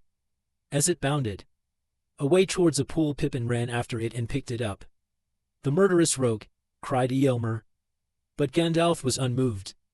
No, that was not thrown by Saruman, he said, nor even at his bidding, I think. It came from a window far above. A parting shot. From Master Wormtongue, I fancy, but ill-aimed. The aim was poor, maybe, because he could not make up his mind which he hated more, you or Saruman, said Aragorn. That may be so, said Gandalf. Small comfort will those two have in their companionship. They will gnaw one another with words. But the punishment is just. If Wormtongue ever comes out of Orthan alive, it will be more than he deserves. Here, my lad, I'll take that. I did not ask you to handle it, he cried, turning sharply and seeing Pippin coming up the steps, slowly, as if he were bearing a great weight. He went down to meet him and hastily took the dark globe from the hobbit, wrapping it in the folds of his cloak. I will take care of this, he said. It is not a thing, I guess, that Saruman would have chosen to cast away. But he may have other things to cast, said Gimli. If that is the end of the debate, let us go out of stone's throw, at least. It is the end, said Gandalf. Let us go. They turned their backs on the doors of Orthan, and went down. The riders hailed the king with joy, and saluted Gandalf. The spell of Saruman was broken. They had seen him come at call, and crawl away, dismissed. Well, that is done, said Gandalf. Now I must end Treebeard, and tell him how things have gone. He will have guessed, surely, said Merry. Were they likely to? And any other way? Not likely, answered Gandalf, though they came to the balance of a hair. But I had reasons for trying, some merciful and some less. So. First Saruman was shown that the power of his voice was waning. He cannot be both tyrant and counselor. When the plot is ripe it remains no longer secret. Yet he fell into the trap, and tried to deal with his victims piecemeal, while others listened. Then I gave him a last choice and a fair one, to renounce both Mordor and his private schemes, and make amends by helping us in our need. He knows our need, none better. Great service he could have rendered. But he has chosen to withhold it, and keep the power of Orthan. He will not serve, only command. He lives now in terror of the shadow of Mordor, and yet he still dreams of riding the storm. Unhappy fool. He will be devoured, if the power of the East stretches out its arms to Isengard. We cannot destroy Orthan from without, but Sauron, who knows what he can do? And what if Sauron does not conquer? What will you do to him? Asked Pippin. Nothing, said Gandalf. I will do nothing to him. I do not wish for mastery. What will become of him? I cannot say. I grieve that so much that was good now festers in the tower. Still for us things have not gone badly. Strange are the turns of fortune. Often does hatred hurt itself. I guess that, even if we had entered in, we could have found few treasures in Orthan more precious than the thing which Wormtongue threw down at us. A shrill shriek, suddenly cut off, came from an open window high above. It seems that Saruman thinks so too, said Gandalf. Let us leave them. They returned now to the ruins of the gate. Hardly had they passed out under the arch, when, from among the shadows of the piled stones where they had stood, Treebeard and a dozen other Ents came striding up. Aragorn, Gimli, and Legolas gazed at them in wonder. Here are three of my companions, Treebeard, said Gandalf. I have spoken of them, but you have not yet seen them. He named them one by one. The old Ent looked at them long and searchingly, and spoke to them in turn. Last he turned to Legolas. So you have come all the way from Mirkwood, my good elf? A very great forest it used to be. And still is, said Legolas. But not so great that we hood well. There ever tire of seeing new trees. I should dearly love to journey in Fangorn's wood. I scarcely passed beyond the eaves of it, and I did not wish to turn back. Treebeard's eyes gleamed with pleasure. I hope you may have your wish, ere the hills be much older, he said. I will come, if I have the fortune, said Legolas. I have made a bargain with my friend that, if all goes well, we will visit Fangorn together by your leave.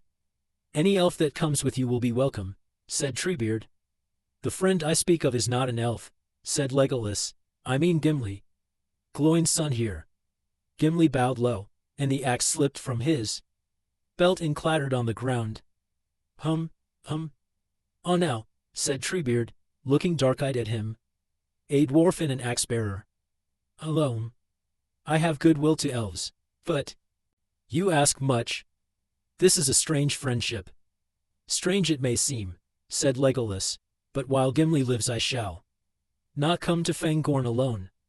His axe is not for trees, but for orc necks.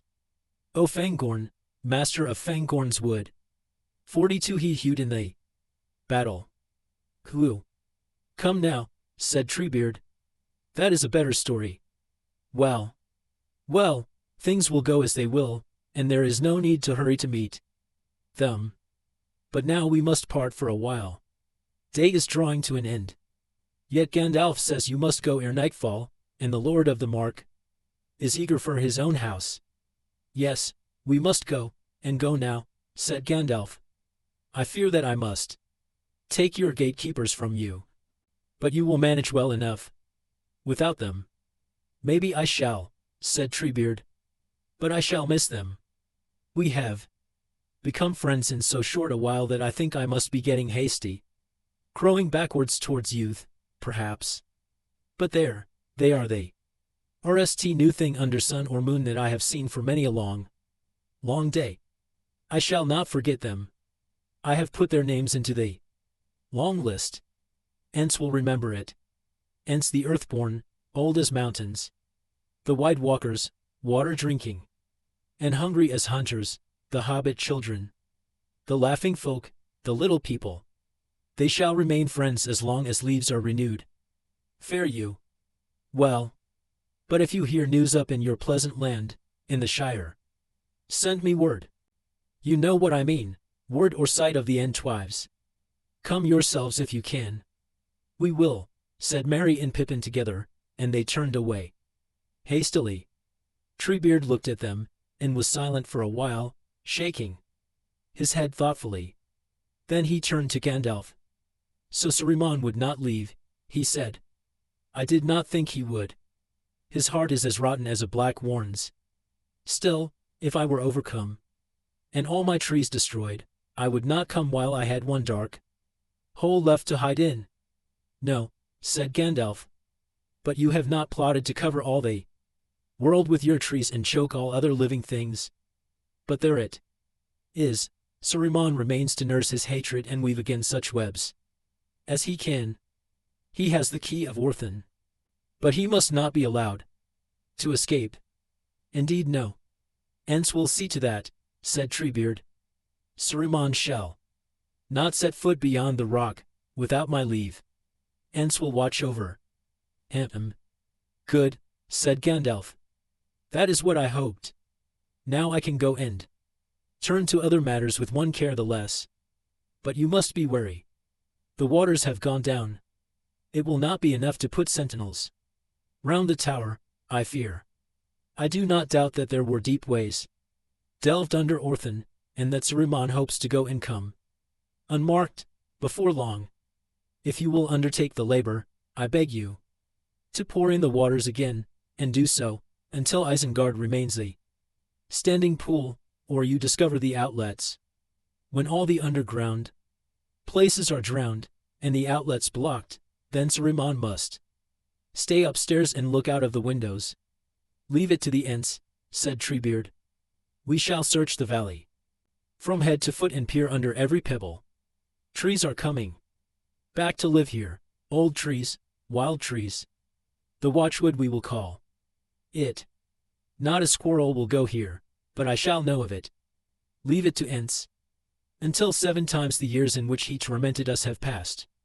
We shall not tire of watching him. Chapter 11. The Palantir. The sun was sinking behind the long western arm of the mountains, when Gandalf and his companions, and the king with his riders, set out again from Isengard. Gandalf took Merry behind him, and Aragorn took Pippin. 2 of the king's men went on ahead, riding swiftly, and passed soon out of sight down into the valley. The others followed at an easy pace. Ents in a solemn row stood like statues at the gate, with their long arms uplifted, but they made no sound.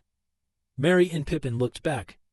When they had passed some way down the winding road, sunlight was still shining in the sky, but long shadows reached over Isengard, gray ruins falling into darkness.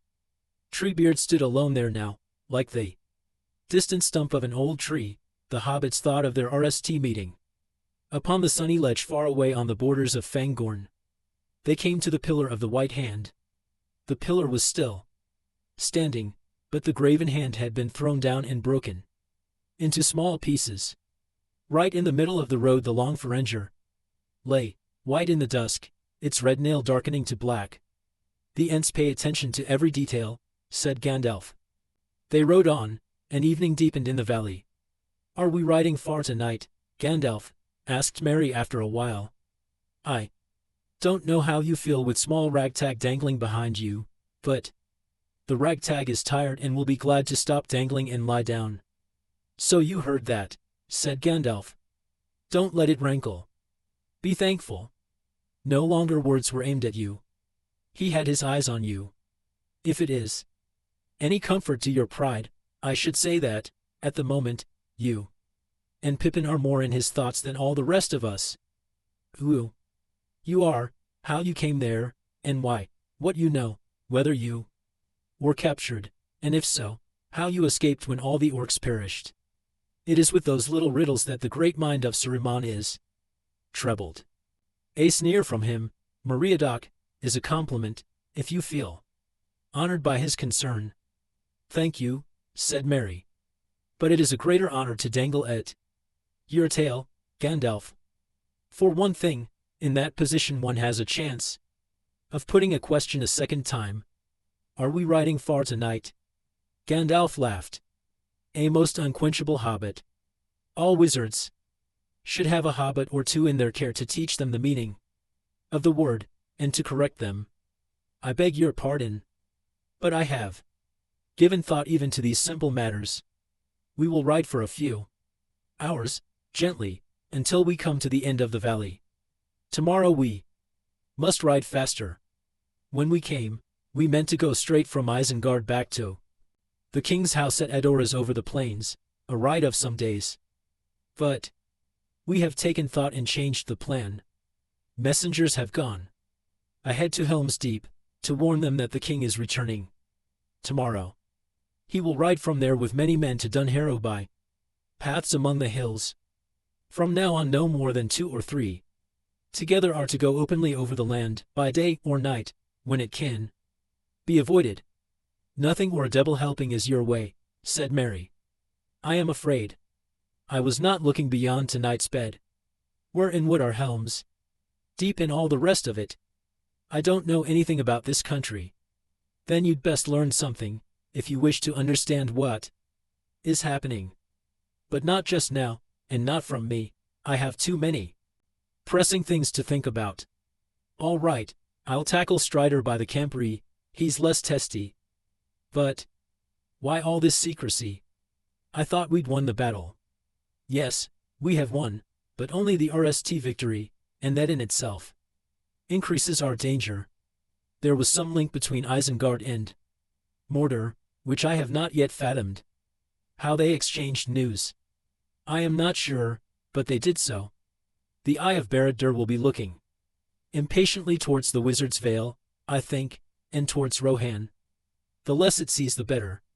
The road passed slowly, winding down the valley. Now further, and now nearer Isenode and its stony bed. Night came down from the mountains. All the mists were gone. A chill wind blew. The moon, now waxing round, LED the eastern sky with a pale cold sheen. The shoulders of the mountain to their right sloped down to bare hills. The wide plains opened gray before them. At last they halted. Then they turned aside, leaving the highway, and taking to the sweet upland turf again. Going westward a mile or so they came to a dale. It opened southward, leaning back into the slope of round Dol Baran, the last hill of the northern ranges. Green-footed, crowned with heather, the sides of the glen were shaggy with last year's bracken, among which the tight-curled fronds of spring were just thrusting through the sweet-scented earth. Thorn bushes grew thick upon the low banks, and under them they made their camp. 2 hours or so before the middle of the night, they lit a in a hollow, down among the roots of a spreading hawthorn, Tall as a tree, writhen with age, but hale in every limb. Buds were swelling at each twig's tip. Guards were set, 2 at a watch. The rest, after they had supped, wrapped themselves in a cloak and blanket and slept. The hobbits lay in a corner by themselves upon a pile of old bracken. Merry was sleepy, but Pippin now seemed curiously restless. The bracken cracked and rustled as he twisted and turned. "What's the matter?" asked Merry. "Are you lying on an ant-hill?" "No," said Pippin, "but I'm not comfortable. I wonder how long it is since I slept in a bed." Merry yawned. "Work it out on your engers," he said. "But you must know how long it is since we left Lorraine." "Oh, that," said Pippin. "I mean a real bed in a bedroom." "Well, Rivendell then," said Merry. "But I could sleep anywhere. Tonight." "You had the luck, Merry," said Pippin softly, after a pause. "You were riding with Gandalf. Well, what of it? Did you get any news, any information out of him?" "Yes, a good deal. More than usual. But you heard it all or most of it. You were close by, and we were talking no secrets. But you can go with him tomorrow, if you think you can get more out of him. And if he'll have you." "Can I?" "Good. But he's close, isn't he? Not changed at all?" "Oh yes, he is," said Merry, waking up a little, and beginning to wonder what was bothering his companion. "He has grown, or something. He can be both kinder and more alarming, merrier and more solemn than before, I think. He has changed, but we have not had a chance to see how much, yet. But think of the last part of that business with Saruman. Remember, Saruman was once Gandalf's superior, head of the council, whatever that may be exactly. He was Saruman the White. Gandalf is the White now. Saruman came when he was told, and his rod was taken, and then he was just told to go. And he went. Well, if Gandalf has changed at all, then he's closer than ever. That's all," Pippin argued. "That glass ball, now. He seemed mighty pleased with it. He knows or guesses something about it. But does he tell us what?" "No, not a word. Yet I picked it up, and I saved it from rolling into a pool. Here, I'll take that, my lad, that's all. I wonder what it is." It felt so very heavy. Pippin's voice fell very low, as if he was talking to himself. "Hello," said Merry. "So that's what is bothering you. Now, Pippin, my lad, don't forget Gilder's saying, the one Sam used to quote. Do not meddle in the affairs of wizards, for they are subtle and quick to anger. But our whole life for months has been one long meddling in the affairs of wizards," said Pippin. "I should like a bit of information as well as danger. I should like a look at that ball." "Go to sleep," said Merry. "You'll get information enough, sooner or later. My dear Pippin, no took ever beat a brandy buck for inquisitiveness. But is this the time, I ask you? All right. What's the harm in my telling you what I should like? A look at that stone? I know I can't have it, with old Gandalf sitting on it, like a hen on an egg. But it doesn't help much to get no more from you than you can't have it, so go to sleep." "Well, what else could I say?" said Merry. "I'm sorry, Pippin, but you really must wait till the morning. I'll be as curious as you like after breakfast, and I'll help in any way I can at wizard wheedling. But I can't keep awake any longer. If I yawn any more, I shall split at the ears. Good night." Pippin said no more. He lay still now, but sleep remained far away, and it was not encouraged by the sound of Merry breathing softly. Asleep in a few minutes after saying good night. The thought of the dark globe seemed to grow stronger as all grew quiet. Pippin felt again its weight in his hands, and saw again the mysterious red depths into which he had looked for a moment. He tossed and turned and tried to think of something else. At last he could stand it no longer. He got up and looked round. It was chilly, and he wrapped his cloak about him. The moon was shining cold and white down into the dell, and the shadows of the bushes were black. All about lay sleeping shapes. The two guards were not in view. They were up on the hill, perhaps, or hidden in a bracken. Driven by some impulse that he did not understand, Pippin walked softly to where Gandalf lay. He looked down at him. The wizard seemed asleep, but with lids not fully closed. There was a glitter of eyes under his long lashes. Pippin stepped back hastily.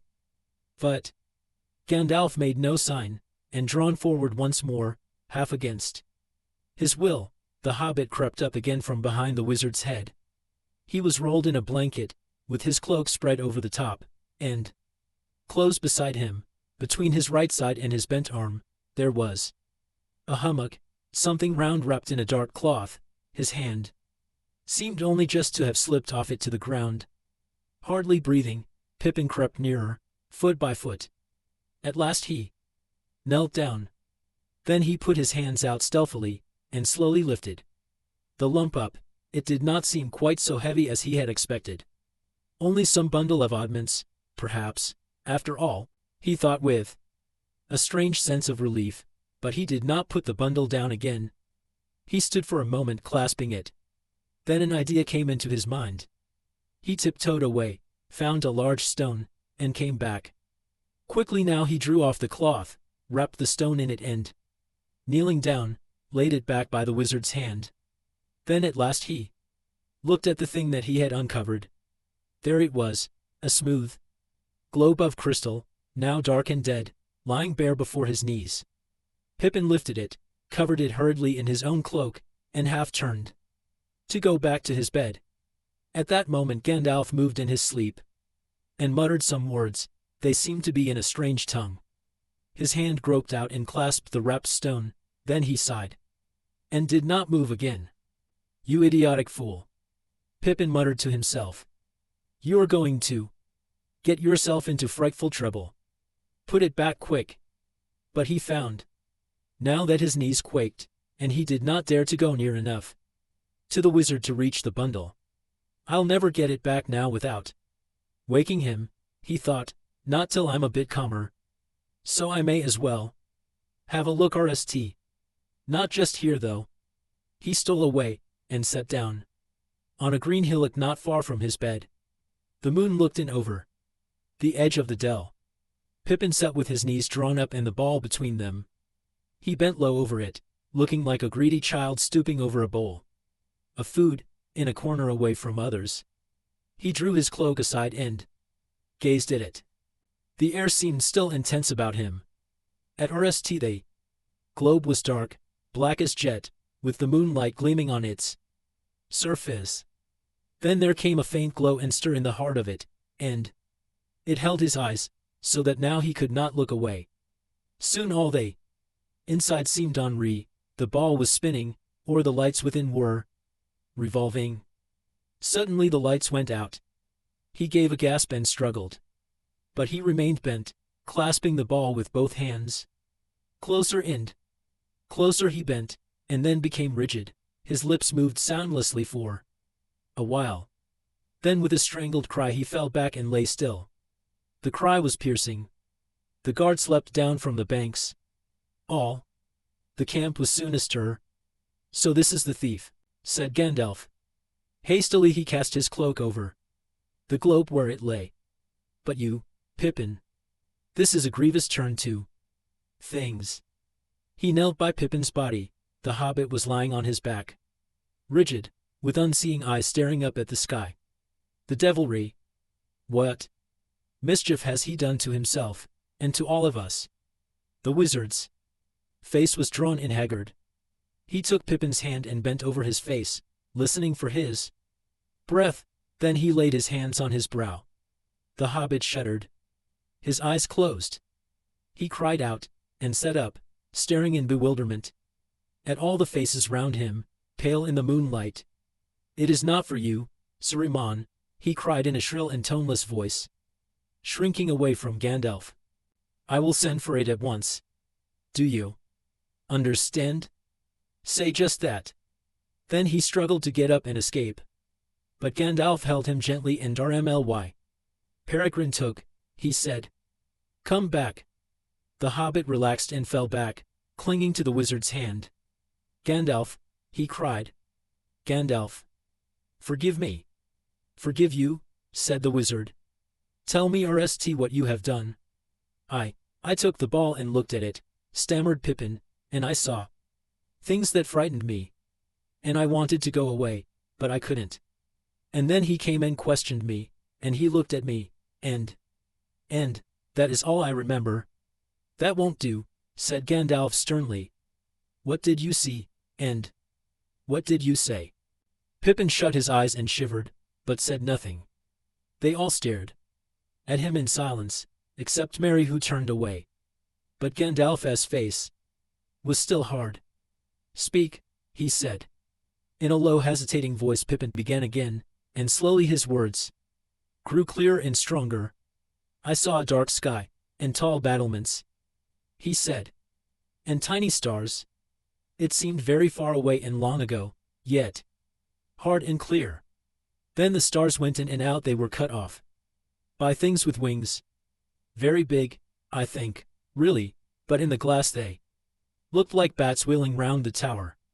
I thought there were 9 of them.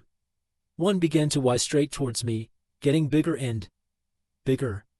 It had a horrible no, I can't say.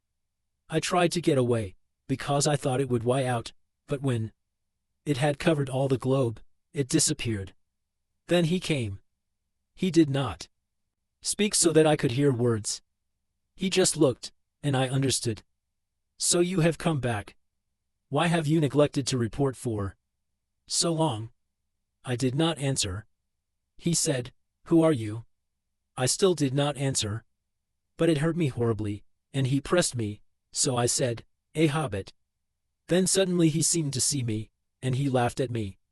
It was cruel. It was like being stabbed with knives. I struggled. But he said, Wait a moment. We shall meet again soon. Tell Saruman that this dainty is not for him. I will send for it at once. Do you understand? Say just that. Then he gloated over me. I felt I was falling to pieces. No, I can't say any more. I don't remember anything else. Look at me, said Gandalf. Pippin looked up straight into his eyes. The wizard held his gaze for a moment in silence. Then his face grew gentler, and the shadow of a smile appeared. He laid his hand softly on Pippin's head. All right, he said. Say no more. You have taken no harm. There is no lie in your eyes, as I feared. But he did not speak long with you. A fool, but an honest fool, you remain, Peregrine Took. Wiser ones might have done worse in such a pass. But mark this. You have been saved, and all your friends too, mainly by good fortune, as it is called. You cannot count on it a second time. If he had questioned you, then and there, almost certainly you would have told all that you know, to the ruin of us all. But he was too eager. He did not want information only, he wanted you, quickly, so that he could deal with you in the dark tower, slowly. Don't shudder. If you will meddle in the affairs of wizards, you must be prepared to think of such things. But come. I forgive you. Be comforted. Things have not turned out as evilly as they might. He lifted Pippin gently and carried him back to his bed. Merry followed, and sat down beside him. Lie there and rest, if you can. Pippin, said Gandalf. Trust me. If you feel an itch in your palms again, tell me of it. Such things can be cured. But anyway, my dear hobbit, don't put a lump of rock under my elbow again. Now, I will leave you two together for a while. With that Gandalf returned to the others, who were still standing by the Orthanstone, and trebled thought. Peril comes in the night, when least expected, he said. "We have had a narrow escape." "How is the hobbit, Pippin?" asked Aragorn. "I think all will be well now," answered Gandalf. "He was not held long, and hobbits have an amazing power of recovery. The memory, or the horror of it, will probably fade quickly. Too quickly, perhaps. Will you, Aragorn, take the Orthan Stone and guard it? It is a danger. Us charge? Dangerous indeed, but not to all," said Aragorn. "There is one who may claim it by right. For this assuredly is the Palantir of Orthan, from the treasury of Elendil, set here by the kings of Gondor. Now, my hour draws near. I will take it." Gandalf looked at Aragorn, and then, to the surprise of the others, he lifted the covered stone, and bowed as he presented it. "Receive it, Lord," he said, "in earnest of other things that shall be given back. But if I may counsel you in the use of your own, do not use it yet. Be wary. When have I been hasty or unwary, who have waited and prepared?" "For so many long years," said Aragorn. "Never yet." "Do not then stumble at the end of the road," answered Gandalf. "But at the least keep this thing secret. You, and all others that stand here. The hobbit, Peregrine, above all should not know where it is bestowed. The evil tea may come on him again. For alas, he has handled it and looked in it, as should never have happened. He ought never to have touched it in Isengard, and there I should have been quicker. But my mind was bent on Saruman, and I did not at once guess the nature of the stone. Then I was weary, and as I lay pondering it, sleep overcame me. Now I know." "Yes, there can be no doubt," said Aragorn. "At last we know the link between Isengard and Mordor, and how it worked. Much is explained. Strange powers have our enemies, and strange weaknesses," said Theoden. "But it has long been said, oft evil will shall evil march. That many times is seen," said Gandalf. "But at this time we have been strangely fortunate. Maybe I have been saved by this hobbit from a grave blunder. I had considered whether or not to probe this stone myself to endy its uses. Had I done so, I should have been revealed to him myself. I am not ready for such a trial, if indeed I shall ever be so.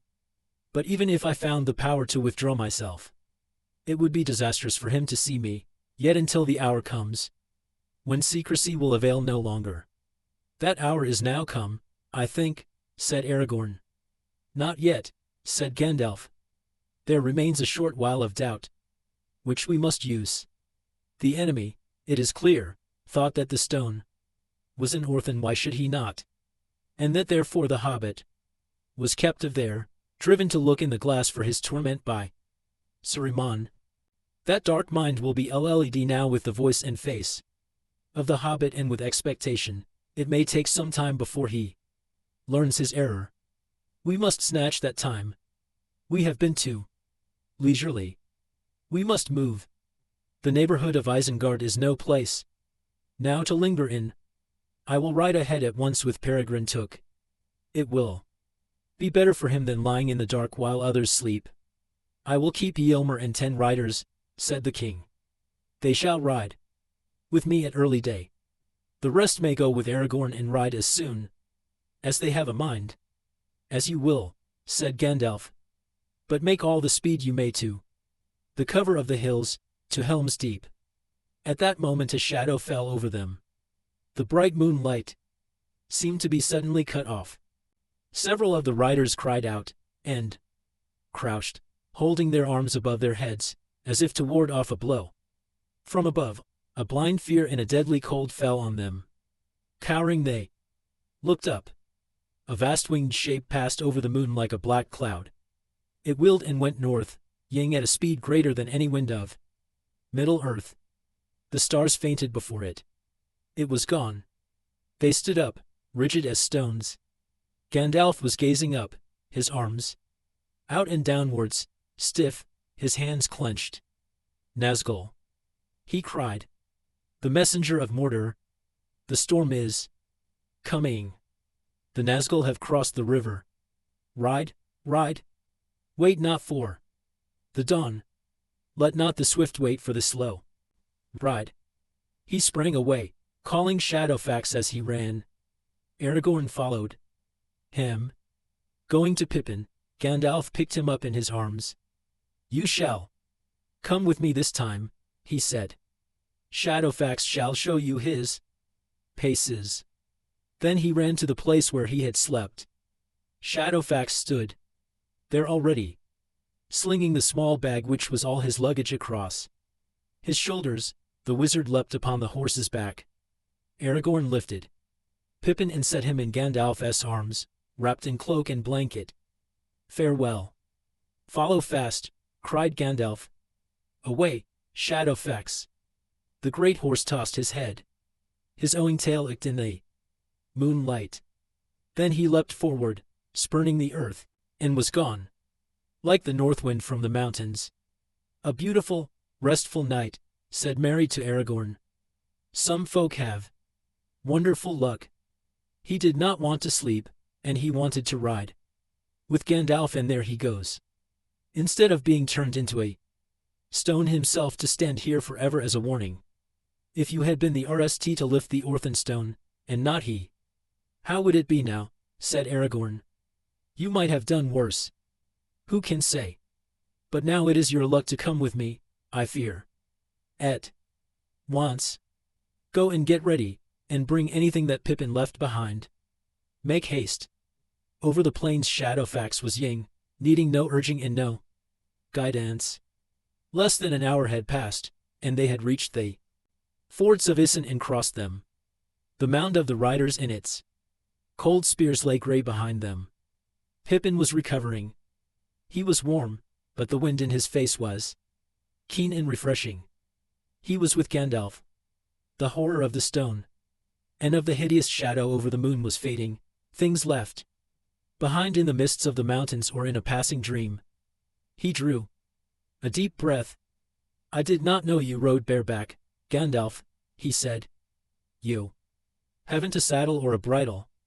I do not ride elf fashion, except on Shadowfax, said Gandalf.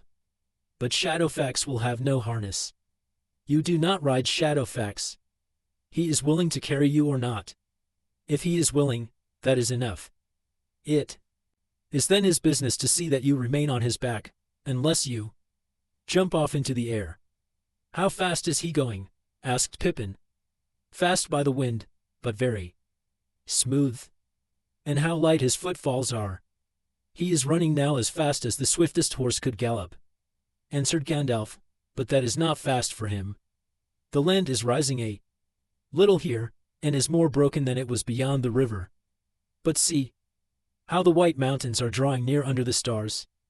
Yonder are the Thrinairn peaks like black spears.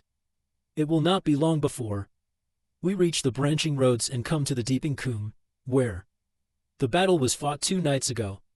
Pippin was silent again for a while. He heard Gandalf singing softly to himself, murmuring brief snatches of rhyme in many tongues, as the miles ran under them. At last the wizard passed into a song of which the hobbit caught the words. A few lines came clear to his ears. Through the rushing of the wind, tall ships and tall kings, 3 times 3. What brought they from the foundered land? Over the owing sea, 7 stars in 7 stones, and 1 white tree. What are you saying, Gandalf? Asked Pippin. I was just running over some of the rhymes of lore in my mind, answered the wizard. Hobbits, I suppose, have forgotten them, even those that they ever knew. No, not all, said Pippin. And we have many of our own, which wouldn't interest you, perhaps. But I have never heard this one. What? Is it about the 7 stars and 7 stones? About the palantry of the kings of old, said Gandalf. And what are they? The name meant that which looks far away. The Orthan stone was one. Then it was not made. Not made. Pippin hesitated. By the enemy. No, said Gandalf. Nor by Saruman. It is beyond his art, and beyond Sauron's too. The palantry came from beyond Westerness. From Eldamar. The Noldor made them. Fëanor himself, maybe, wrought them, in days so long ago that the time cannot be measured. In years. But there is nothing that Sauron cannot turn to evil uses. Alas for Saruman. It was his downfall, as I now perceive. Perilous too. Us all are the devices of an art deeper than we possess ourselves. Yet, he must bear the blame. Fool. To keep it secret, for his own prot. No word did he ever speak of it to any of the council. We had not yet given thought to the fate of the palantry of Gondor in its ruinous wars. By men they were almost forgotten. Even in Gondor they were a secret known only to a few. In Arnir they were remembered only in a rhyme of lore among the Dúnedain. What did the men of old use them for? Asked Pippin, delighted and astonished at getting answers to so many questions, and wondering how long it would last. To see far off, and to converse in thought with one another, said Gandalf. In that way they long guarded and united the realm of Gondor. They set up stones at Minas Aenir, and at Minas Ithil, and at Orthan in the ring of Isengard. The chief and master of these was under the dome of stars at Osgiliath before its ruin. The three others were far away in the north. In the house of Elrond it is told that they were at Anaminas, and Amin Sol, and Elendil's stone was on the tower hills that look towards Myth-London in the Gulf of Lune where the grey ships lie. Each palantir replied to each, but all those in Gondor were ever open to the view of Osgiliath. Now it appears that, as the rock of Orthan has withstood the storms of time, so there the palantir of that tower has remained. But alone it could do nothing but see small images of things far off and days remote. Very useful, no doubt, that was to Saruman, yet it seems that he was not content. Further abroad he gazed, until he cast his gaze upon Barad-dûr. Then he was caught. Who knows where the lost stones of Arnir and Gondor now lie? Buried, or drowned deep. But one at least Sauron must have obtained and mastered to his purposes. I guess that it was the Ithil stone, for he took Minas Ithil long ago and turned it into an evil place. Minas Morgul, it has become. Easy it is now to guess how quickly the roving eye of Saruman was trapped and held, and how ever since he has been persuaded from afar, and daunted when persuasion would not serve. The biter bit, the hawk under the eagle's foot, the spider in a steel web.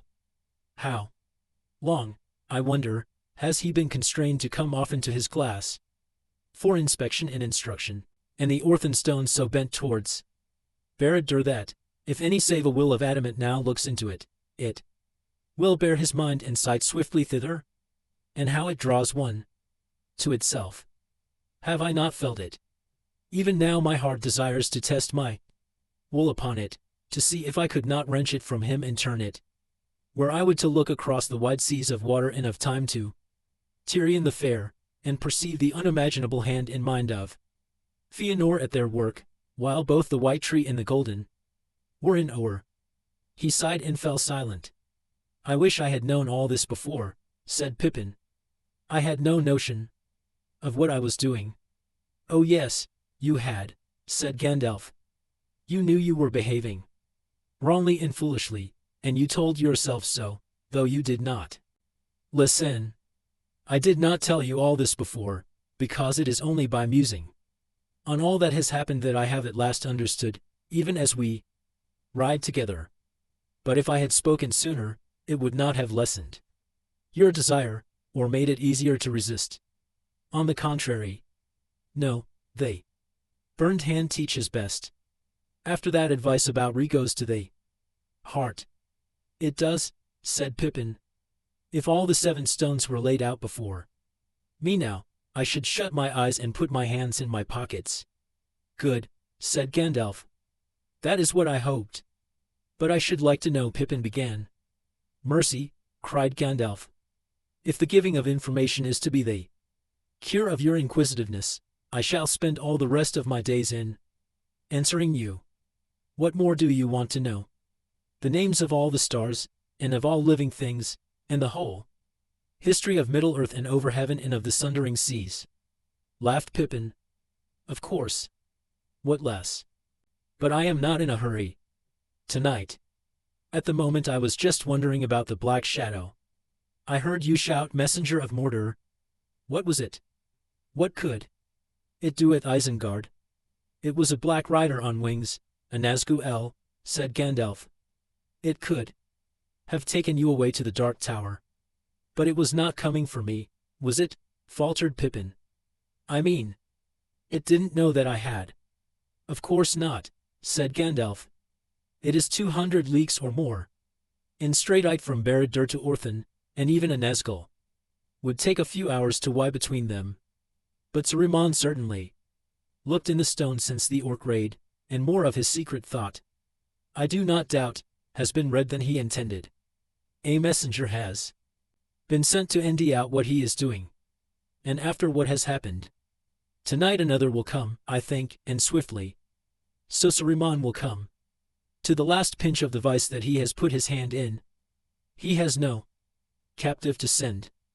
He has no stone to see with, and cannot answer the summons.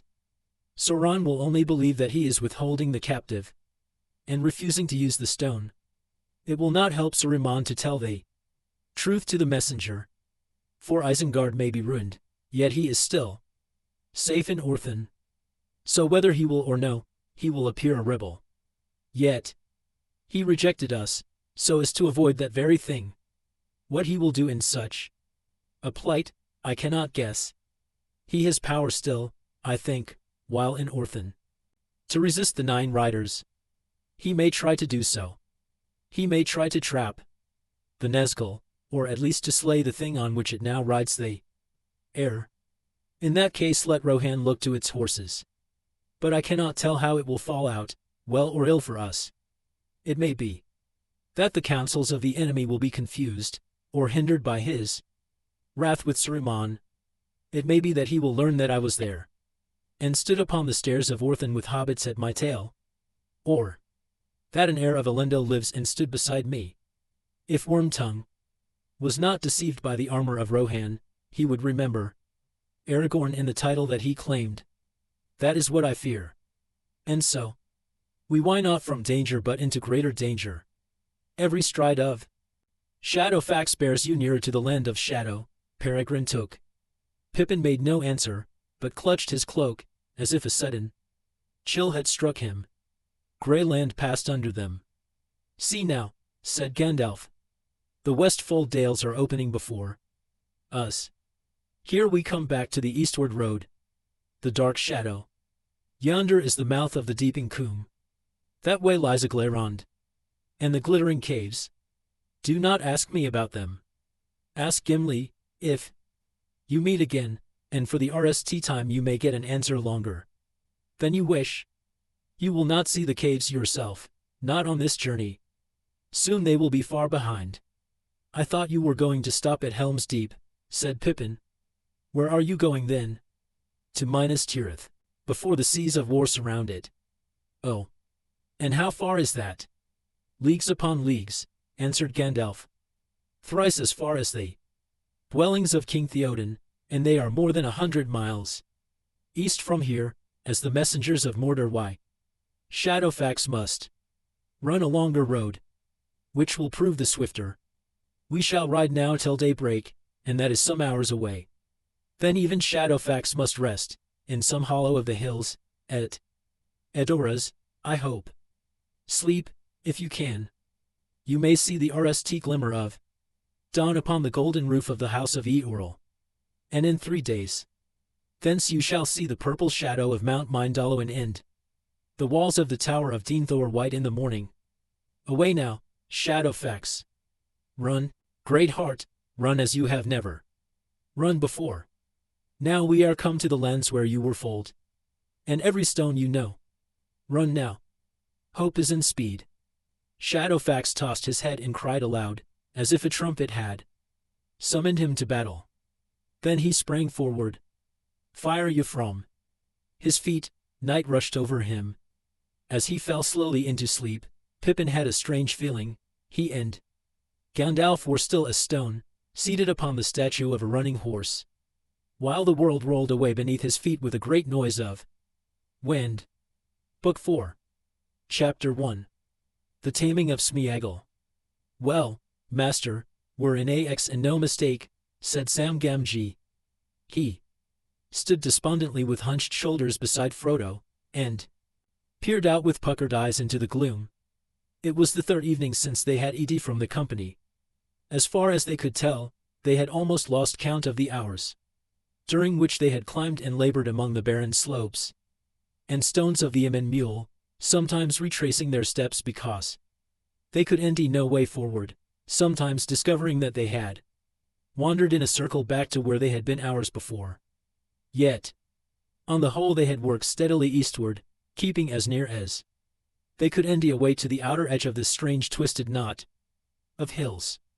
But always they found its outward faces sheer, high and impassable, frowning over the plain below. Beyond its tumbled skirts lay livid festering marshes where nothing moved and not even a bird was to be seen. The hobbits stood now on the brink of a tall cliff, fair and bleak, its feet wrapped in mist, and behind them rose the broken highlands, crowned with drifting cloud. A chill wind blew from the east. Night was gathering over the shapeless lands before them. The sickly green of them was fading to a sullen brown. Far away to the right they, Anduin, that had gleamed tearfully in sunbreaks during the day, was now hidden in shadow. But their eyes did not look beyond the river, back to Gondor, to their friends, to the lands of men. South and east they stared to where, at the edge of the oncoming night, a dark line hung, like distant mountains of motionless smoke. Every now and again a tiny red gleam far away ickered upwards on the rim of earth and sky. What AX, said Sam.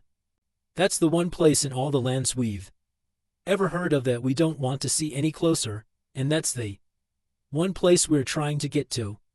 And that's just where we can't get. No how. We've come the wrong way altogether, seemingly.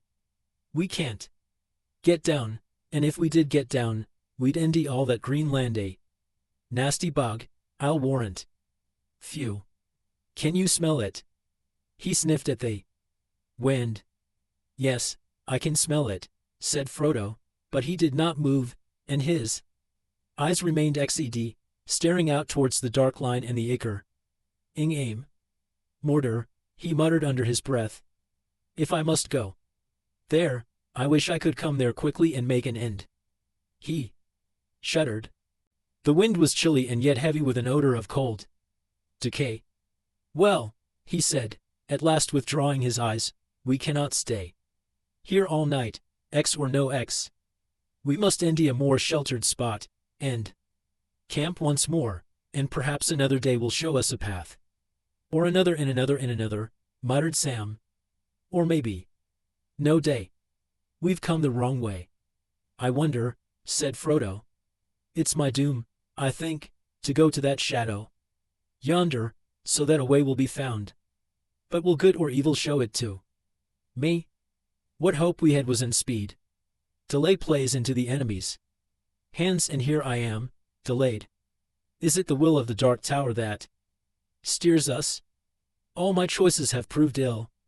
I should have left the company long before, and come down from the north, east of the river and of the Emyn Muil, and so over the heart of Battle Plain to the passes of Mordor. But now it isn't possible for you and me alone to end a way back, and the orcs are prowling on the east bank. Every day that passes is a precious day lost. I am tired, Sam. I don't know what is to be done. What food have we got left? Only those, what do you call 'em, lembas, Mr. Frodo? A fair supply. But they are better than not, by a long bite. I never thought, though, when IRST set tooth in them, that I should ever come to wish for a change. But I do now, a bit of plain bread, in a mug. Half a mug of beer would go down proper. I've lugged my cooking gear all the way from the last camp, and what use has it? Then, not to make with, for a start, and not to cook. Not even grass. They turned away and went down into a stony hollow. The westering sun was caught into clouds, and night came swiftly. They slept as well as they could for the cold, turn and turn about, in a nook.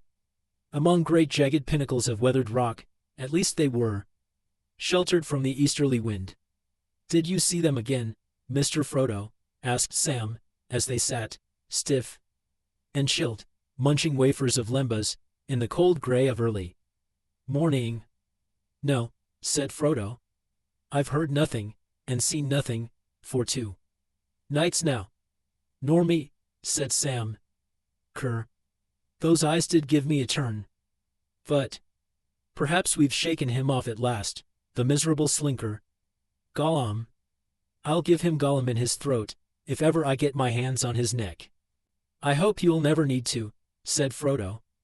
"I don't know how he followed us, but it may be that he's lost us again, as you say. In this dry bleak land we can't leave many footprints, nor much scent, even for his sniffing nose." "I hope that's the way of it," said Sam. "I wish we could be rid of him for good." "So do I," said Frodo, "but he's not my chief trouble. I wish we could get away from these hills. I hate them. I feel all naked on the east side, stuck up here with nothing but the dead. It's between me and that shadow yonder. There's an eye in it. Come on. We've got to get down today somehow." But that day wore on, and when afternoon faded towards evening, they were still scrambling along the ridge and had found no way of escape. Sometimes in the silence of that barren country they fancied that they heard faint sounds behind them, a stone falling, or the imagined step of upping feet on the rock. But if they halted and stood still, listening, they heard no more, nothing but the wind sighing over the edges of the stones, yet even that reminded them of breath softly hissing through sharp teeth. All that day the outer ridge of the Emynmuil had been bending gradually northward, as they struggled on. Along its brink there now stretched a wide tumbledead of scored and weathered rock, cut every now and again by trench-like gullies that sloped steeply down to deep notches in the cliff face, to end a path in these clefts, which were becoming deeper and more frequent. Frodo and Sam were driven to their left, well away from the edge, and they did not notice that for several miles they had been going slowly but steadily downhill. The cliff top was sinking towards the level of the lowlands. At last they were brought to a halt. The ridge took a sharper bend northward and was gashed by a deeper ravine. On the further side, it reared up again, many fathoms at a single leap. A great grey cliff loomed before them, cut sheer down as if by a knife stroke. They could go no further forwards, and must turn now either west or east. But west would lead them only into more labor and delay. Back towards the heart of the hills, east would take them to the outer precipice. "There's nothing for it but to scramble down this gully," Sam said. "Frodo, let's see what it leads to." "A nasty drop, I'll bet," said Sam. The cleft was longer and deeper than it seemed. Some way down, they found a few gnarled and stunted trees, the rst they had seen for days, twisted birch for the most part, with here and there a R tree. Many were dead and gaunt, bitten to the core by the eastern winds. Once in milder days there must have been a fair thicket in the ravine. But now, after some yards, the trees came to an end, though old broken stumps straggled on almost to the cliff's brink. The bottom of the gully, which lay along the edge of a rock fault, was rough with broken stone and slanted steeply down. When they came at last to the end of it, Frodo stooped and leaned out. "Look," he said. "We must have come down a long way, or else the cliff has sunk. It's much lower here than it was, and it looks easier, too." Sam knelt beside him and peered reluctantly over the edge. Then he glanced up at the great cliff rising up, away on their left. "Easier," he grunted. "Well, I suppose it's always easier getting down than up. Those as can't why can jump." "It would be a big jump still," said Frodo. Well, he stood for a moment measuring it with his eyes, about 18 fathoms. I should guess. Not more. And that's enough, said Sam. Ugh. How I do hate looking down. From a height. But looking's better than climbing. All the same, said Frodo, I think we could climb here, and I think we shall have to try. See, the rock is quite different from what it was a few miles back. It has slipped and cracked. The outer fall was indeed no longer sheer, but sloped outwards a little. It looked like a great rampart or seawall whose foundations had shifted, so that its courses were all twisted and disordered, leaving great sores and long slanting edges that were in places almost as wide as stairs. And if we're going to try and get down, we had better try at once. It's getting dark early. I think there's a storm coming. The smoky blur of the mountains in the east was lost in a deeper blackness that was already reaching out westwards with long arms. There was a distant mutter of thunder borne on the rising breeze. Frodo sniffed the air and looked up doubtfully at the sky. He strapped his belt outside his cloak and tightened it, and settled his light pack on his back. Then he stepped towards the edge. I'm going to try it, he said. Very good, said Sam gloomily. But I'm going RST. You, said Frodo. What's made you change your mind about climbing? I haven't changed my mind. But it's only sense, put the one lowest, as is most likely to slip. I don't want to come down atop of you and knock you off. No sense in killing two with one fall. Before Frodo could stop him, he sat down, swung his legs over the brink, and twisted round, scrabbling with his toes for a foothold. It is doubtful if he ever did anything braver in cold blood, or more unwise. No, no. Sam, you old ass, said Frodo. You'll kill yourself for certain, going over like that without even a look to see what to make. 4. Come back. He took Sam under the armpits and hauled him up again. Now, wait a bit and be patient, he said. Then he lay on the ground, leaning out and looking down, but the light seemed to be fading quickly, although the sun had not yet set. I think we could manage this, he said presently. I could at any rate, and you could too, if you kept your head and followed me carefully. I don't know how you can be so sure, said Sam. Why? You can't see to the bottom in this light. What if you comes to a place where there's nowhere to put your feet or your hands? Climb back, I suppose, said Frodo. Easy said, objected Sam. Better wait till morning and more light. No. Not if I can help it, said Frodo with a sudden strange vehemence. I grudge every hour, every minute. I'm going down to try it out. Don't you follow till I come back or call. Gripping the stony lip of the fall with his engers, he let himself gently down, until when his arms were almost at full stretch, his toes found a ledge. One step down, he said. And this ledge broadens out to the right. I could stand there without a hold. His words were cut short. The hurrying darkness, now gathering great speed, rushed up from the east and swallowed the sky. There was a dry splitting crack of thunder right overhead. Searing lightning smote down into the hills. Then came a blast of savage wind, and with it, mingling with its roar, there came a high shrill shriek. The hobbits had heard just such a cry far away in the marish as they eat from Hobbiton, and even there in the woods of the Shire it had frozen their blood. Out here in the waste its terror was far greater. It pierced them with cold blades of horror and despair, stopping heart and breath. Sam fell out on his face. Involuntarily Frodo loosed his hold and put his hands over his head and ears. He swayed, slipped, and slithered downwards with a wailing cry. Sam heard him and crawled with an effort to the edge. Master! Master! He called. Master! He heard no answer. He found he was shaking all over, but he gathered his breath, and once again he shouted, Master! The wind seemed to blow his voice back into his throat, but as it passed, roaring up the gully and away over the hills, a faint answering cry came to his ears. All right, all right.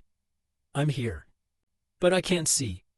Frodo was calling with a weak voice. He was not actually very far away.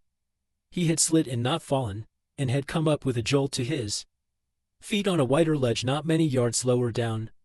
Fortunately the rock face at this point leaned well back and the wind had pressed him against the cliff, so that he had not toppled over.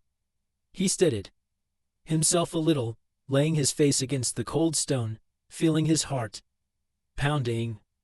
But either the darkness had grown complete, or else his eyes had lost their sight. All was black about him. He wondered if he had been struck blind. He took a deep breath. Come back. Come back, he heard Sam's voice out of the blackness above. I can't, he said. I can't see. I can't any hold. I can't move yet. What can I do, Mr. Frodo? What can I do? Shouted Sam, leaning out dangerously far. Why could not his master see? It was dim. Certainly, but not as dark as all that. He could see Frodo below him. A grey forlorn gurse played against the cliff. But he was far out of the reach of any helping hand. There was another crack of thunder, and then the rain came. In a blinding sheet, mingled with hail, it drove against the cliff, bitter cold. I'm coming down to you, shouted Sam, though how he hoped to help in that way he could not have said. No, no, wait. Frodo called back, more strongly now. I shall be better soon. I feel better already. Wait. You can't do anything without a rope. Rope, cried Sam, talking wildly to himself in his excitement and relief. Well, if I don't deserve to be hung on the end of one as a warning to numbskulls. You're nowt but an any hammer, Sam. Gamgee, that's what the gaffer said to me often enough, it being a word of his. Robe. Stop chattering, cried Frodo, now recovered enough to feel both amused and annoyed. Never mind your gaffer. Are you trying to tell yourself you've got some rope in your pocket? If so, out with it. Yes, Mr. Frodo, in my pack and all. Carried it hundreds of miles. And I'd clean forgotten it. Then get busy and let an end down. Quickly Sam unslung his pack and rummaged in it. There indeed. At the bottom was a coil of the silken grey robe made by the folk of Lorien. He cast an end to his master. The darkness seemed to lift from Frodo's eyes, or else his sight was returning. He could see the grey line as it came dangling down, and he thought it had a faint silver sheen. Now that he had some point in the darkness to X his eyes on, he felt less giddy.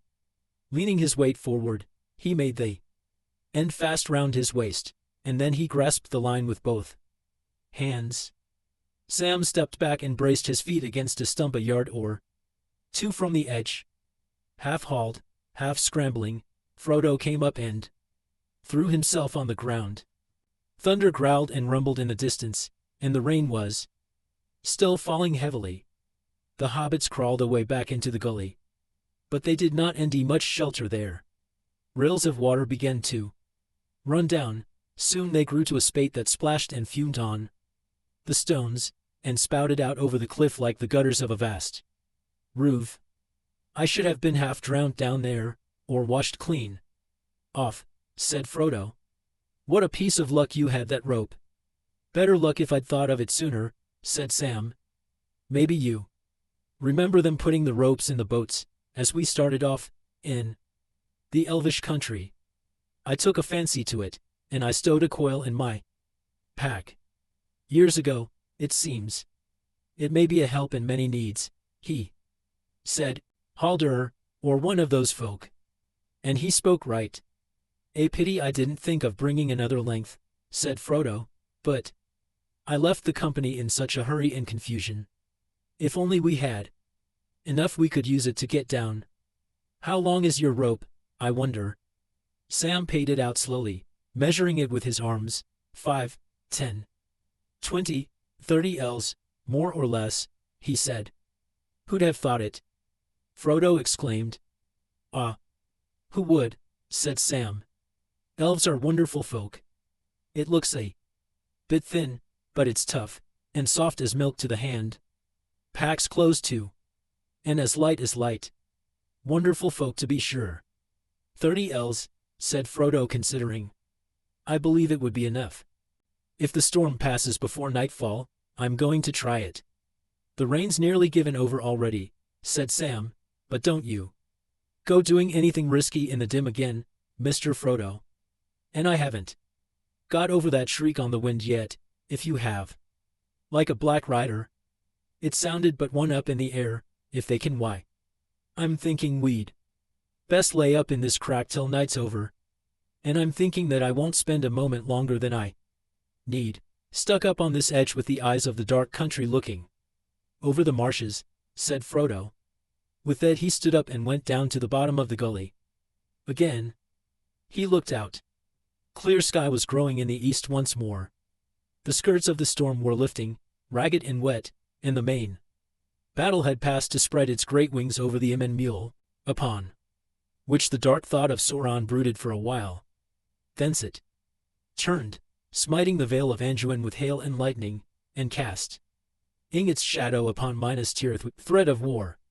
Then, lowering in the mountains, and gathering its great spires, it rolled on slowly over Gondor and the skirts of Rohan, until far away the riders on the plain saw its black towers moving behind the sun, as they rode into the west. But here, over the desert and the reeking marshes, the deep blue sky of evening opened once more, and a few pallid stars appeared, like small white holes in the canopy above the crescent moon. "It's good to be able to see again," said Frodo, breathing deep. "Do you know, I thought for a bit that I had lost my sight from the lightning or something else worse. I could see nothing at all, until the gray rope came down. It seemed to shimmer somehow." "It does look sort of silver in the dark," said Sam. "Never noticed it before, though I can't remember as I've ever had it out since I stowed it. But if you are so set on climbing, Mr. Frodo, how are you going to use it?" 30 ells, or say, about 18 fathom, that's no more than your guess at the height of the cliff. Frodo thought for a while. "Make it fast to that stump, Sam," he said. "Then I think you shall have your wish this time and go RST. I'll lower you, and you need do no more than use your feet and hands to fend yourself off the rock. Though, if you put your weight on some of the ledges and give me a rest, it will help. When you're down, I'll follow. I feel quite myself again now." "Very well," said Sam heavily. "If it must be, let's get it over." He took up the rope and made it fast over the stump nearest to the brink. Then the other end he tied about his own waist. Reluctantly he turned and prepared to go over the edge a second time. It did not, however, turn out half as bad as he had expected. The rope seemed to give him condence, though he shut his eyes more than once when he looked down between his feet. There was one awkward spot where there was no ledge and the wall was sheer end. Even undercut for a short space, there he slipped and swung out on the silver line. But Frodo lowered him slowly and steadily, and it was over at last. His chief fear had been that the rope length would give out while he was still high up, but there was still a good bite in Frodo's hands when Sam came to the bottom and called up, "I'm down." His voice came up clearly from below, but Frodo could not see him. His gray elven cloak had melted into the twilight. Frodo took rather more time to follow him. He had the rope about his waist and it was fast above, and he had shortened it so that it would pull him up before he reached the ground. Still he did not want to risk a fall, and he had not quite Sam's faith in this slender gray line. He found two places, all the same, where he had to trust wholly to it. Smooth surfaces where there was no hold even for his strong hobbit. Edges in the ledges were far apart. But at last he too was down. "Well," he cried, "we've done it. We've escaped from the Immen Mule. And now what next?" I wonder. Maybe we shall soon be sighing for good hard rock underfoot again. But Sam did not answer. He was staring back up the cliff. Ninny. Hammers, he said. Noodles. My beautiful rope. There it is tied to a stump, and we're at the bottom. Just as nice a little stair for that slinking golem as we could leave. Better put up a signpost to say which way we've gone. I thought it seemed a bit too easy. If you can think of any way we could have both used the rope and yet brought it down with us, then you can pass on to me, Ninny. Hammer, or any other name your gaffer gave you, said Frodo. Climb up and untie it and let yourself down, if you want to. Sam scratched his head. No, I can't think how. Begging your pardon, he said. But I don't like leaving it, and that's a fact. He stroked the rope's end and shook it gently. It goes hard parting with anything I brought out of the elf country, made by Galadriel herself. Too, maybe. Galadriel, he murmured, nodding his head mournfully. He looked up and gave one last pull to the rope as if in farewell. To the complete surprise of both the hobbits it came loose. Sam fell over, and the long gray coil slithered silently down on top of him. Frodo laughed. Who tied the rope? He said. A good thing it held as long as it did. To think that I trusted all my weight to your knot. Sam did not laugh. I may not be much good at climbing, Mr. Frodo, he said in injured tones, but I do know something about rope and about knots. It's in the family, as you might say. Why, my granddad, and my Uncle Andy after him that was the gaffer's eldest brother, he had a rope walk over by tiled many a year. And I put as fast a hitch over the stump as anyone could have done, in the Shire or out of it. Then the rope must have broken freight on the rock edge, I expect, said Frodo. I bet it didn't, said Sam in an even more injured voice. He stooped and examined the ends. Nor it hasn't neither. Not a strand. Then I'm afraid it must have been the knot, said Frodo. Sam shook his head and did not answer. He was passing the rope through his engers thoughtfully. Have it your own way, Mr. Frodo, he said at last, but I think the rope came off itself when I called. He coiled it up and stowed it lovingly in his pack. It certainly came, said Frodo, and that's the chief thing. But now we've got to think of our next move. Night will be on us soon. How beautiful the stars are, and the moon. They do cheer the heart, don't they? Said Sam looking up. Elvish. They are, somehow. And the moon's growing. We haven't seen him for a night or two in this cloudy weather. He's beginning to give quite a light. Yes, said Frodo, but he won't be full for some days.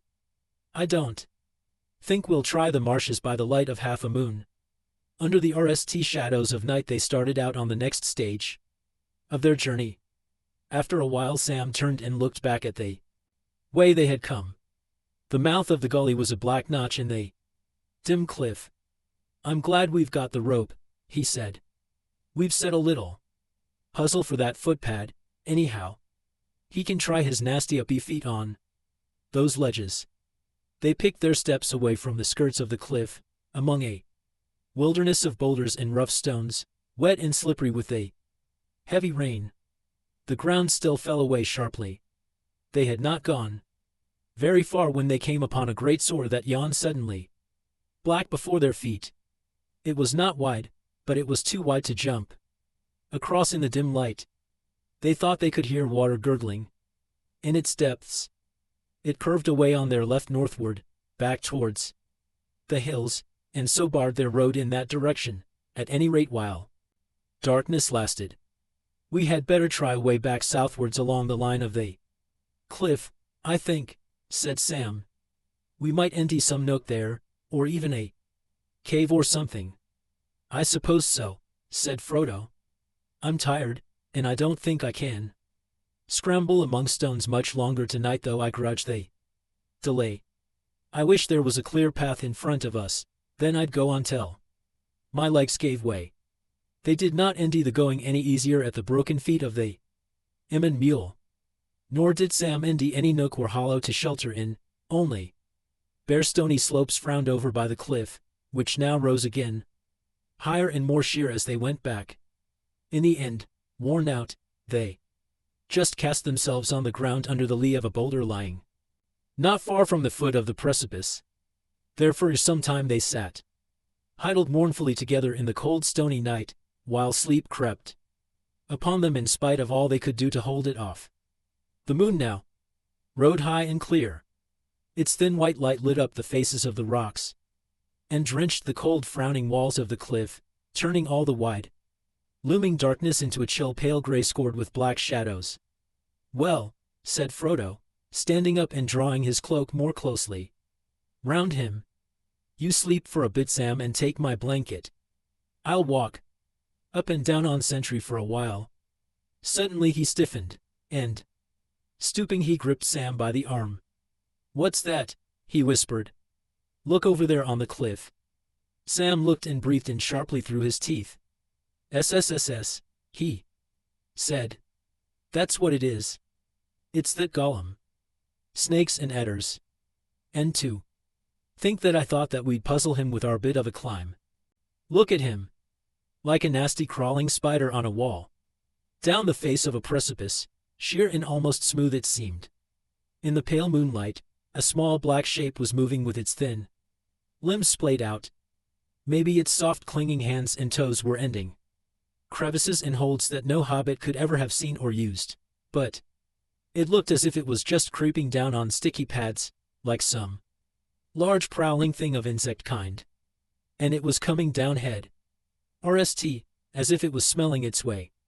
Now and again it lifted its head, slowly, turning it right back on its long skinny neck, and the hobbits caught a glimpse of two small pale gleaming lights, its eyes that blinked at the moon for a moment and then were quickly lidded again. "Do you think he can see us?" said Sam. "I don't know," said Frodo quietly, "but I think not. It is hard even for friendly eyes to see these elven cloaks.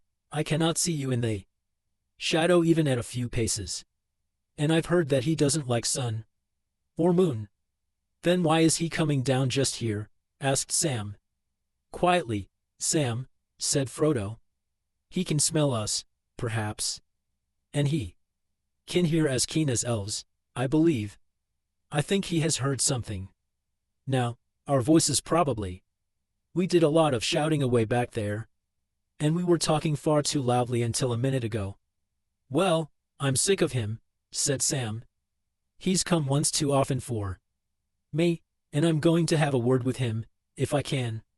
I don't suppose we could give him the slip now anyway." Drawing his gray hood well over his face, Sam crept stealthily towards the cliff. "Careful," whispered Frodo coming behind. "Don't alarm him. He's much more dangerous than he looks." The black crawling shape was now 3/4 of the way down, and perhaps 50 feet or less above the cliff's foot. Crouching stone, still in the shadow of a large boulder, the hobbits watched him. He seemed to have come to a difficult passage or to be troubled about something. They could hear him sniffing, and now and again there was a harsh hiss of breath that sounded like a curse. He lifted his head, and they thought they heard him spit. Then he moved on again. Now they could hear his voice creaking and whistling. "SSS. Cautious, my precious. More haste, less speed. We mustn't risk our neck, must we, precious? No, precious Gollum." He lifted his head again, blinked at the moon, and quickly shut his eyes. "We hate it," he hissed. "Nasty, nasty shivery light it is, SSS. It spies on us, precious, it hurts our eyes." He was getting lower now, and the hisses became sharper and clearer. "Where ISS it, where ISS it, my precious, my precious. It's ours. It is, and we wants it. The thieves, the LTHY little thieves. Where are they with my precious? Curse them. We hates them." "It doesn't sound as if he knew we were here, does it?" whispered Sam. "And what's his precious? Does he mean they HSH, breathed Frodo. He's getting near now, near enough to hear a whisper. Indeed, Gollum had suddenly paused again, and his large head on its scrawny neck was lolling from side to side as if he was listening. His pale eyes were half unlidded. Sam restrained himself, though his and yours were twitching. His eyes, LLED with anger and disgust, were XED on the wretched creature as he now began to move again, still whispering and hissing to himself. At last he was no more than a dozen feet from the ground, right above their heads. From that point there was a sheer drop, for the cliff was slightly undercut, and even Gollum could not endy a hold of any kind. He seemed to be trying to twist round, so as to go legs. RST, when suddenly with a shrill whistling shriek he fell. As he did so, he curled his legs and arms up round him, like a spider whose descending thread is snapped. Sam was out of his hiding in a ash and crossed the space between him and the cliff foot in a couple of leaps. Before Gollum could get up, he was on top of him. But he found Gollum more than he bargained for, even taken like that, suddenly, off his guard after a fall. Before Sam could get a hold, long legs and arms were wound round him, pinning his arms, and a clinging grip, soft but horribly strong, was squeezing him like slowly tightening cords, clammy. Angers were feeling for his throat. Then sharp teeth bit into his shoul. All he could do was to butt his hard round head sideways into the creature's face. Gollum hissed and spat, but he did not let go. Things would have gone ill with Sam if he had been alone. But Frodo sprang up and drew Sting from its sheath. With his left hand, he drew back Gollum's head by his thin lank hair, stretching his long neck and forcing his pale venomous eyes to stare up at the sky. "Let go, Gollum," he said. "This is Sting. You have seen it before. Once upon a time. Let go, or you'll feel it this time. I'll cut your throat." Gollum collapsed and went as loose as wet string. Sam got up and jarring his shoulder. His eyes smoldered with anger, but he could not avenge himself. His miserable enemy lay groveling on the stones, whimpering. "Don't hurt us. Don't let them hurt us, precious. They won't hurt us, will they, nice little hobbitses?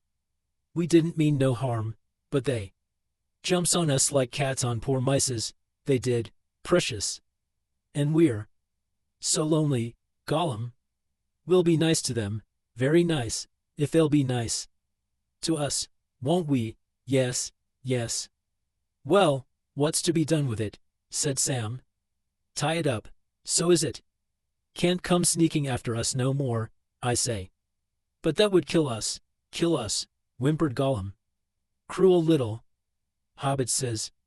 Tie us up in the cold hard lands and leave us, Gollum." "Gollum." Sobs welled up in his gobbling throat. "No," said Frodo. "If we kill him, we must kill him outright. But we can't do that, not as things are. Poor wretch. He has done us no harm." "Oh, hasn't he?" said Sam, rubbing his shoulder. "Anyway, he meant to, and he means to, I'll warrant. Throttle us in our sleep, that's his plan." "I dare say," said Frodo. "But what he means to do is another matter." He paused for a while and thought. Gollum lay still, but stopped whimpering. Sam stood glowering over him. It seemed to Frodo then that he heard, quite plainly but far off, voices out of the past. What a pity Bilbo did not stab the vile creature when he had a chance. Pity? It was pity that stayed his hand. Pity and mercy, not to strike without need. I do not feel any pity for Gollum. He deserves death. Deserves death. I dare say he does. Many that live deserve death. And some die that deserve life. Can you give that to them? Then be not too eager to deal out death in the name of justice, fearing for your own safety. Even the wise cannot see all ends. Very well, he answered aloud, lowering his sword. But still I am afraid. And yet, as you see, I will not touch the creature. For now that I see him, I do pity him." Sam stared at his master, who seemed to be speaking to someone who was not there. Gollum lifted his head. "Yes, wretched we are, precious," he whined.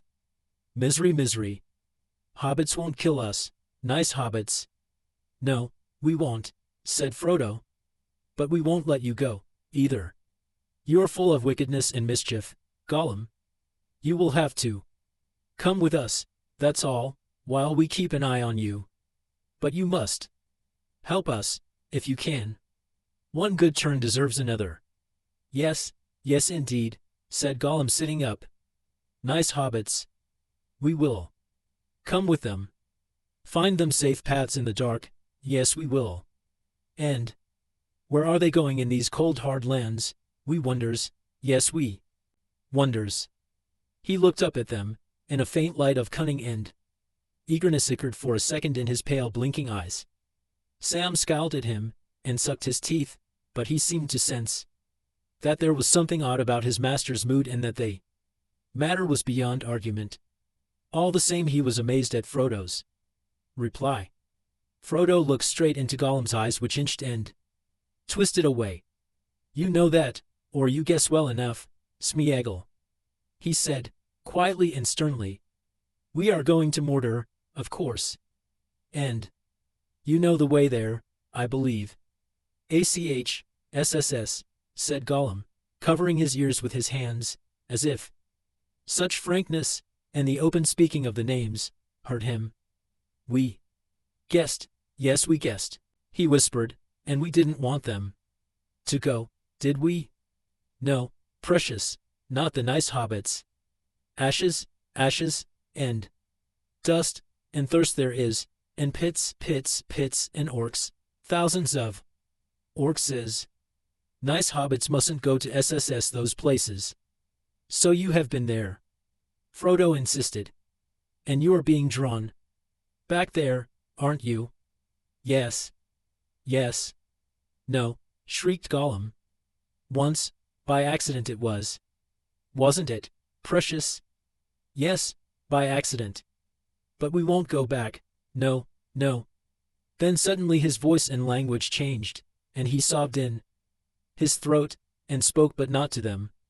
"Leave me alone, Gollum, you hurt me. Oh my poor hands, Gollum. I don't want to come back. I can't endure it. I am tired. We can't endure it, Gollum, Gollum, no. Nowhere. They're always awake. Dwarves, men, and elves, terrible.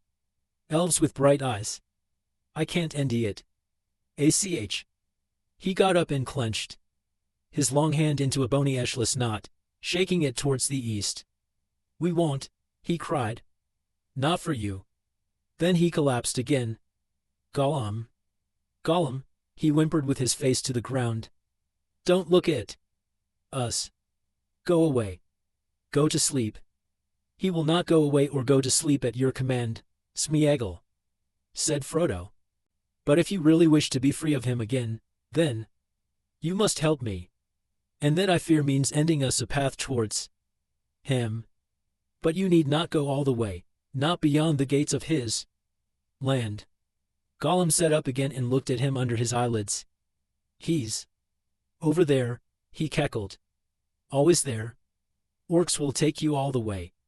Easy to end the orcs east of the river. Don't ask Smeagol.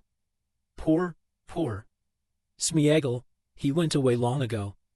They took his precious, and he's lost now. Perhaps we'll endy him again, if you come with us," said Frodo. "No, no, never.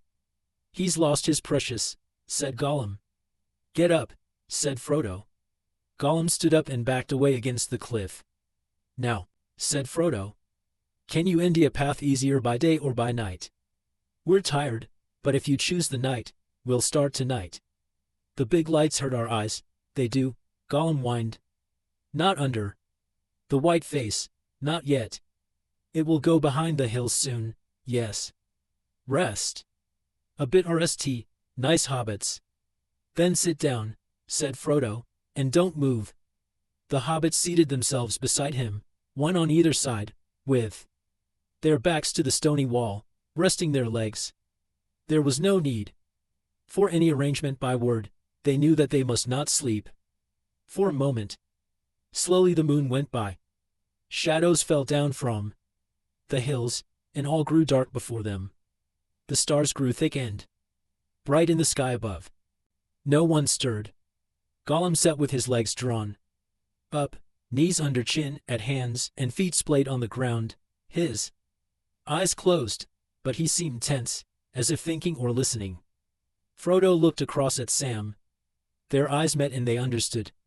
They relaxed, leaning their heads back, and shutting their eyes or seeming to. Soon the sound of their soft breathing could be heard. Gollum's hands twitched a little. Hardly perceptibly his head moved to the left and the right, and Rst one eye and then the other opened a slit. The hobbits made no sign. Suddenly, with startling agility and speed, straight off the ground, with a jump like a grasshopper or a frog, Gollum bounded forward into the darkness. But that was just what Frodo and Sam had expected. Sam was on him before he had gone 2 paces after his spring. Frodo, coming behind, grabbed his leg and threw him. "Your rope might prove useful again, Sam," he said. Sam got out the rope. "And where were you off to in the cold hard lands, Mr. Gollum?" he growled. We wonders, too. Endy some of your orc friends, I warrant. You nasty treacherous creature. It's round your neck this rope ought to go, and a tight noose too." Gollum lay quiet and tried no further tricks. He did not answer Sam, but gave him a swift venomous look. "All we need is something to keep a hold on him," said Frodo. "We want him to walk, so it's no good tying his legs or his arms. He seems to use them nearly as much. Tie one end to his ankle, and keep a grip on the other end." He stood over Gollum, while Sam tied the knot. The result surprised them both. Gollum began to scream, a thin, tearing sound, very horrible to hear. He writhed, and tried to get his mouth to his ankle and bite the rope. He kept on screaming. At last Frodo was convinced that he really was in pain, but it could not be from the knot. He examined it and found that it was not too tight, indeed hardly tight enough. Sam was gentler than his words. "What's the matter with you?" he said. "If you will try to run away, you must be tied, but we don't wish to hurt you." It hurts us," hissed Gollum. "It freezes, it bites. Elves twisted it, curse them. Nasty cruel hobbits. That's why we tries to escape. Of course it is, precious. We guess they were cruel hobbits. They visit selves with bright eyes. Take it off us.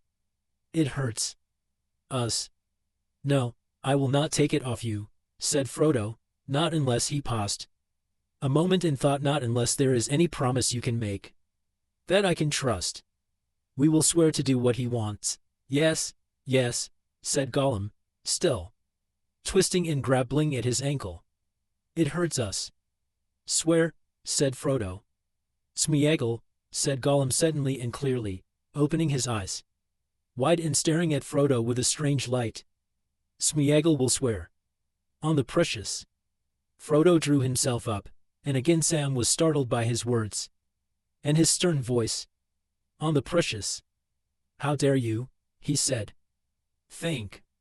One ring to rule them all and in the darkness bind them. Would you commit your promise to that, Smeagol? It will hold you. But it is more treacherous than you are. It may twist your words. Beware." Gollum cowered. On the precious," he repeated. "And what would you swear?" asked Frodo. "To be very, very good," said Gollum. Then crawling to Frodo's feet he grovelled before him, whispering hoarsely. A shudder ran over him, as if the words shook his very bones with fear. "Smeagol will swear never, to let him have it. Never. Smeagol will save it. But he must swear on the precious." "No, not on it," said Frodo, looking down at him with stern pity. All you wish is to see it and touch it, if you can, though you know it would drive you mad. Not on it. Swear by it, if you will. For you know where it is. Yes, you know, Smeagol. It is before you. For a moment it appeared to Sam that his master had grown and Gollum had shrunk, a tall stern shadow, a mighty lord who hid his brightness in grey cloud, and at his feet a little whining dog. Yet they two were in some way akin and not alien, they could reach one another's minds. Gollum raised himself and began pawing at Frodo, fawning at his knees.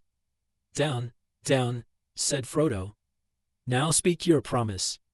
We promises, yes I promise, said Gollum. I will serve the master of the precious. Good master, good Smeagol, Gollum, Gollum. Sud. Denly he began to weep and bite at his ankle again. Take the rope off, Sam, said Frodo. Reluctantly Sam obeyed. At once Gollum got up and began prancing about, like a whipped cur whose master has patted it. From that moment a change, which lasted for some time, came over him. He spoke with less hissing and whining, and he spoke to his companions. Direct, not to his precious self. He would cringe and inch, if they stepped near him or made any sudden movement, and he avoided the touch of their elven cloaks, but he was friendly, and indeed pitifully anxious to please. He would cackle with laughter and caper, if any jest was made, or even if Frodo spoke kindly to him, and weep if Frodo rebuked him. Sam said little to him of any sort. He suspected him more deeply than ever, and if possible liked the new Gollum, the Smeagol, less than the old. Well, Gollum, or whatever it is weird to call you, he said, now for it. The moon's gone, and the night's going. We'd better start. Yes, yes, agreed Gollum, skipping about. Off we go. There's only one way across between the north end and the south end. I found it, I did. Orcs don't use it, orcs don't know it. Orcs don't cross the marshes, they go round for miles and miles. Very lucky you came this way. Very lucky you found Smeagol, yes. Follow Smeagol. He took a few steps away and looked back inquiringly, like a dog inviting them for a walk. Wait a bit, Gollum, cried Sam. Not too far ahead now. I'm going to be at your tail, and I've got the rope handy. No, no, said Gollum. Smeagol promised.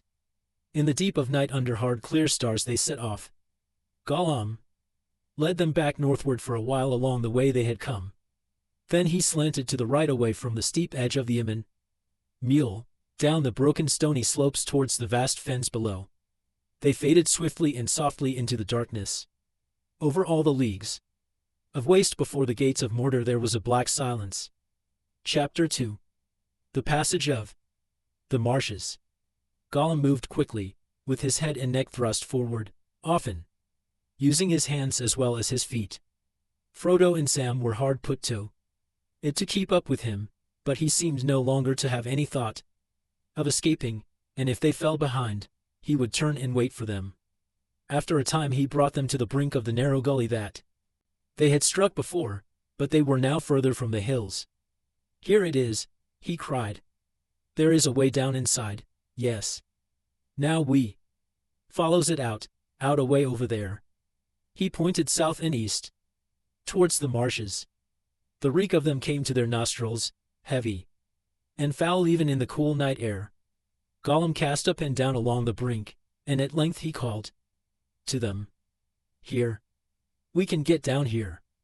Smeagol went this way once. I went this way, hiding from orcs. He led the way, and following him the hobbits climbed down into the gloom.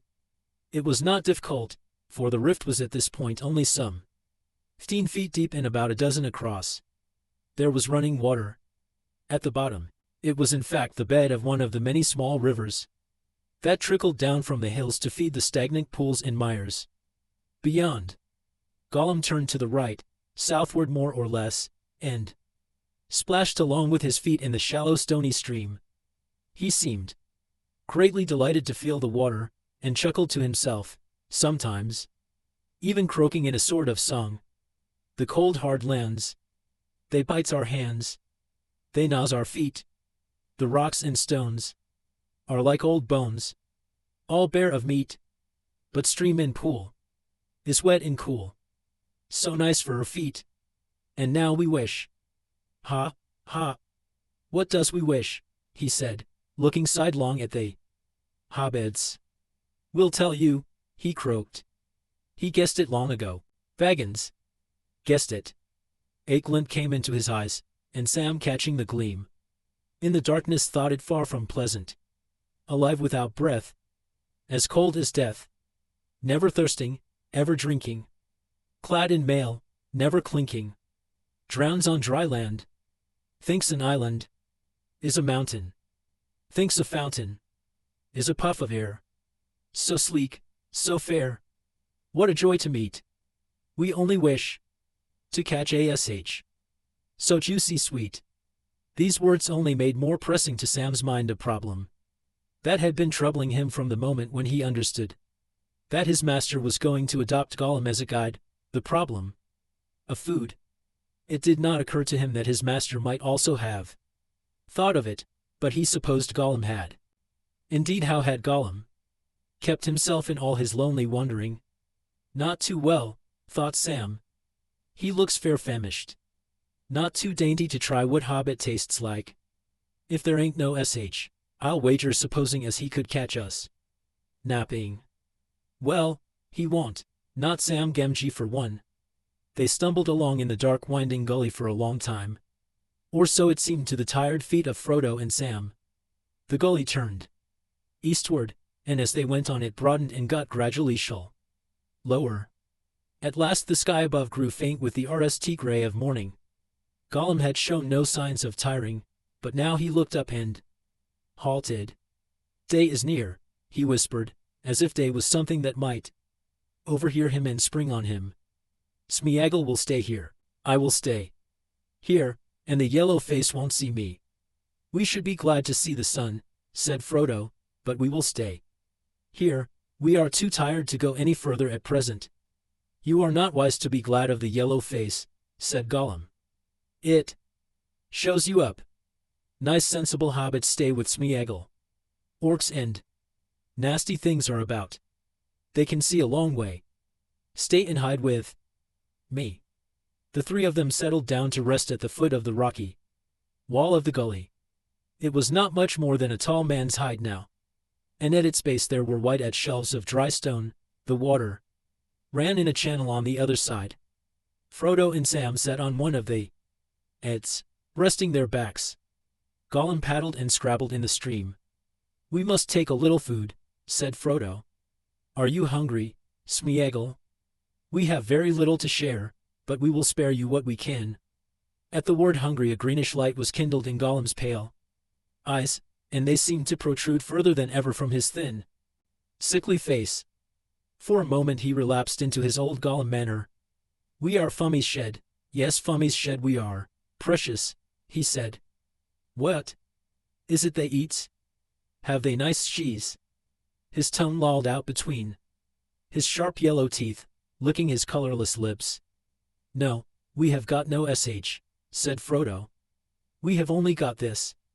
He held up a wafer of limbas and water. If the water here is tea to drink. Yes, yes, nice water, said Gollum. Drink it, while we can. But what is it they've got, Precious? Is it crunchable? Is it tasty? Frodo broke off a portion of a wafer and handed it to him on its leaf wrapping. Gollum sniffed at the leaf and his face changed. A spasm of disgust came over it, and a hint of his old malice. Smeagol smells it, he said. Leaves out of the elf country, they stinks. He climbed in those trees, and he couldn't wash the smell off his hands, my nice hands. Dropping the leaf, he took a corner of the lembas and nibbled it. He spat, an at of coughing shook him. ACH. No, he spluttered, You try to choke poor Smeagol. Dust and ashes, he can't eat that. He must starve. But Smeagol doesn't mind. Nice hobbits. Smeagol has promised. He will starve. He can't eat hobbits' food. He will starve. Poor thin Smeagol. I'm sorry, said Frodo, but I can't help you, I'm afraid. I think this food would do you good, if you would try. But perhaps you can't even try, not yet anyway. The hobbits munched their lembas in silence. Sam thought that it tasted far better, somehow, than it had for a good while. Gollum's behavior had made him attend to its savor again. But he did not feel comfortable. Gollum watched every morsel from hand to mouth, like an expectant dog by a diner's chair. Only when they had nished and were preparing to rest, was he apparently convinced that they had no hidden dainties that he could share in. Then he went and sat by himself a few paces away and whimpered a little. Look here, Sam whispered to Frodo, not too softly. He did not really care whether Gollum heard him or not. We've got to get some sleep, but not both together with that hungry villain night. Promise. Or no promise. Smeagol or Gollum, he won't change his habits in a hurry, I'll warrant. You go to sleep, Mr. Frodo, and I'll call you when I can't keep my eyelids propped up. Turn in about, same as before. While he's loose. Perhaps you are right, Sam, said Frodo, speaking openly. There is a change in him, but just what kind of a change and how deep? I'm not sure yet. Seriously though, I don't think there is any need for fear at present. Still watch if you wish. Give me about 2 hours, not more, and then call me. So tired was Frodo that his head fell forward on his breast and he slept, almost as soon as he had spoken the words. Gollum seemed no longer to have any fears. He curled up and went quickly to sleep, quite unconcerned. Presently his breath was hissing softly through his clenched teeth, but he lay still as stone.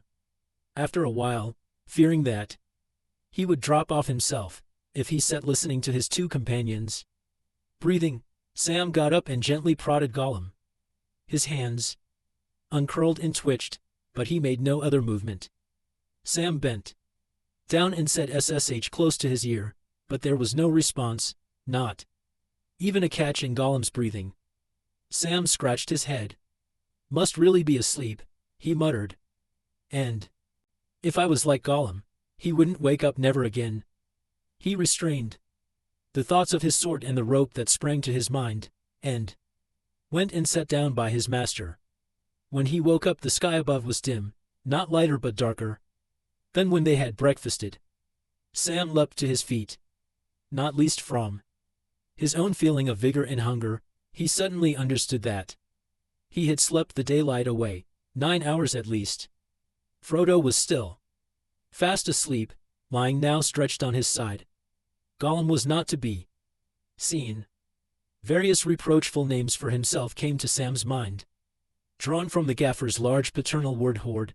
Then it also occurred to him that his master had been right. There had for the present been nothing to guard against. They were at any rate both alive and unthrottled. Poor wretch, he said half remorsefully. Now I wonder where he's got to. Not far, said a voice above him. He looked up and saw the shape of Gollum's large head and ears against the evening sky. Here, what are you doing? Cried Sam, his suspicions coming back as soon as he saw that shape. Smeagol is hungry, said Gollum. Be back soon. Come back now, shouted Sam. Hi. Come back. But Gollum had vanished. Frodo woke at the sound of Sam's shout and sat up, rubbing his eyes. Hello, he said. Anything wrong? What's the time? I dunno, said Sam. After sundown, I reckon. And he's gone off. Says he's hungry. Don't worry, said Frodo. There's no help for it. But he'll come back, you'll see. The promise will hold yet a while. And he won't leave his precious, anyway. Frodo made light of it when he learned that they had slept soundly. 4 hours with Gollum, and a very hungry Gollum too, loose beside them. Don't think of any of your gaffer's hard names, he said. You were worn out, and it has turned out well. We are now both rested. And we have a hard road ahead, the worst road of all. About the food, said Sam. How long's it going to take us to do this job? And when it's done, what are we going to do then? This white bread keeps you on your legs in a wonderful way, though it doesn't satisfy the innards proper, as you might say, not to my feeling. Anyhow, meaning no disrespect to them as made it.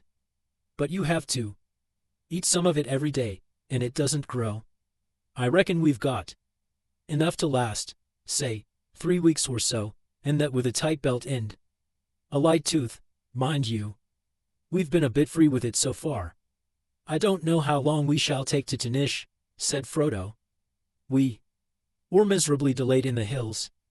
But Samwise Gamgee, my dear Hobbit indeed, Sam my dearest Hobbit, friend of friends, I do not think we need give thought to what comes after that. To do the job. As you put it, what hope is there that we ever shall? And if we do, who knows what will come of that? If the one goes into the fire, and we are at hand, I ask you, Sam, are we ever likely to need bread again? I think not. If we can nurse our limbs to bring us to Mount Doom, that is all we can do. More than I can, I begin to feel. Sam nodded silently. He took his master's hand and bent over it. He did not kiss it, though his tears fell on it. Then he turned away, drew his sleeve over his nose, and got up, and stamped about, trying to whistle, and saying between the efforts, "Where's that dragged creature?" It was actually not long before Gollum returned, but he came so quietly that they did not hear him till he stood before them. His ears and face were soiled with black mud. He was still chewing and slavering. What he was chewing, they did not ask or like to think. Worms or beetles or something slimy out of holes, thought Sam. BRR. The nasty creature, the poor wretch. Gollum said nothing to them, until he had drunk deeply and washed himself in the stream. Then he came up to them, licking his lips. Better now, he said. Are we rested? Ready to go on? Nice. Hobbits, they sleep beautifully. Trusts me Aggle now? Very, very good. The next stage of their journey was much the same as the last. As they went on, the gully became ever shallower and the slope of its or more gradual. Its bottom was less stony and more earthy, and slowly its sides dwindled to mere banks. It began to wind and wander. That night drew to its end, but clouds were now over moon and star, and they knew of the coming of day only by the slow spreading of the thin gray light. In a chill hour they came to the end of the watercourse. The banks became moss-grown mounds. Over the last shelf of rotting stone the stream gurgled and fell down into a brown bog and was lost. Dry reeds hissed and rattled, though they could feel no wind. On either side and in front wide fens and mires now lay, stretching away southward and eastward into the dim half-light. Mists curled and smoked from dark and noisome pools. The reek of them hung, sting in the still air. Far away, now almost due south, the mountain walls of Mordor loomed, like a black bar of rugged clouds floating above a dangerous fog-bound sea. The hobbits were now wholly in the hands of Gollum. They did not know, and could not guess in that misty light, that they were in fact only just within the northern borders of the marshes, the main expanse of which lay south of them. They could, if they had known the lands, with some delay have retraced their steps a little, and then, turning east, have come round over hard roads to the bare plain of Dagorlad, the eld of the ancient battle before the gates of Mordor. Not that there was great hope in such a course. On that stony plain there was no cover, and across it ran the highways of the orcs and the soldiers of the enemy. Not even the cloaks of Lorien would have concealed them there. How do we shape our course now, Smeagol? asked Frodo. Must we cross these evil-smelling fens? No need at all, said Gollum. Not if hobbits want to reach the dark mountains and go to see him very quick. Back a little, and round a little. His skinny arm waved north and east, and you can come on hard cold roads to the very gates of his country. Lots of his people will be there looking out for guests, very pleased to take them straight to him. Oh yes, his eye watches that way all the time. It caught Smeagol there, long ago. Gollum shuddered. But Smeagol has used his eyes since then. Yes, I've used eyes and feet and nose since then. I know other ways. More difficult, not so quick, but better, if we don't want him to see. Follow Smeagol. He can take you through the marshes, through the mists, nice thick mists. Follow Smeagol very carefully, and you may go a long way, quite a long way, before he catches you. Yes, perhaps. It was already day, a windless and sullen morning, and the marsh reeks lay in heavy banks. No sun pierced the low clouded sky, and Gollum seemed anxious to continue the journey at once. So after a brief rest they set out again and were soon lost in a shadowy silent world, cut off from all view of the lands about, either the hills that they had left or the mountains that they sought. They went slowly. In single lee, Gollum, Sam, Frodo. Frodo seemed the most weary of the three, and slow though they went, he often lagged. The hobbits soon found that what had looked like one vast fen was really an endless network of pools, and soft mires, and winding half-strangled watercourses. Among these a cunning eye and foot could thread a wandering path. Gollum certainly had that cunning, and needed all of it. His head on its long neck was ever turning this way and that, while he sniffed and muttered all the time to himself. Sometimes he would hold up his hand and halt them, while he went forward a little, crouching, testing the ground with fingers or toes, or merely listening with one ear pressed to the earth. It was dreary and wearisome. Cold, clammy winter still held sway in this forsaken country. The only green was the scum of livid weed on the dark, greasy surfaces of the sullen waters. Dead grasses and rotting reeds loomed up in the mists like ragged shadows of long forgotten summers. As the day wore on, the light increased a little, and the mists lifted, growing thinner and more transparent. Far above the rot and vapors of the world the sun was riding high and golden now in a serene country with hours of dustling foam, but only a passing ghost of her could they see below, bleared, pale, giving no color and no warmth. But even at this faint reminder of her presence Gollum scowled and inched. He halted their journey, and they rested, squatting like little hunted animals, in the borders of a great brown reed thicket. There was a deep silence, only scraped on its surfaces by the faint quiver of empty seed plumes, and broken grass blades trembling in small air movements that they could not feel. Not a bird, said Sam mournfully. No birds, said Gollum. Nice birds. He licked his teeth. No birds here. There are snakeses, wormses, things in the pools. Lots of things, lots of nasty things.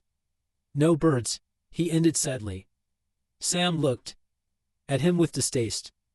So passed the third day of their journey with Gollum. Before the shadows of evening were long in happier lands, they went on again, always on and on with only brief halts. These they made not so much for rest as to help Gollum, for now even he had to go forward with great care, and he was sometimes at a loss for a while. They had come to the very midst of the dead marshes, and it was dark. They walked slowly, stooping, keeping close in line, following attentively every move that Gollum made. The fens grew more wet, opening into wide stagnant meres, among which it grew more and more difficult to end. Either were places where feet could tread without sinking into gurgling mud. The travelers were light, or maybe none of them would ever have found a way through. Presently it grew altogether dark, the air itself seemed black and heavy to breathe. When lights appeared, Sam rubbed his eyes. He thought his head was going queer. He saw one with the corner of his left eye, a wisp of pale sheen that faded away, but others appeared soon after, some like dimly shining smoke, some like misty zickering slowly above unseen candles. Here and there they twisted like ghostly sheets unfurled by hidden hands. But neither of his companions spoke a word. At last Sam could bear it no longer. "What's all this, Gollum?" he said in a whisper. "These lights, they're all round us now. Are we trapped? Who are they?" Gollum looked up. A dark water was before him, and he was crawling on the ground, this way and that, doubtful of the way. "Yes. They are all round us," he whispered. "The tricksy lights. Candles of corpses, yes, yes. Don't you heed them. Don't look. Don't follow them. Where's the master?" Sam looked back and found that Frodo had lagged again. He could not see him. He went some paces back into the darkness, not daring to move far, or to call in more than a hoarse whisper. Suddenly, he stumbled against Frodo, who was standing lost in thought, looking at the pale lights. His hands hung stiff at his sides, water and slime were dripping from them. "Come, Mr. Frodo," said Sam. "Don't look at them. Gollum says we mustn't. Let's keep up with him and get out of this cursed place as quick as we can if we can." "All right," said Frodo, as if returning out of a dream. "I'm coming. Go on." Hurrying forward again, Sam tripped, catching his foot in some old root or tussock. He fell and came heavily on his hands, which sank deep into sticky ooze, so that his face was brought close to the surface of the dark mirror. There was a faint hiss, a noisome smell went up, the light zickered and danced and swirled. For a moment, the water below him looked like some window, glazed with grimy glass, through which he was peering. Wrenching his hands out of the bog, he sprang back with a cry. "There are dead things, dead faces in the water," he said with horror. "Dead faces. 628 THEL Ord of the RINGS. Gollum laughed. "The dead marshes, yes, yes, that is their name." He cackled. "You should not look in when the candles are lit." "Who are they? What are they?" asked Sam, shuddering, turning to Frodo, who was now behind him. "I don't know," said Frodo in a dreamlike voice. "But I have seen them too. In the pools when the candles were lit. They lie in all the pools, pale faces, deep deep under the dark water. I saw them, grim faces and evil, and noble faces and sad. Many faces proud and fair, and weeds in their silver hair. But all foul, all rotting, all dead. A foul light is in them." Frodo hid his eyes in his hands. "I know not who they are, but I thought I saw their men and elves, and orcs beside them." "Yes, yes," said Gollum. "All dead, all rotten. Elves and men and orcs. The dead marshes.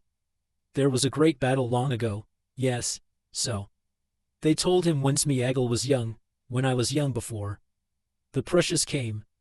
It was a great battle. Tall men with long swords, and terrible elves, and orcs shrieking.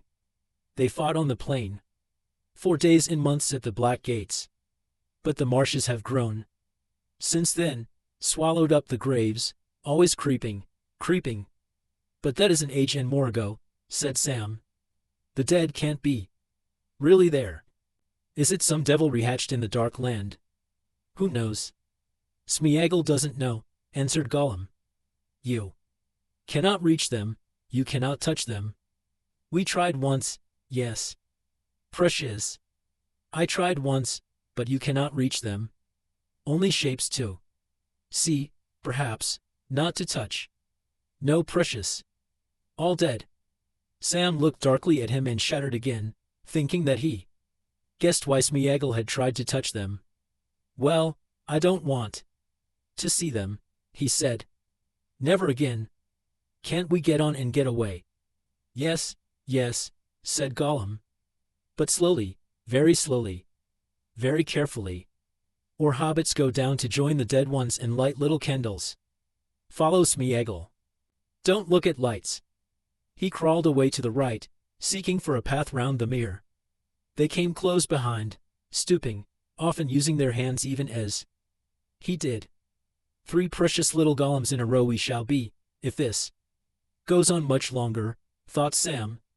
At last they came to the end of the black mere, and they crossed it, perilously, crawling or hopping from one treacherous island tuss to another. Often they wandered, stepping or falling hands rst into waters as noisome as a cesspool, till they were slimed and felt almost up to their necks and stank in one another's nostrils. It was late in the night when at length they reached firmer ground. Again, Gollum hissed and whispered to himself, but it appeared that he was pleased, in some mysterious way, by some blended sense of feel and smell, an uncanny memory for shapes in the dark. He seemed to know just where he was again, and to be sure of his road ahead. Now on we go, he said. Nice hobbits. Brave hobbits. Very, very weary, of course, so we are, my precious, all of us. But we must take Master away from the wicked lights. Yes, yes, we must. With these words he started off again, almost at a trot, down what appeared to be a long lane between high reeds, and they stumbled after him as quickly as they could. But in a little while he stopped suddenly and sniffed the air doubtfully, hissing as if he was troubled or displeased. Again. What is it? Growled Sam, misinterpreting the signs. What's they need to sniff? The stink nearly knocks me down with my nose held. You stink, and Master stinks, the whole place stinks. Yes, yes, and Sam stinks, answered Gollum. Poor Smeagol smells it, but good Smeagol bears it. Helps nice Master. But that's no matter. The air's moving, change is coming. Smeagol wonders. He's not happy. He went on again, but his uneasiness grew, and every now and again he stood up to his full height, craning his neck eastward and southward. For some time the hobbits could not hear or feel what was troubling him. Then suddenly all 3 halted, stiffening and listening. To Frodo and Sam it seemed that they heard, far away, a long wailing cry, high and thin and cruel. They shivered. At the same moment the stirring of the air became perceptible to them, and it grew very cold. As they stood straining their ears, they heard a noise, like a wind coming in the distance. The misty lights wavered, dimmed, and went out. Gollum would not move. He stood shaking and gibbering to himself, until with a rush the wind came upon them, hissing and snarling over the marshes.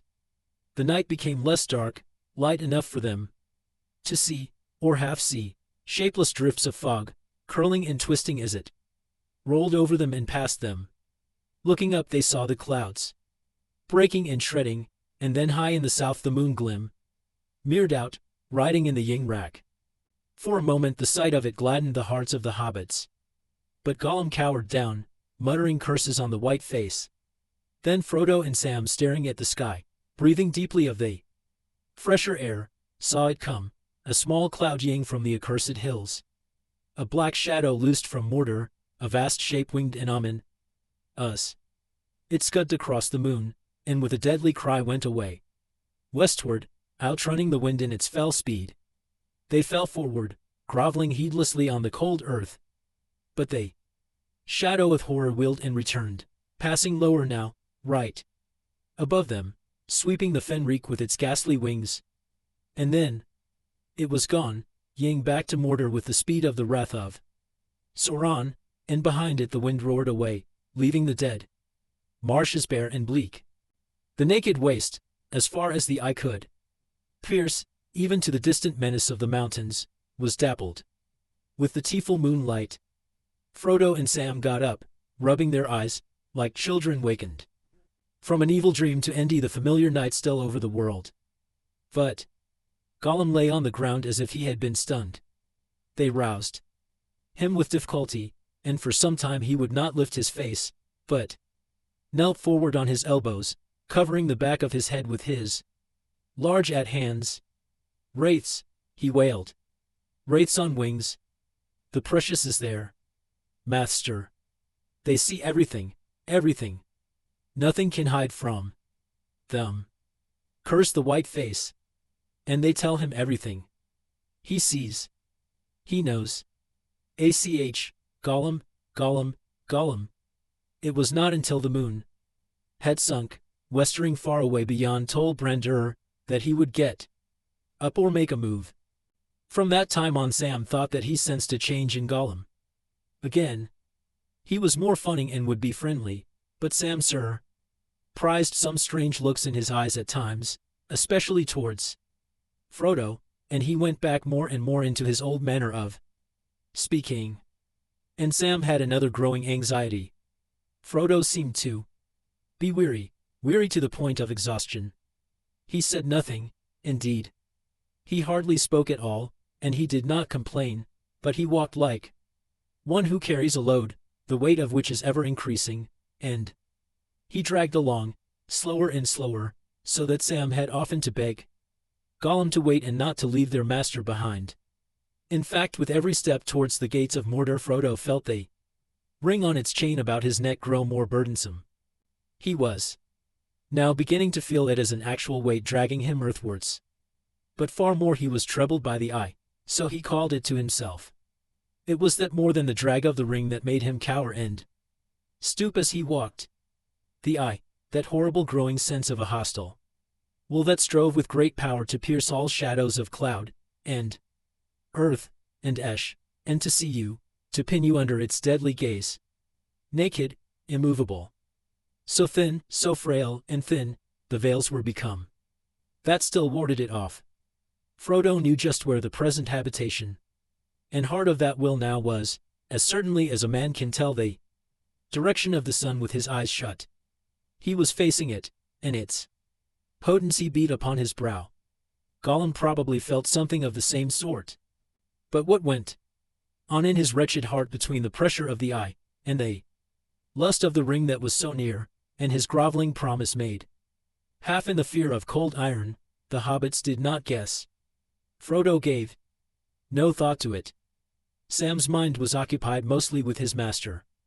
Hardly noticing the dark cloud that had fallen on his own heart, he put Frodo in front of him now, and kept a watchful eye on every movement of his, supporting him if he stumbled, and trying to encourage him with clumsy words.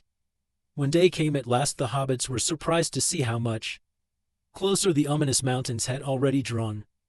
The air was now clearer and colder, and though still far off, the walls of Mordor were no longer a cloudy menace on the edge of sight, but as grim black towers they frowned across a dismal waste.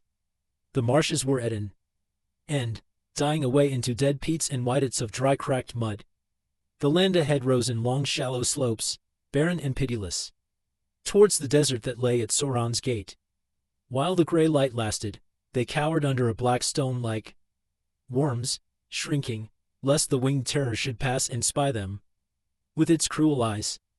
The remainder of that journey was a shadow of growing fear in which memory could envy nothing to rest upon. For 2 more nights they struggled on through the weary pathless land.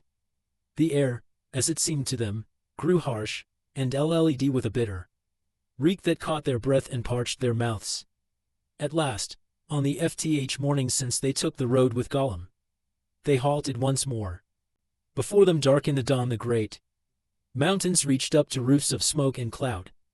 Out from their feet were hung huge buttresses and broken hills that were now at the nearest scarce a dozen miles away. Frodo looked round in horror. Dreadful as the dead marshes had been, and the arid moors of the no-man lands, more loathsome far was the country that the crawling day now slowly unveiled to his shrinking eyes. Even to the mirror of dead faces some haggard phantom of green spring would come, but here neither spring nor summer would ever come again. Here nothing lived, not even the leprous growths that feed on rottenness. They Gasping pools were choked with ash and crawling muds, sickly white and gray, as if the mountains had vomited the LTH of their entrails. Upon the lands about, high mounds of crushed and powdered rock, great cones of earth reblasted and poison-stained, stood like an obscene graveyard in endless rows, slowly revealed in the reluctant light. They had come to the desolation that lay before Mordor, the lasting monument to the dark labor of its slaves that should endure. When all their purposes were made void, a land delayed, diseased, beyond all healing unless the great sea should enter in and wash it with oblivion. "I feel sick," said Sam. Frodo did not speak. For a while they stood there, like men on the edge of a sleep where nightmare lurks, holding it off, though they know that they can only come to morning through the shadows. The light broadened and hard and the gasping pits and poisonous mounds grew hideously clear.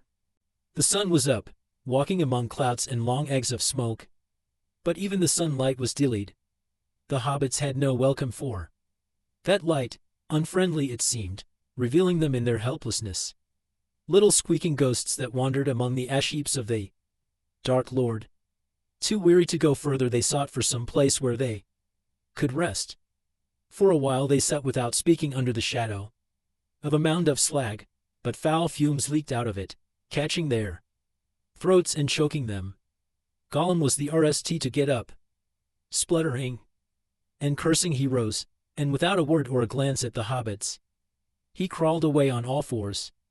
Frodo and Sam crawled after him until they came to a wide, almost circular pit, high-banked upon the west. It was cold and dead, and a foul sump of oily many-colored ooze lay at its bottom. In this evil hole they cowered, hoping in its shadow to escape the attention of the eye. The day passed slowly. A great thirst troubled them, but they drank only a few drops from their bottles last LLED in the gully, which now as they looked back in thought seemed to them a place of peace and beauty. The hobbits took it in turn to watch at RST. Tired as they were, neither of them could sleep at all, but as the sun far away was climbing down into slow-moving cloud, Sam dozed. It was Frodo's turn to be on guard. He lay back on the slope of the pit, but that did not ease the sense of burden that was on him. He looked up at the smoke-streaked sky and saw strange phantoms, dark, riding shapes, and faces out of the past. He lost count of time, hovering between sleep and waking, until forgetfulness came over him. Suddenly Sam woke up thinking that he heard his master calling. It was evening. Frodo could not have called, for he had fallen asleep and had slid down nearly to the bottom of the pit. Gollum was by him. For a moment Sam thought that he was trying to rouse Frodo. Then he saw that it was not so. Gollum was talking to himself. Smeagol was holding a debate with some other thought that used the same voice but made it squeak and hiss.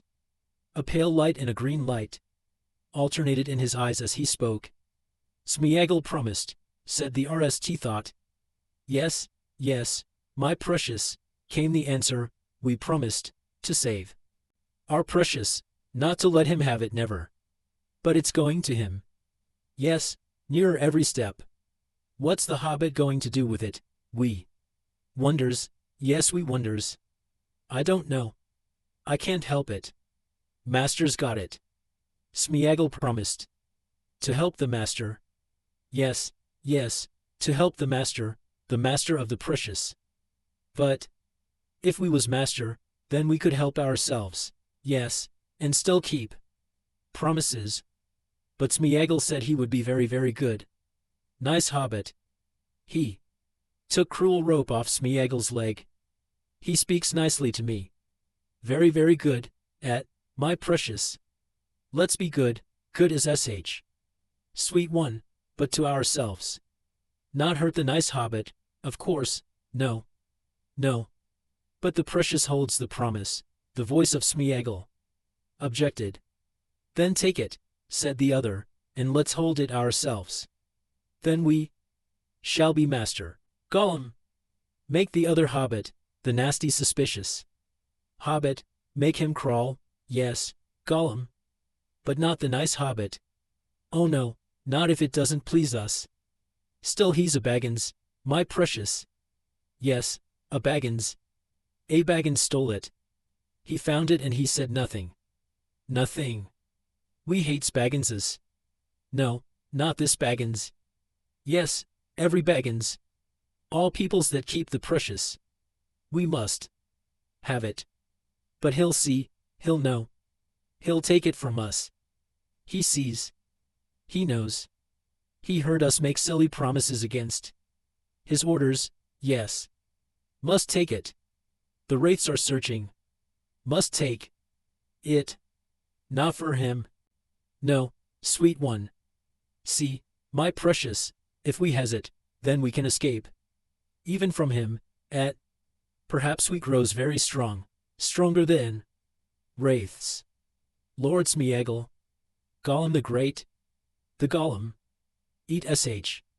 Every day, 3 times a day, fresh from the sea. Most precious Gol.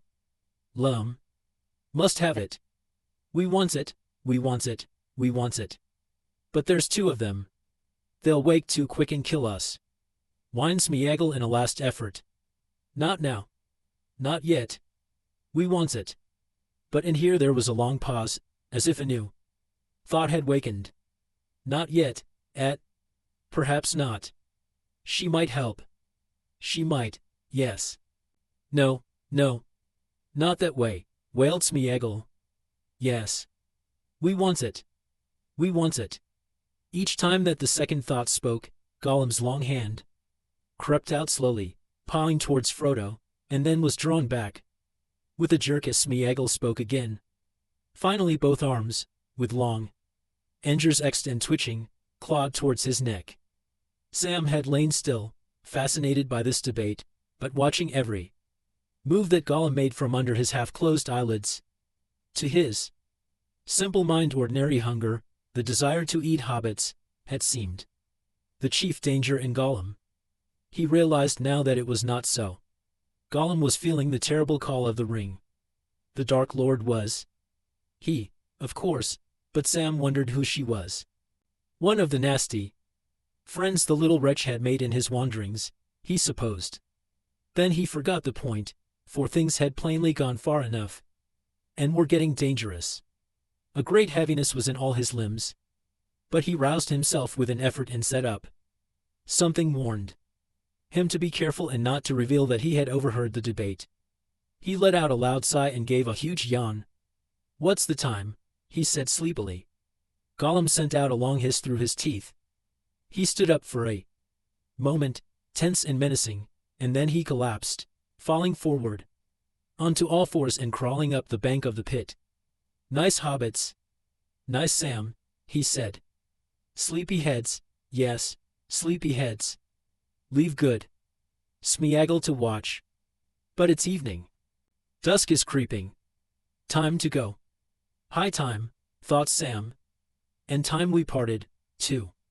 Yet it crossed his mind to wonder if indeed Gollum was not now as dangerous. Turned loose as kept with them. Curse him. I wish he was choked. He muttered. He stumbled down the bank and roused his master. Strangely enough, Frodo felt refreshed. He had been dreaming. The dark shadow had passed, and a fair vision had visited him in this land of disease. Nothing remained of it in his memory, yet because of it he felt glad and lighter of heart. His burden was less heavy on him. Gollum welcomed him with dog-like delight. He chuckled and chattered, cracking his long engers, and pawing at Frodo's knees. Frodo smiled at him. Come, he said. You have guided us well and faithfully. This is the last stage. Bring us to the gate, and then I will not ask you to go further. Bring us to the gate, and you may go where you wish. Only not to our enemies. To the gate, Gollum squeaked, seeming surprised and fright.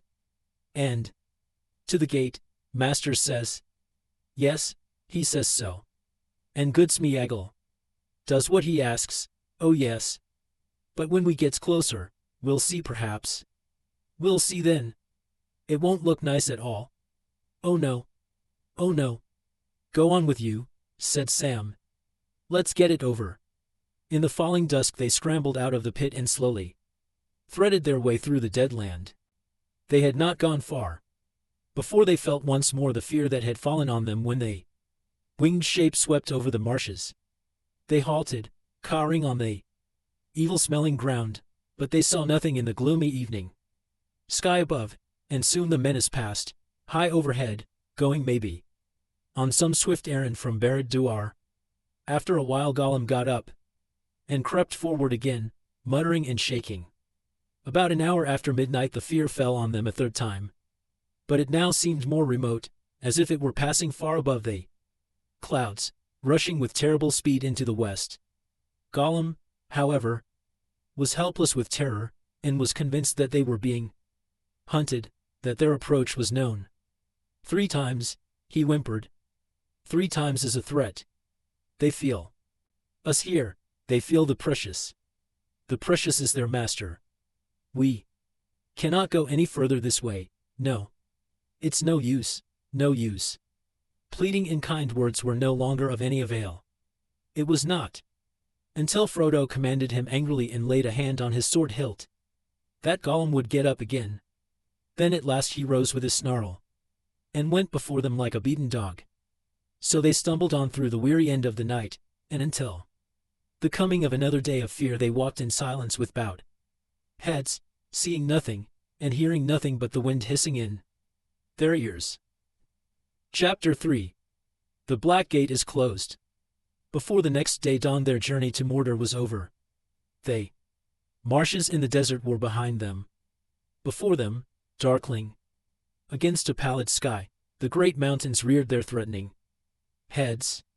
Upon the west of Mordor marched the gloomy range of Duith, the mountains of shadow, and upon the north the broken peaks and barren ridges of Erd Lithui, grey as ash.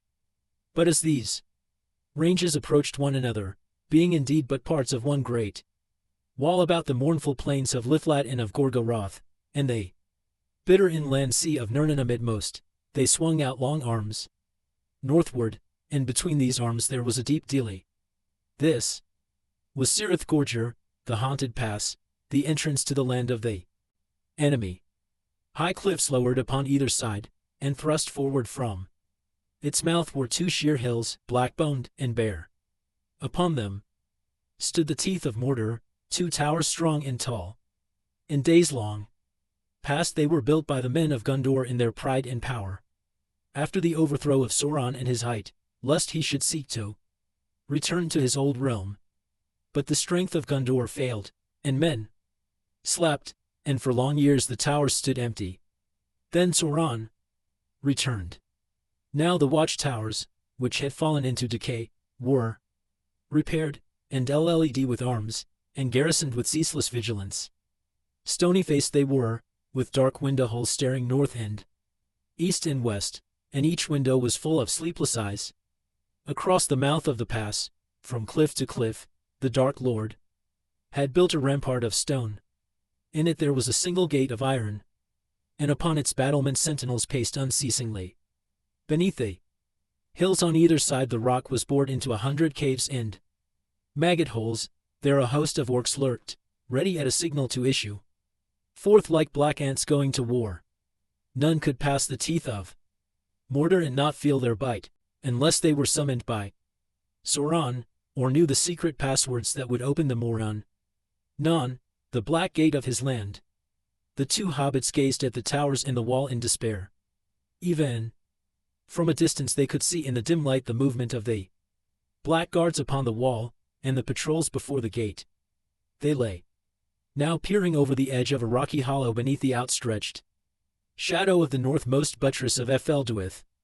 Winging the heavy air in a straight-eyed a crow, maybe, would have owned but a furlong from their hiding place to the black summit of the nearer tower. A faint smoke curled above it, as if resmoldered in the hill beneath. Day came, and the fallow sun blinked over the lifeless ridges of Erd Lithui. Then suddenly the cry of brazen-throated trumpets was heard. From the watchtowers they blared, and far away from hidden holds and outposts in the hills came answering calls, and further still Remote but deep and ominous, there echoed in the hollow land, beyond the mighty horns and drums of Barad-dûr. Another dreadful day of fear and toil had come to Mordor, and the night guards were summoned to their dungeons and deep halls, and the day guards, evil-eyed and fell, were marching to their posts. Steel gleamed dimly on the battlement. "Well, here we are," said Sam. "Here's the gate, and it looks me as if that's about as far as we are ever going to get. My word. But the gaffer would have a thing or two to say, if he saw me now. Often said I'd come to a bad end, if I didn't watch my step, he did. But now I don't suppose I'll ever see the old fellow again. He'll miss his chance if I told ye so, Sam, more's the pity. He could go on telling me as long as he'd got breath, if only I could see his old face again. But I'd have to get a wash RST, or he wouldn't know me. I suppose it's no good asking what way do we go now. We can't go no further unless we want to ask the orcs for a lift." No, said Gollum. "No use. We can't go further." Smeagol said. "So," he said, "we'll go to the gate, and then we'll see." "And we do see." "Oh yes, my precious, we do see." Smeagol knew hobbits could not go this way. "Oh yes," Smeagol knew. "Then what the plague did you bring us here for?" said Sam, not feeling in the mood to be just or reasonable. "Master said so." "Master says, bring us to the gate." "So good. Smeagol does so." "Master said so, wise master." "I did," said Frodo. His face was grim and set, but resolute. He was haggard, and pinched with weariness, but he cowered no longer, and his eyes were clear. "I said so, because I purpose to enter Mordor, and I know no other way. Therefore I shall go this way. I do not ask anyone to go with me." No, master," wailed Gollum, pawing at him, and seeming in great distress. "No use that way. No use. Don't take the precious him. He'll eat us all, if he gets it, eat all the world. Keep it nice, master, and be kind to Smeagol. Don't let him have it. Or go away. Go to nice places, and give it back to little Smeagol." Yes, master. Give it back, Smeagol will keep it safe. He will do lots of good. Especially to nice hobbits. Hobbits go home. Don't go to the gate. I am commanded to go to the land of Mordor, and therefore I shall go," said Frodo. "If there is only one way, then I must take it. What comes after must come." Sam said nothing. The look on Frodo's face was enough for him. He knew that words of his were useless. And after all he never had any real hope in the affair from the beginning, but being a cheerful hobbit, he had not needed hope, as long as despair could be postponed. Now they were come to the bitter end. But he had stuck to his master all the way. That was what he had come for, and he would still stick to him. His master would not go to Mordor alone. Sam would go with him, and at any rate they would get rid of Gollum. Gollum, however, did not intend to be got rid of, yet.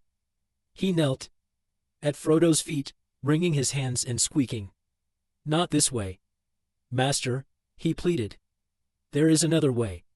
"Oh yes, indeed there is. Another way, darker, more difficult to end, more secret. But Smeagol knows it. Let Smeagol show you." "Another way," said Frodo doubtfully, looking down at Gollum with searching eyes. Yes, indeed. There was another way. Smeagol found it. "Let's go and see if it's still there." "You have not spoken of this before?" "No. Master did not ask. Master did not say what he meant to do. He does not tell poor Smeagol. He says, 'Smeagol, take me to the gate and then goodbye.' Smeagol can run away and be good. But now he says, 'I purpose to enter Mordor this way.' So Smeagol is very afraid. He does not want to lose nice master. And he promised Master made him promise to save the precious. But Master is going to take it to him, straight to the Black Hand, if Master will go this way. So Smeagol must save them both, and he thinks of another way. That there was, once upon a time. Nice Master. Smeagol very good. Always helps. Sam frowned. If he could have bored holes in Gollum with his eyes, he would have done. His mind was full of doubt. To all appear, Ans's Gollum was genuinely distressed and anxious to help Frodo. But Sam, remembering the overheard debate, found it hard to believe that the long-submerged Smeagol had come out on top. That voice, at any rate, had not had the last word in the debate. Sam's guess was that the Smeagol and Gollum halves, or what in his own mind he called Slinker and Stinker, had made a truce and a temporary alliance. Neither wanted the enemy to get the ring, both wished to keep Frodo from capture, and under their eye, as long as possible at any rate. As long as Stinker still had a chance of laying hands on his precious. Whether there really was another way into Mordor, Sam doubted. And it's a good thing neither half of the old villain don't know what Master means to do, he thought. If he knew that Mr. Frodo is trying to put an end to his precious for good and all, there'd be trouble pretty quick, I bet. Anyhow, old Stinker is so frightened of the enemy, and he's under orders of some kind from him, or was, that he'd give us away rather than be caught helping us, and rather than let his precious be melted, maybe. At least that's my idea. And I hope the Master will think it out carefully. He's as wise as any, but he's soft-hearted, that's what he is. It's beyond any Gamgee to guess what he'll do next. Frodo did not answer Gollum at once. While these doubts were passing through Sam's slow but shrewd mind, he stood gazing out towards the dark cliff of Cirith Gorger. The hollow in which they had taken refuge was delved in the side of a low hill, at some little height above a long trench-like valley that lay between it and the outer buttresses of the mountain wall. In the midst of the valley stood the black foundations of the western watchtower. By morning light the roads that converged upon the gate of Mordor could now be clearly seen, pale and dusty, one winding back northwards, another dwindling eastwards into the mists that clung about the feet of Ard Lithui, and a third that ran towards him. As it bent sharply round the tower, it entered a narrow dealey and passed not far below the hollow where he stood. Westward, to his right, it turned, skirting the shoulders of the mountains, and went off southwards into the deep shadows that mantled all the western sights of Efelduith. Beyond his sight it journeyed on into the narrow land between the mountains and the great river. As he gazed, Frodo became aware that there was a great stir and movement on the plain. It seemed as if whole armies were on the march, though for the most part they were hidden by the reeks and fumes drifting from the fens and wastes beyond. But here and there he caught the gleam of spears and helmets, and over the levels beside the roads horsemen could be seen riding in many companies. He remembered his vision from afar upon Amon so few days before, though now it seemed many years ago. Then he knew that the hope that had for one wild moment stirred in his heart was vain. The trumpets had not rung in challenge but in greeting. This was no assault upon the Dark Lord by the men of Gondor, risen like avenging ghosts from the graves of valor long passed away. These were men of other race, out of the White Eastlands, gathering to the summons of their overlord, armies that had encamped before his gate by night, and now marched in to swell his mounting power. As if suddenly made fully aware of the peril of their position, alone, in the growing light of day, so near to this vast menace, Frodo quickly drew his frail grey hood close upon his head, and stepped down into the dell. Then he turned to Gollum. "Smeagol," he said, "I will trust you once more. Indeed it seems that I must do so, and that it is my fate to receive help from you, where I least looked for it, and your fate to help me whom you long pursued with evil purpose. So far you have deserved well of me and have kept your promise truly. Truly, I say and mean," he added with a glance at Sam, For twice now we have been in your power, and you have done no harm to us. Nor have you tried to take from me what you once sought. May the third time prove the best. But I warn you, Smeagol, you are in danger.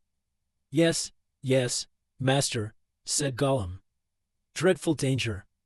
Smeagol's bones shake to think of it, but he doesn't run away. He must help.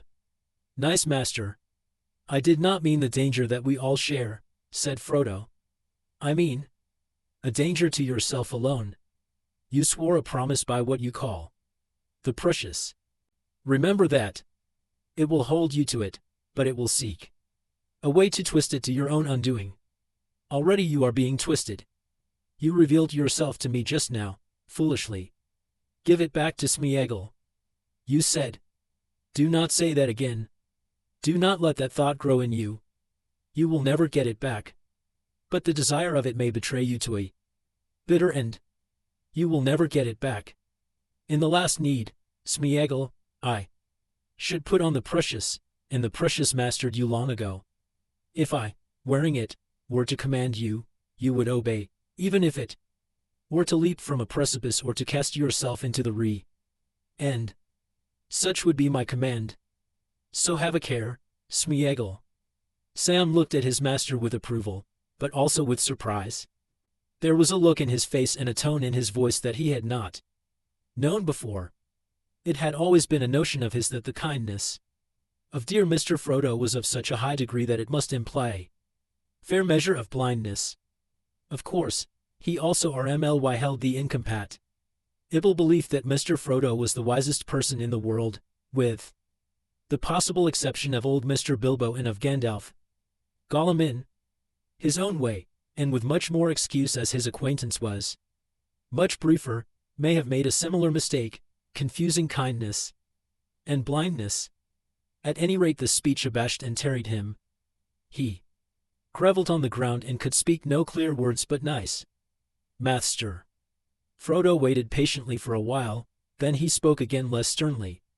Come now, Gollum or Smeagol if you wish, tell me of this other way, and show me, if you can, what hope there is in it, enough to justify me in turning aside from my plain path.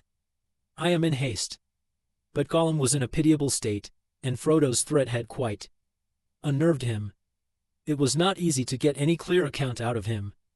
Amid his mumblings and squeakings, and the frequent interruptions, in which he crawled on the oar and begged them both to be kind to poor little Smeagol.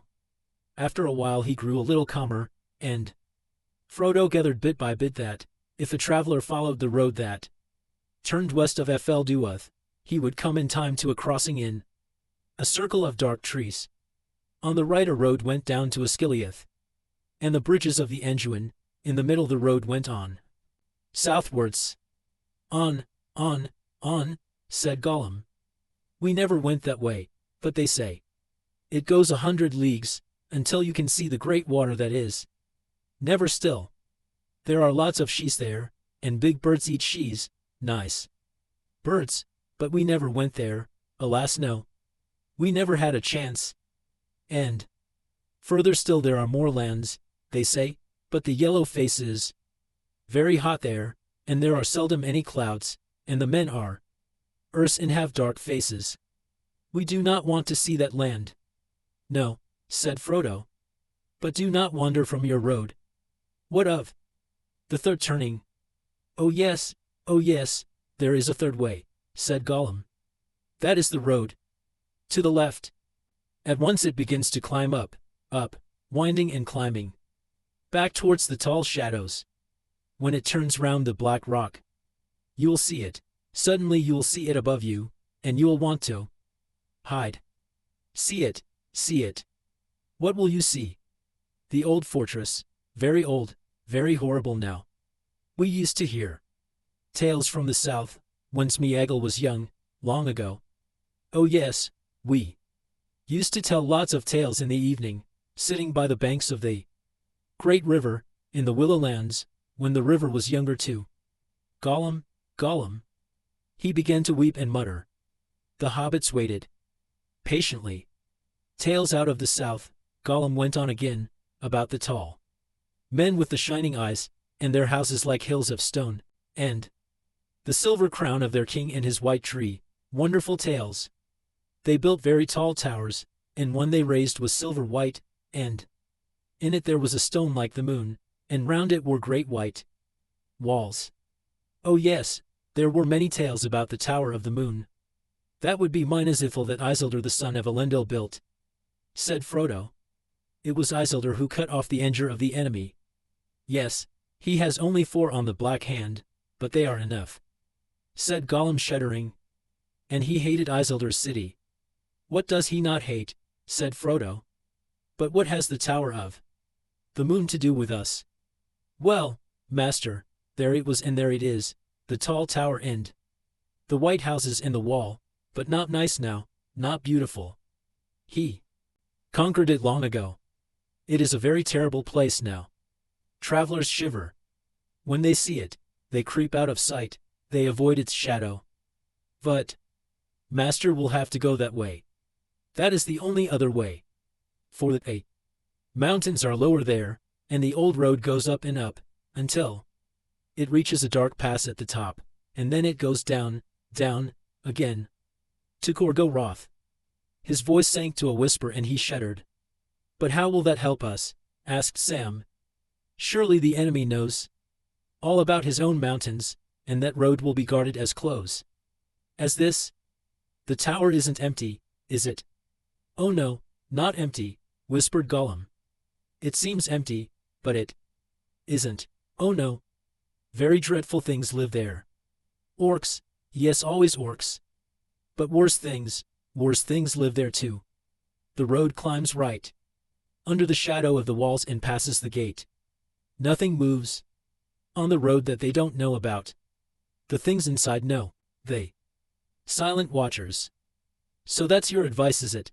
Said Sam, that we should go another long march south, to end ourselves in the same X or a worse one. When we get there, if we ever do. No, no indeed, said Gollum. Hobbits must see, must try to understand. He does not expect attack that way. His eye is all round, but it attends more to some places than to others. He can't see everything all at once, not yet. You see, he has conquered all the country west of the shadowy mountains down to the river, and he holds the bridges now. He thinks no one can come to the Moon Tower without getting big battle at the bridges, or getting lots of boats, which they cannot hide and he will know about. You seem to know a lot about what he's doing and thinking, said Sam. Have you been talking to him lately? Or just hobnobbing with orcs? Not nice, Hobbit, not sensible, said Gollum, giving Sam an angry glance and turning to Frodo. Smeagol has talked to orcs, yes, of course, before he met Master, and to many peoples, he has walked very far. And what he says now many peoples are saying. It's here in the north that the big danger is for him, and for us. He will come out of the Black Gate one day soon. That is the only way big armies can come. But away down west he is not afraid, and there are the silent watchers. Just so, said Sam, not to be put off. And so we are to walk up and knock at their gate and ask if we're on the right road for Mordor? Or are they too silent to answer? It's not sense. We might as well do it here, and save ourselves a long tramp. Don't make jokes about it, hissed Gollum. It isn't funny, oh no. Not amusing. It's not sense to try and get into Mordor at all. But if Master says I must go or I will go, then he must try some way. But he must not go to the terrible city, oh no, of course not. That is where Smeagol helps, nice Smeagol, though no one tells him what it is all about. Smeagol helps again. He found it. He knows it. What did you and asked Frodo. Gollum crouched down and his voice sank to a whisper again. A little path leading up into the mountains, and then a stair, a narrow stair, oh yes, very long and narrow. And then more stairs. And then his voice sank even lower, a tunnel, a dark tunnel, and at last a little cleft in a path high above the main pass. It was that way that Smeagol got out of the darkness. But it was years ago.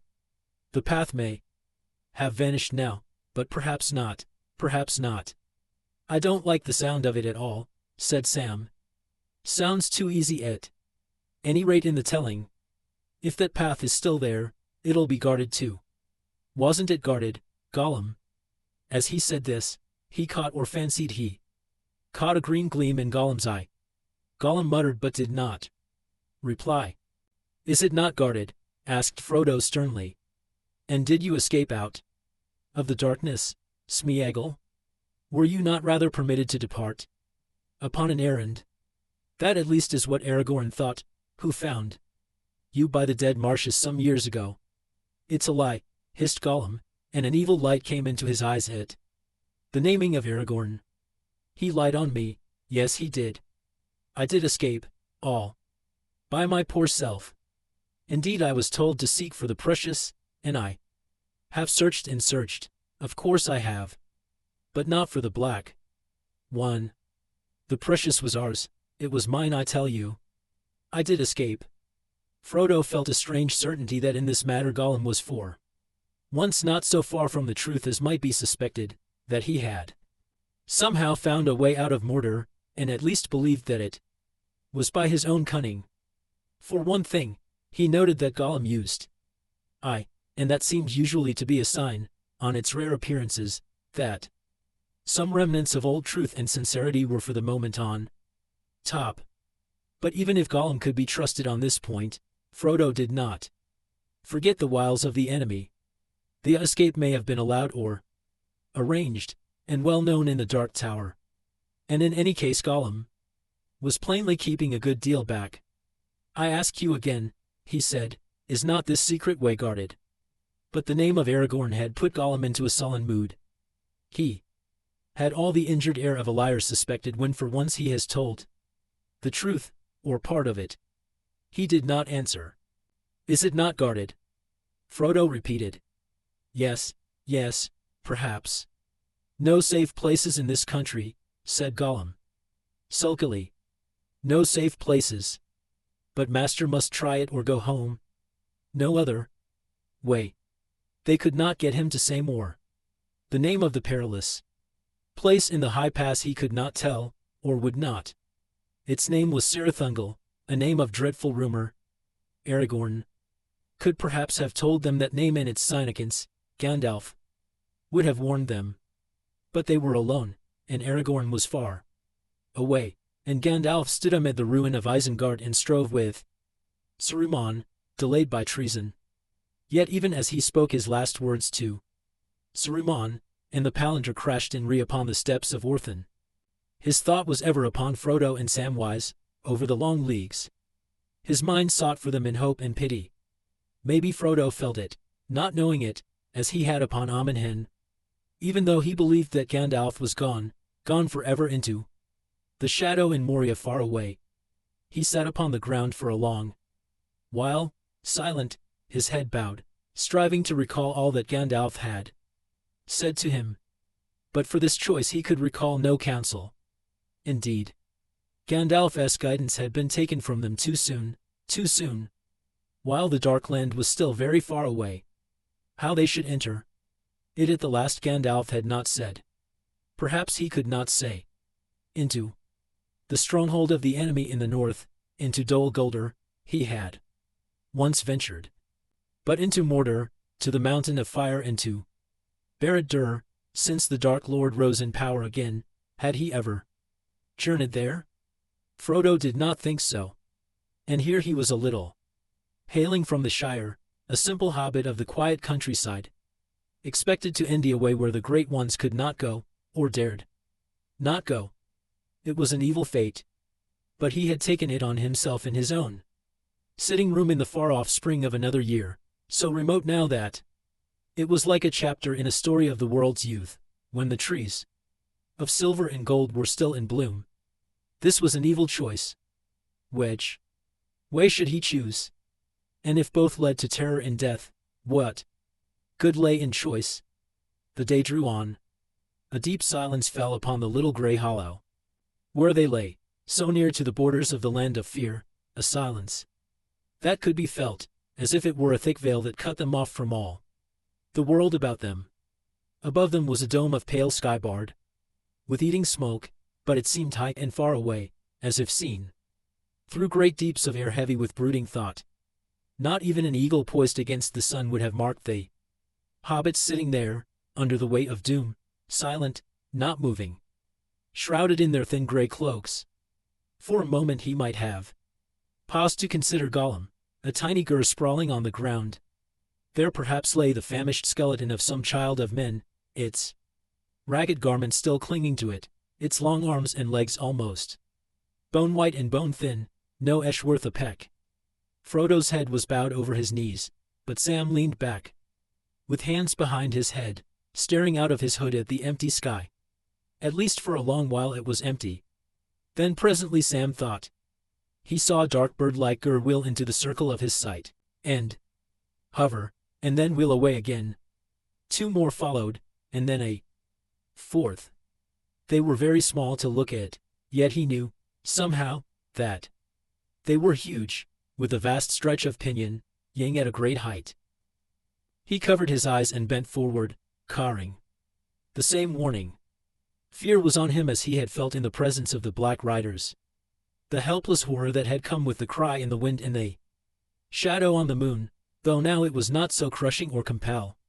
The menace was more remote. But menace it was. Frodo felt it, too. His thought was broken. He stirred and shivered, but he did not look up. Gollum huddled himself together like a cornered spider. The winged shapes wheeled, and stooped swiftly down, speeding back to Mordor. Sam took a deep breath. The riders are about again, up in the air, he said in a hoarse whisper. I saw them. Do you think they could see us? They were very high up. And if they are Black Riders, same as before, then they can't see much by daylight, can they? No, perhaps not, said Frodo. But their steeds could see. And these winged creatures that they ride on now, they can probably see more than any other creature. They are like great carrion birds. They are looking for something. The enemy is on the watch, I fear. The feeling of dread passed, but the enfolding silence was broken. For some time they had been cut off from the world, as if in an invisible island. Now they were laid bare again, peril had returned. But still Frodo did not speak to Gollum or make his choice. His eyes were closed, as if he were dreaming, or looking inward into his heart and memory. At last he stirred and stood up, and it seemed that he was about to speak and to decide. But hark, he said. What is that? A new fear was upon them. They heard singing and hoarse shout. Ing.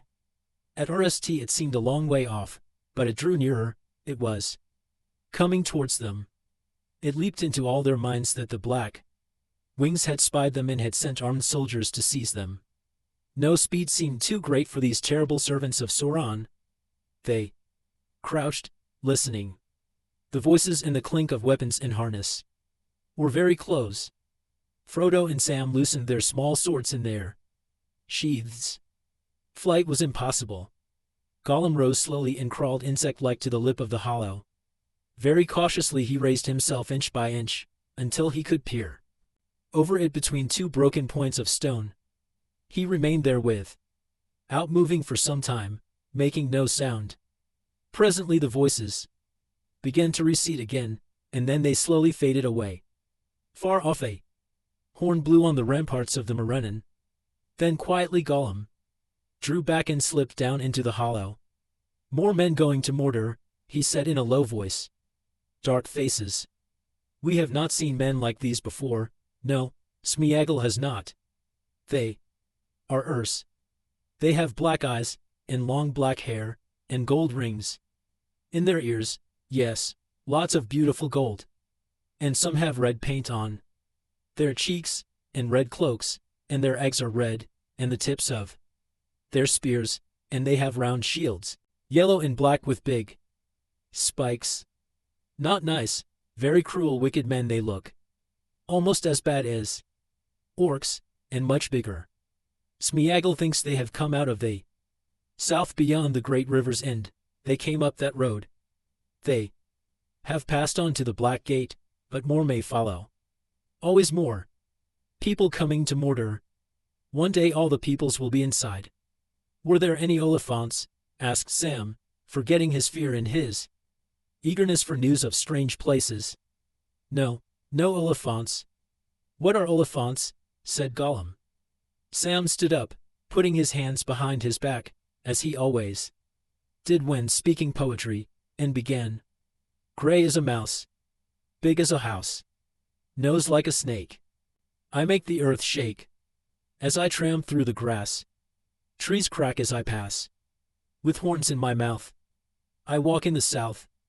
Flapping big ears. Beyond count of years. I stump round and round. Never lie on the ground.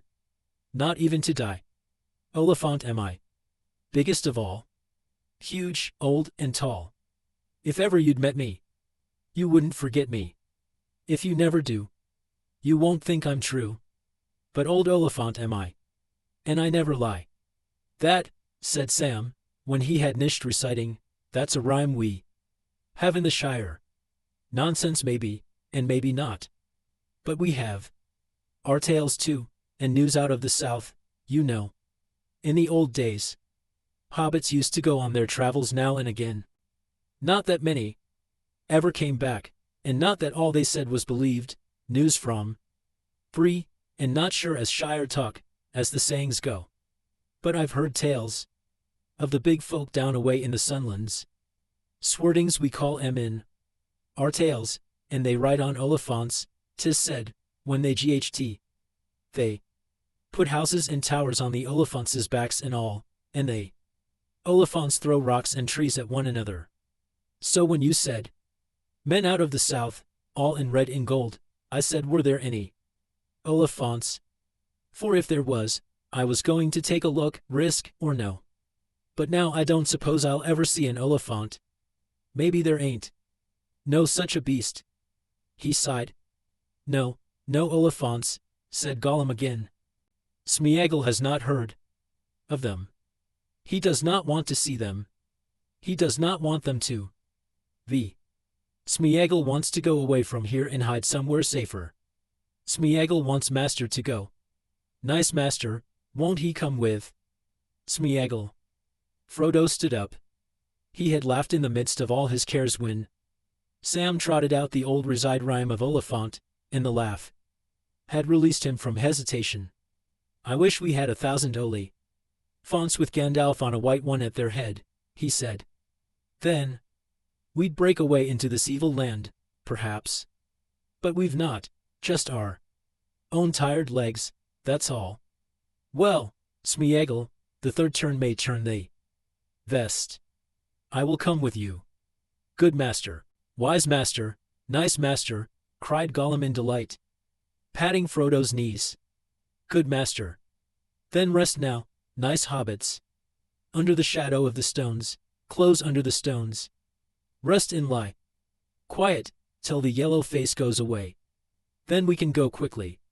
Soft and quick as shadows we must be. Chapter 4. Of Herbs Inn. Stewed Rabbit. For the few hours of daylight that were left they rested, shifting into the shade as the sun moved, until at last the shadow of the western rim of their dell grew long, and darkness led all the hollow. Then they ate a little, and drank sparingly. Gollum ate nothing, but he accepted water gladly. Soon get more now, he said, licking his lips. Good water runs down in streams to the great river, nice water in the lands we are going to.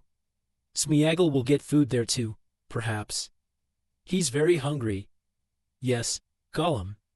He set his two large hands on his shrunken belly, and a pale green light came into his eyes. The dusk was deep when at length they set out, creeping over the westward rim of the dell, and fading like ghosts into the broken country on the borders of the road. The moon was now 3 nights from the full, but it did not climb over the mountains until nearly Midnight, and the early night was very dark. A single red light burned high up in the towers of the Teeth, but otherwise no sign could be seen or heard of the sleepless watch on the Morennin. For many miles the red eye seemed to stare at them as they stumbling through a barren stony country. They did not dare to take the road, but they kept it on their left, following its line as well as they could at a little distance. At last, when night was growing old, and they were already weary, for they had taken only one short rest, the eye dwindled to a small airy point and then vanished. They had turned the dark northern shoulder of the lower mountains and were heading southwards. With hearts strangely lightened they now rested again, but not for long. They were not going quick enough for Gollum. By his reckoning, it was nearly 30 leagues from the Morennin to the crossroads above Osgiliath, and he hoped to cover that distance in 4 journeys. So soon they struggled on once more, until the dawn began to spread slowly in the wide grey solitude. They had then walked almost 8 leagues, and the hobbits could not have gone any further, even if they had dared. The growing light revealed to them a land already less barren and ruinous. The mountains still loomed up ominously on their left, but near at hand they could see the southward road, now bearing away from the black roots of the hills and slanting westwards. Beyond it were slopes covered with sombre trees like dark clouds, but all about them lay a tumbled heathland, grown with ling and broom and cornel, and other shrubs that they did not know. Here and there they saw knots of tall pine trees. The hearts of the hobbits rose again a little. In spite of weariness, the air was fresh and fragrant, and it reminded them of the uplands of the North farthing far away. It seemed good to be reprieved, to walk in a land that had only been for a few years under the dominion of the Dark Lord and was not yet fallen wholly into decay. But they did not forget their danger, nor the Black Gate. That was still all too near, hidden though it was behind the gloomy heights. They looked about for a hiding place where they could shelter from evil eyes while the light lasted. The day passed uneasily. They lay deep in the heather and counted out the slow hours, in which there seemed little change, for they were still under the shadows of the Efelduith, and the sun was veiled. Frodo slept at times, deeply and peacefully, either trusting Gollum or too tired to trouble about him, but Sam found it difficult to do more than doze, even when Gollum was plainly fast asleep, whiffing and twitching in his secret dreams. Hunger, perhaps, more than mistrust kept him wakeful. He had begun to long for a good homely meal, something hot out of the pot. As soon as the land faded into a formless gray undercoming night, they started out again. In a little while Gollum led them down onto the southward road, and after that they went on more quickly. Though the danger was greater, their ears were strained for the sound of hoof or foot on the road ahead, or following them from behind. But the night passed, and they heard no sound of walker or rider. The road had been made in a long-lost time, and for perhaps 30 miles below the Morennin it had been newly repaired, but as it went south the wild encroached upon it.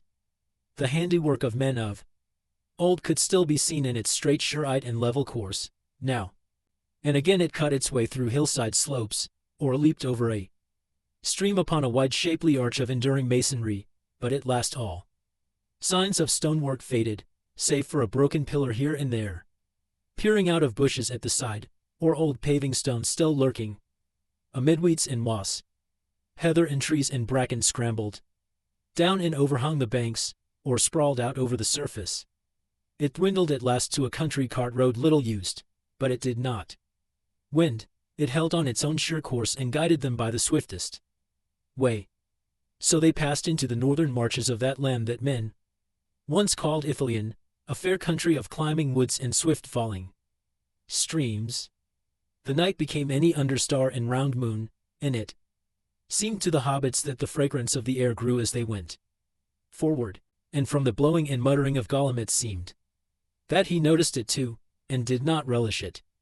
At the RST signs of day, they halted again. They had come to the end of a long cutting, deep and sheer-sided in the middle, by which the road clove its way through a stony ridge. Now they climbed up the westward bank and looked. Abroad.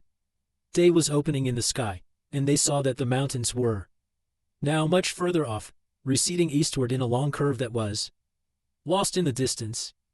Before them, as they turned west, gentle slopes ran down into dim hazes far below. All about them were small woods of resinous trees, and cedar and cypress, and other kinds unknown in the Shire, with wide glades among them, and everywhere there was a wealth of sweet-smelling herbs and shrubs. The long journey from Rivendell had brought them far south of their own land, but not until now in this more sheltered region had the hobbits felt the change of clime. Here spring was already busy about them. Fronds pierced moss and mold, larches were green and geared, small hours were opening in the turf, birds were singing. Ithilien, the garden of Gondor now desolate, kept still a disheveled dried loveliness. South and west it looked towards the warm lower vales of Anduin, shielded from the east by the Efelduath and yet not under the mountain shadow, protected from the north by the Imen Mule, open to the southern airs and the moist winds from the sea far away. Many great trees grew there, planted long ago, falling into untended age. Amid a riot of careless descendants, and groves and thickets there were of tamarisk and pungent terebinth, of olive and of bay, and there were junipers and myrtles, and thymes that grew in bushes, or with their woody creeping stems mantled in deep tapestries they hidden stones, sages of many kinds putting forth blue hours, or red, or pale green, and marjorams and new-sprouting parsleys, and many herbs of forms and scents beyond the garden lore of Sam. The grots and rocky walls were already starred with saxifrages and stone crops. Primarils and anemones were awake in Ilbert brakes, and asphodel and many lily hours nodded their half-opened heads in the grass, deep green grass beside the pools, where falling streams halted in cool hollows on their journey down to Anduin. The travelers turned their backs on the road and went downhill. As they walked, brushing their way through bush and herb, sweet odors rose about them. Gollum coughed and retched, but the hobbits breathed deep, and suddenly Sam laughed, for heart's ease not for jest. They followed a stream that went quickly down before them. Presently it brought them to a small clear lake in a shallow dell. It lay in the broken ruins of an ancient stone basin, the carven rim of which was almost wholly covered with mosses and rose brambles. Iris swords stood in ranks about it, and water lily leaves oated on its dark gently rippling surface, but it was deep and fresh, and spilt ever softly out over a stony lip at the far end. Here they washed themselves and drank their ll at the infalling fresh it. Then they sought for a resting place, and a hiding place, for this land, fair seeming still, was nonetheless now territory of the enemy. They had not come very far from the road, and yet even in so short a space they had seen scars of the old wars, and the newer wounds made by the orcs and other foul servants of the Dark Lord. A pit of uncovered LTH and refuse, trees hewn down wantonly and left to die, with evil runes or the fell sign of the eye cut and root strokes on their bark. Sam scrambling below the outfall of the lake, smelling in touch in the unfamiliar plants and trees, forgetful for the moment of Mordor, was reminded suddenly of their ever-present peril.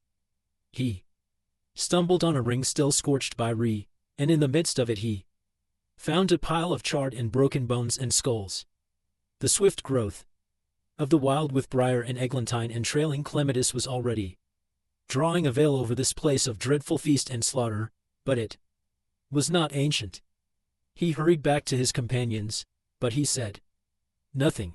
The bones were best left in peace and not pot and rooted. By Gollum, let's endy a place to lie up in, he said. Not lower down, higher up for me. A little way back above the lake they found a deep brown bed of last year's fern. Beyond it was a thicket of dark-leaved bay trees, climbing up a steep bank that was crowned with old cedars. Here they decided to rest and pass the day, which already promised to be bright and warm. A good day for strolling on their way along the groves and glades of Ithilien, but though orcs may shun the sunlight, There were too many places here where they could lie hid and watch. And other evil eyes were abroad. Sauron had many servants. Gollum, in any case, would not move under the yellow face.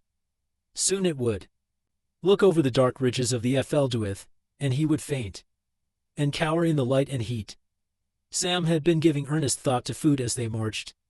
Now that the despair of the impassable gate was behind him, he did not feel so inclined as his master to take no thought for their livelihood beyond the end of their errand, and anyway it seemed wiser to him to save the waybread of the elves for worse times ahead. 6 days or more had passed since he reckoned that they had only a bare supply for 3 weeks. If we reach the fire in that time, we'll be lucky at this rate, he thought. And we might be wanting to get back. We might. Besides, at the end of a long night march, and after bathing and drinking, he felt even more hungry than usual. A supper, or a break fast by the in the old kitchen at Bagshot Row was what he really wanted. An idea struck him and he turned to Gollum. Gollum had just begun to sneak off on his own, and he was crawling away on all fours through the fern. "Hi, Gollum," said Sam. "Where are you going?" "Hunting." "Well, see here, old noser, you don't like our food, and I'd not be sorry for the change myself. Your new motto's always ready to help. Could you nd anything tea for a hungry hobbit?" "Yes, perhaps, yes," said Gollum. "Smeagol always helps, if they asks nicely." "Right," said Sam. "I does ask. And if that isn't nice enough, I vegs." Gollum disappeared. He was away some time, and Frodo after a few mouthfuls of lembas settled deep into the brown fern and went to sleep. Sam looked at him. The early daylight was only just creeping down into the shadows under the trees, but he saw his master's face very clearly, and his hands, too, lying at rest on the ground beside him. He was reminded suddenly of Frodo as he had lain asleep in the house of Elrond after his deadly wound. Then as he had kept watch, Sam had noticed that at times a light seemed to be shining faintly within, but now the light was even clearer and stronger. Frodo's face was peaceful. The marks of fear and care had left it, but it looked old and beautiful, as if the chiseling of the shaping years was now revealed in many lines that had before been hidden, though the identity of the face was not changed. Not that Sam Gamgee put it that way to himself. He shook his head, as if ending words useless, and murmured, "I love him. He's like that, and sometimes it shines through, somehow. But I love him, whether or no." Gollum returned quietly and peered over Sam's shoulder. Looking at Frodo, he shut his eyes and crawled away without a sound. Sam came to him a moment later and found him chewing something and muttering to himself. On the ground beside him lay 2 small rabbits, which he was beginning to eye greedily. "Smeagol always helps," he said. "He has brought rabbits, nice rabbits. But Master has gone to sleep, and perhaps Sam wants to sleep. Doesn't want rabbits now? Smeagol tries to help, but he can't catch things all in a minute." Sam, however, had no objection to rabbit at all, and said so. At least not to cooked rabbit. All hobbits, of course, can cook, for they begin to learn the art before their letters, which many never reach. But Sam was a good cook, even by hobbit reckoning, and he had done a good deal of the camp cooking on their travels. When there was a chance, he still hopefully carried some of his gear in his pack. A small tinder box, 2 small shallow pans, the smaller ding into the larger, inside them a wooden spoon, a short 2-pronged fork, and some skewers were stowed and hidden at the bottom of a pack in a wooden box, a dwindling treasure, some salt. But he needed and other things besides. He thought for a bit, while he took out his knife, cleaned and wetted it, and began to dress the rabbits. He was not going to leave Frodo alone asleep even for a few minutes. Now, Gollum, he said, I've another job for you. Go and these pans with water, and bring 'em back. Smeagol will fetch water, yes, said Gollum. But what does the hobbit want all that water for? He has drunk, he has washed. Never you mind, said Sam. If you can't guess, you'll soon end out. And the sooner you fetch the water, the sooner you'll learn. Don't you damage one of my pans, or I'll carve you into mincemeat. While Gollum was away, Sam took another look at Frodo.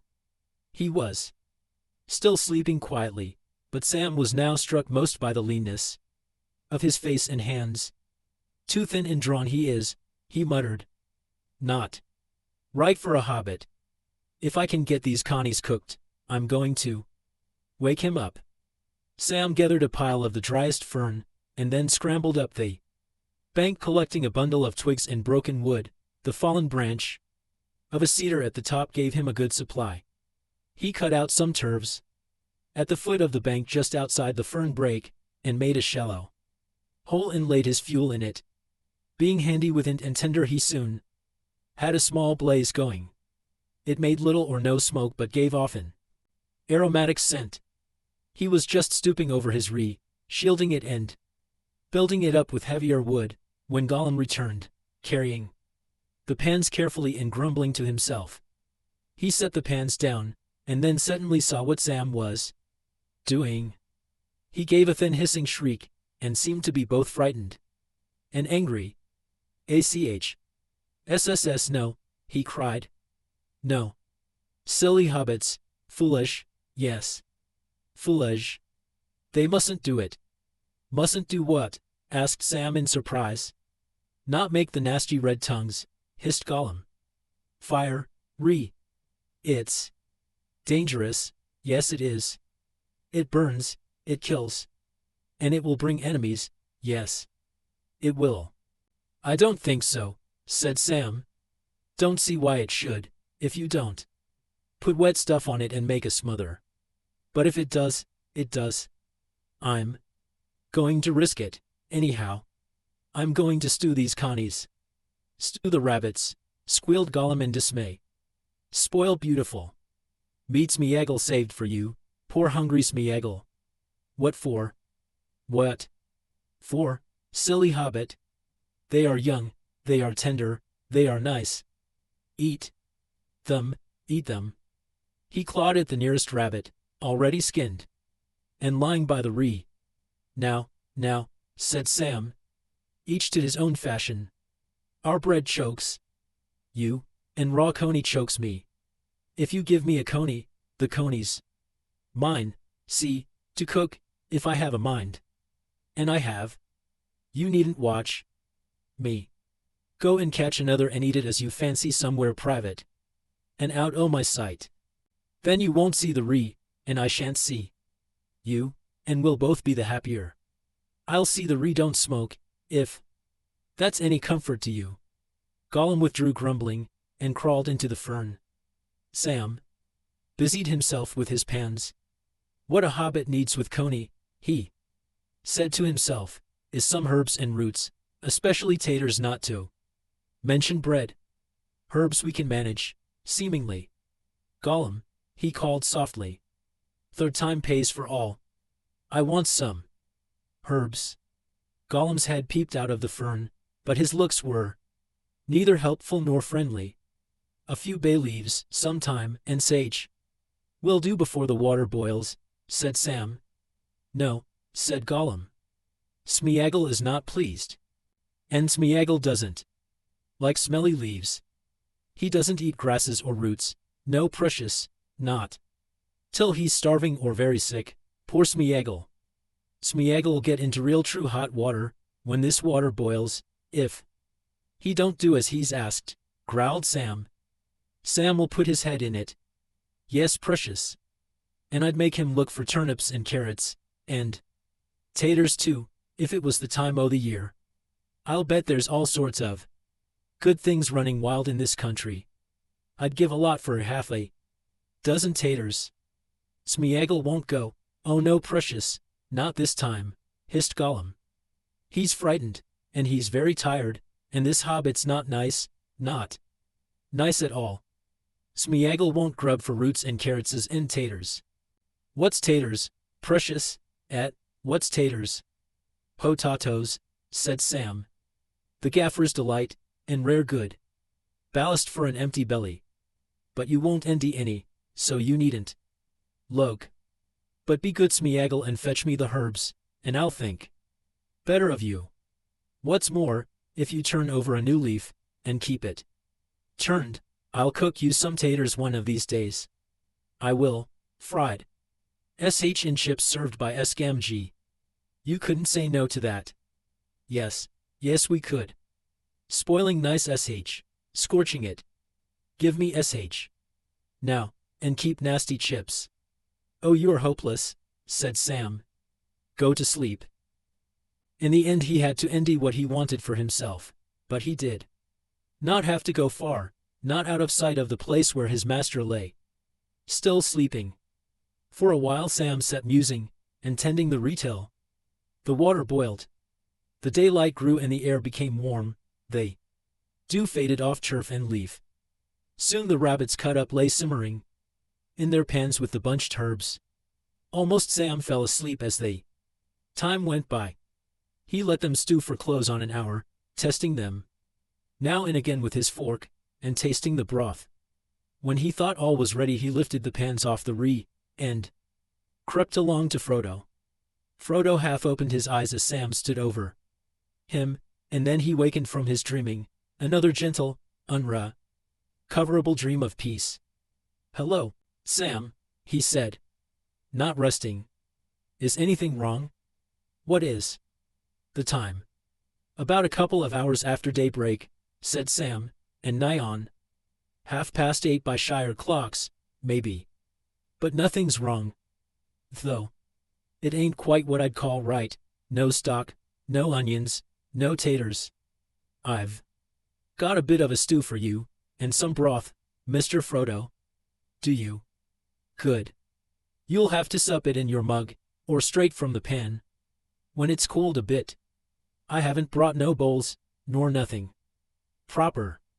Frodo yawned and stretched. You should have been resting, Sam, he said. And lighting a was dangerous in these parts. But I do feel hungry. Can I smell it from here? What have you stewed? A present from Smeagol, said Sam, a brace o' young connies. Though I fancy Gollum's regretting them now. But there's not to go with them but a few herbs. Sam and his master sat just within the fern brake and ate their stew from the pans, sharing the old fork and spoon. They allowed themselves half a piece of the elvish way bread each. It seemed a feast. Whew. Gollum, Sam called and whistled softly. Come on. Still time to change your mind. There's some left, if you want to try. Stewed coney.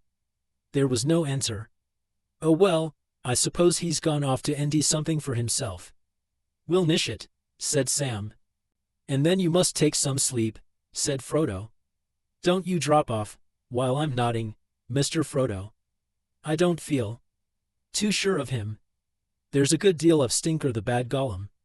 If you understand me in him still, and it's getting stronger again.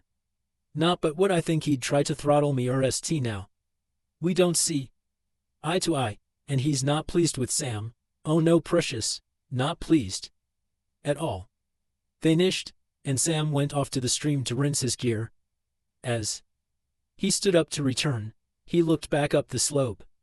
At that moment, he saw the sun rise out of the reek or haze or dark shadow, or whatever it was, that lay ever to the east, and it sent its golden beams down upon the trees and glades about him. Then he noticed a thin spiral of blue-gray smoke, plain to see as it caught the sunlight, rising from a thicket above him. With a shock he realized that this was the smoke from his little cooking which he had neglected to put out. That won't do. Never thought it would show like that, he muttered, and he started to hurry back. Suddenly he halted and listened. Had he heard a whistle or not? Or was it the call of some strange Bird? If it was a whistle, it did not come from Frodo's direction. There it went again from another place. Sam began to run as well as he could uphill. He found that a small brand, burning away to its outer end, had kindled some fern at the edge of the Ree, and the fern blazing up had set the turf smoldering. Hastily he stamped out what was left of the Ree, scattered the ashes, and laid the turfs on the whole. Then he crept back to Frodo. "Did you hear a whistle, and what sounded like an answer?" he asked. "A few minutes back. I hope it was only a bird, but it didn't sound quite like that, more like somebody mimicking a bird call, I thought. And I'm afraid my bit of Rhea's been smoking. Now if I've gone and brought trouble, I'll never forgive myself. Nor won't have a chance, maybe." "Hush," whispered Frodo. "I thought I heard voices." The two hobbits trussed their small packs, put them on ready for it, and then crawled deeper into the fern. There they crouched, listening. There was no doubt of the voices. They were speaking low and furtively, but they were near, and coming nearer. Then quite suddenly, one spoke clearly close at hand. Here is where the smoke came from," it said. "'Twill be nigh at hand. In the fern, no doubt. We shall have it like a coney in a trap. Then we shall learn what kind of thing it is." "Aye, and what it knows," said a second voice. At once 4 men came striding through the fern from different directions. Since sight and hiding were no longer possible, Frodo and Sam sprang to their feet, putting back to back and whipping out their small swords. If they were astonished at what they saw, their captors were even more astonished. 4 tall men stood there. 2 had spears in their hands with broad bright heads. 2 had great bows, almost of their own height, and great quivers of long green feathered arrows. All had swords at their sides, and were clad in green and brown of varied hues, as if the better to walk unseen in the glades of Ithilien. Green gauntlets covered their hands, and their faces were hooded and masked with green, except for their eyes, which were very keen and bright. At once Frodo thought of Boromir, for these men were like him in stature and bearing, and in their manner of speech. "We have not found what we sought," said one. "But what have we found?" "Not orcs," said another, releasing the hilt of his sword, which he had seized when he saw the glitter of sting in Frodo's hand. "Elves," said a third, doubtfully. "Nay, not elves," said the fourth, the tallest, and as it appeared, the chief among them. "Elves do not walk in Ithilien in these days. And elves are wondrous fair to look upon, or so 'tis said." "Meaning we're not, I take you," said Sam. "Thank you kindly. And when you've nished discussing us, perhaps you'll say who you are, and why you can't let 2 tired travelers rest." The tall green man laughed grimly. "I am Faramir, captain of Gondor," he said. "But there are no travelers in this land, only the servants of the Dark Tower, or of the White." "But we are neither," said Frodo. "And travelers we are, whatever Captain Faramir may say." "Then make haste to declare yourselves and your errand," said Faramir. "We have a work to do, and this is no time or place for riddling or parleying. Come. Where is the third of your company?" "The third?" "Yes, the skulking fellow that we saw with his nose in the pool. Down yonder." He had an ill-favored look. "Some spying breed of orc, I guess, or a creature of theirs. But he gave us the slip by some fox trick." "I do not know where he is," said Frodo. "He is only a chance companion met upon our road, and I am not answerable for him. If you come on him, spare him. Bring him or send him to us. He is only a wretched gangrel creature, but I have him under my care for a while. But as for us, we are hobbits of the Shire, far to the north and west, beyond many rivers. Frodo son of Drogo is my name, and with me is Samwise son of Hamfast, a worthy hobbit in my service. We have come by long ways out of Rivendell, or Imladris as some call it." Here Faramir started and grew intent. 7 companions. We had, one we lost at Moria, the others we left at Prithgalen above. Rorose, 2 of my kin, a dwarf there was also, and an elf, and 2 men. They were Aragorn, and Boromir, who said that he came out of Minas Tirith, a city in the south. Boromir, all the 4 men exclaimed. Boromir, son of the Lord Denethor, said Faramir, and a strange, stern look came into his face. You came with him. That is news. Indeed, if it be true. No, little strangers, that Boromir, son of Denethor, was High Warden of the White Tower, and our captain. General, sorely do we miss him. Who are you then, and what had you to do with him? Be swift, for the sun is climbing. Are the riddling words known to you that Boromir brought to Rivendell? Frodo replied. Seek for the sword that was broken. In Imladris it dwells. The words are known indeed, said Faramir in astonishment. It is some token of your truth that you also know them. Aragorn, whom I named, is the bearer of the sword that was broken, said Frodo. And we are the hailings that the rhyme spoke of. That I see, said Faramir thoughtfully. Or I see that it might be so. And what is Isildur's bane? That is hidden, answered Frodo.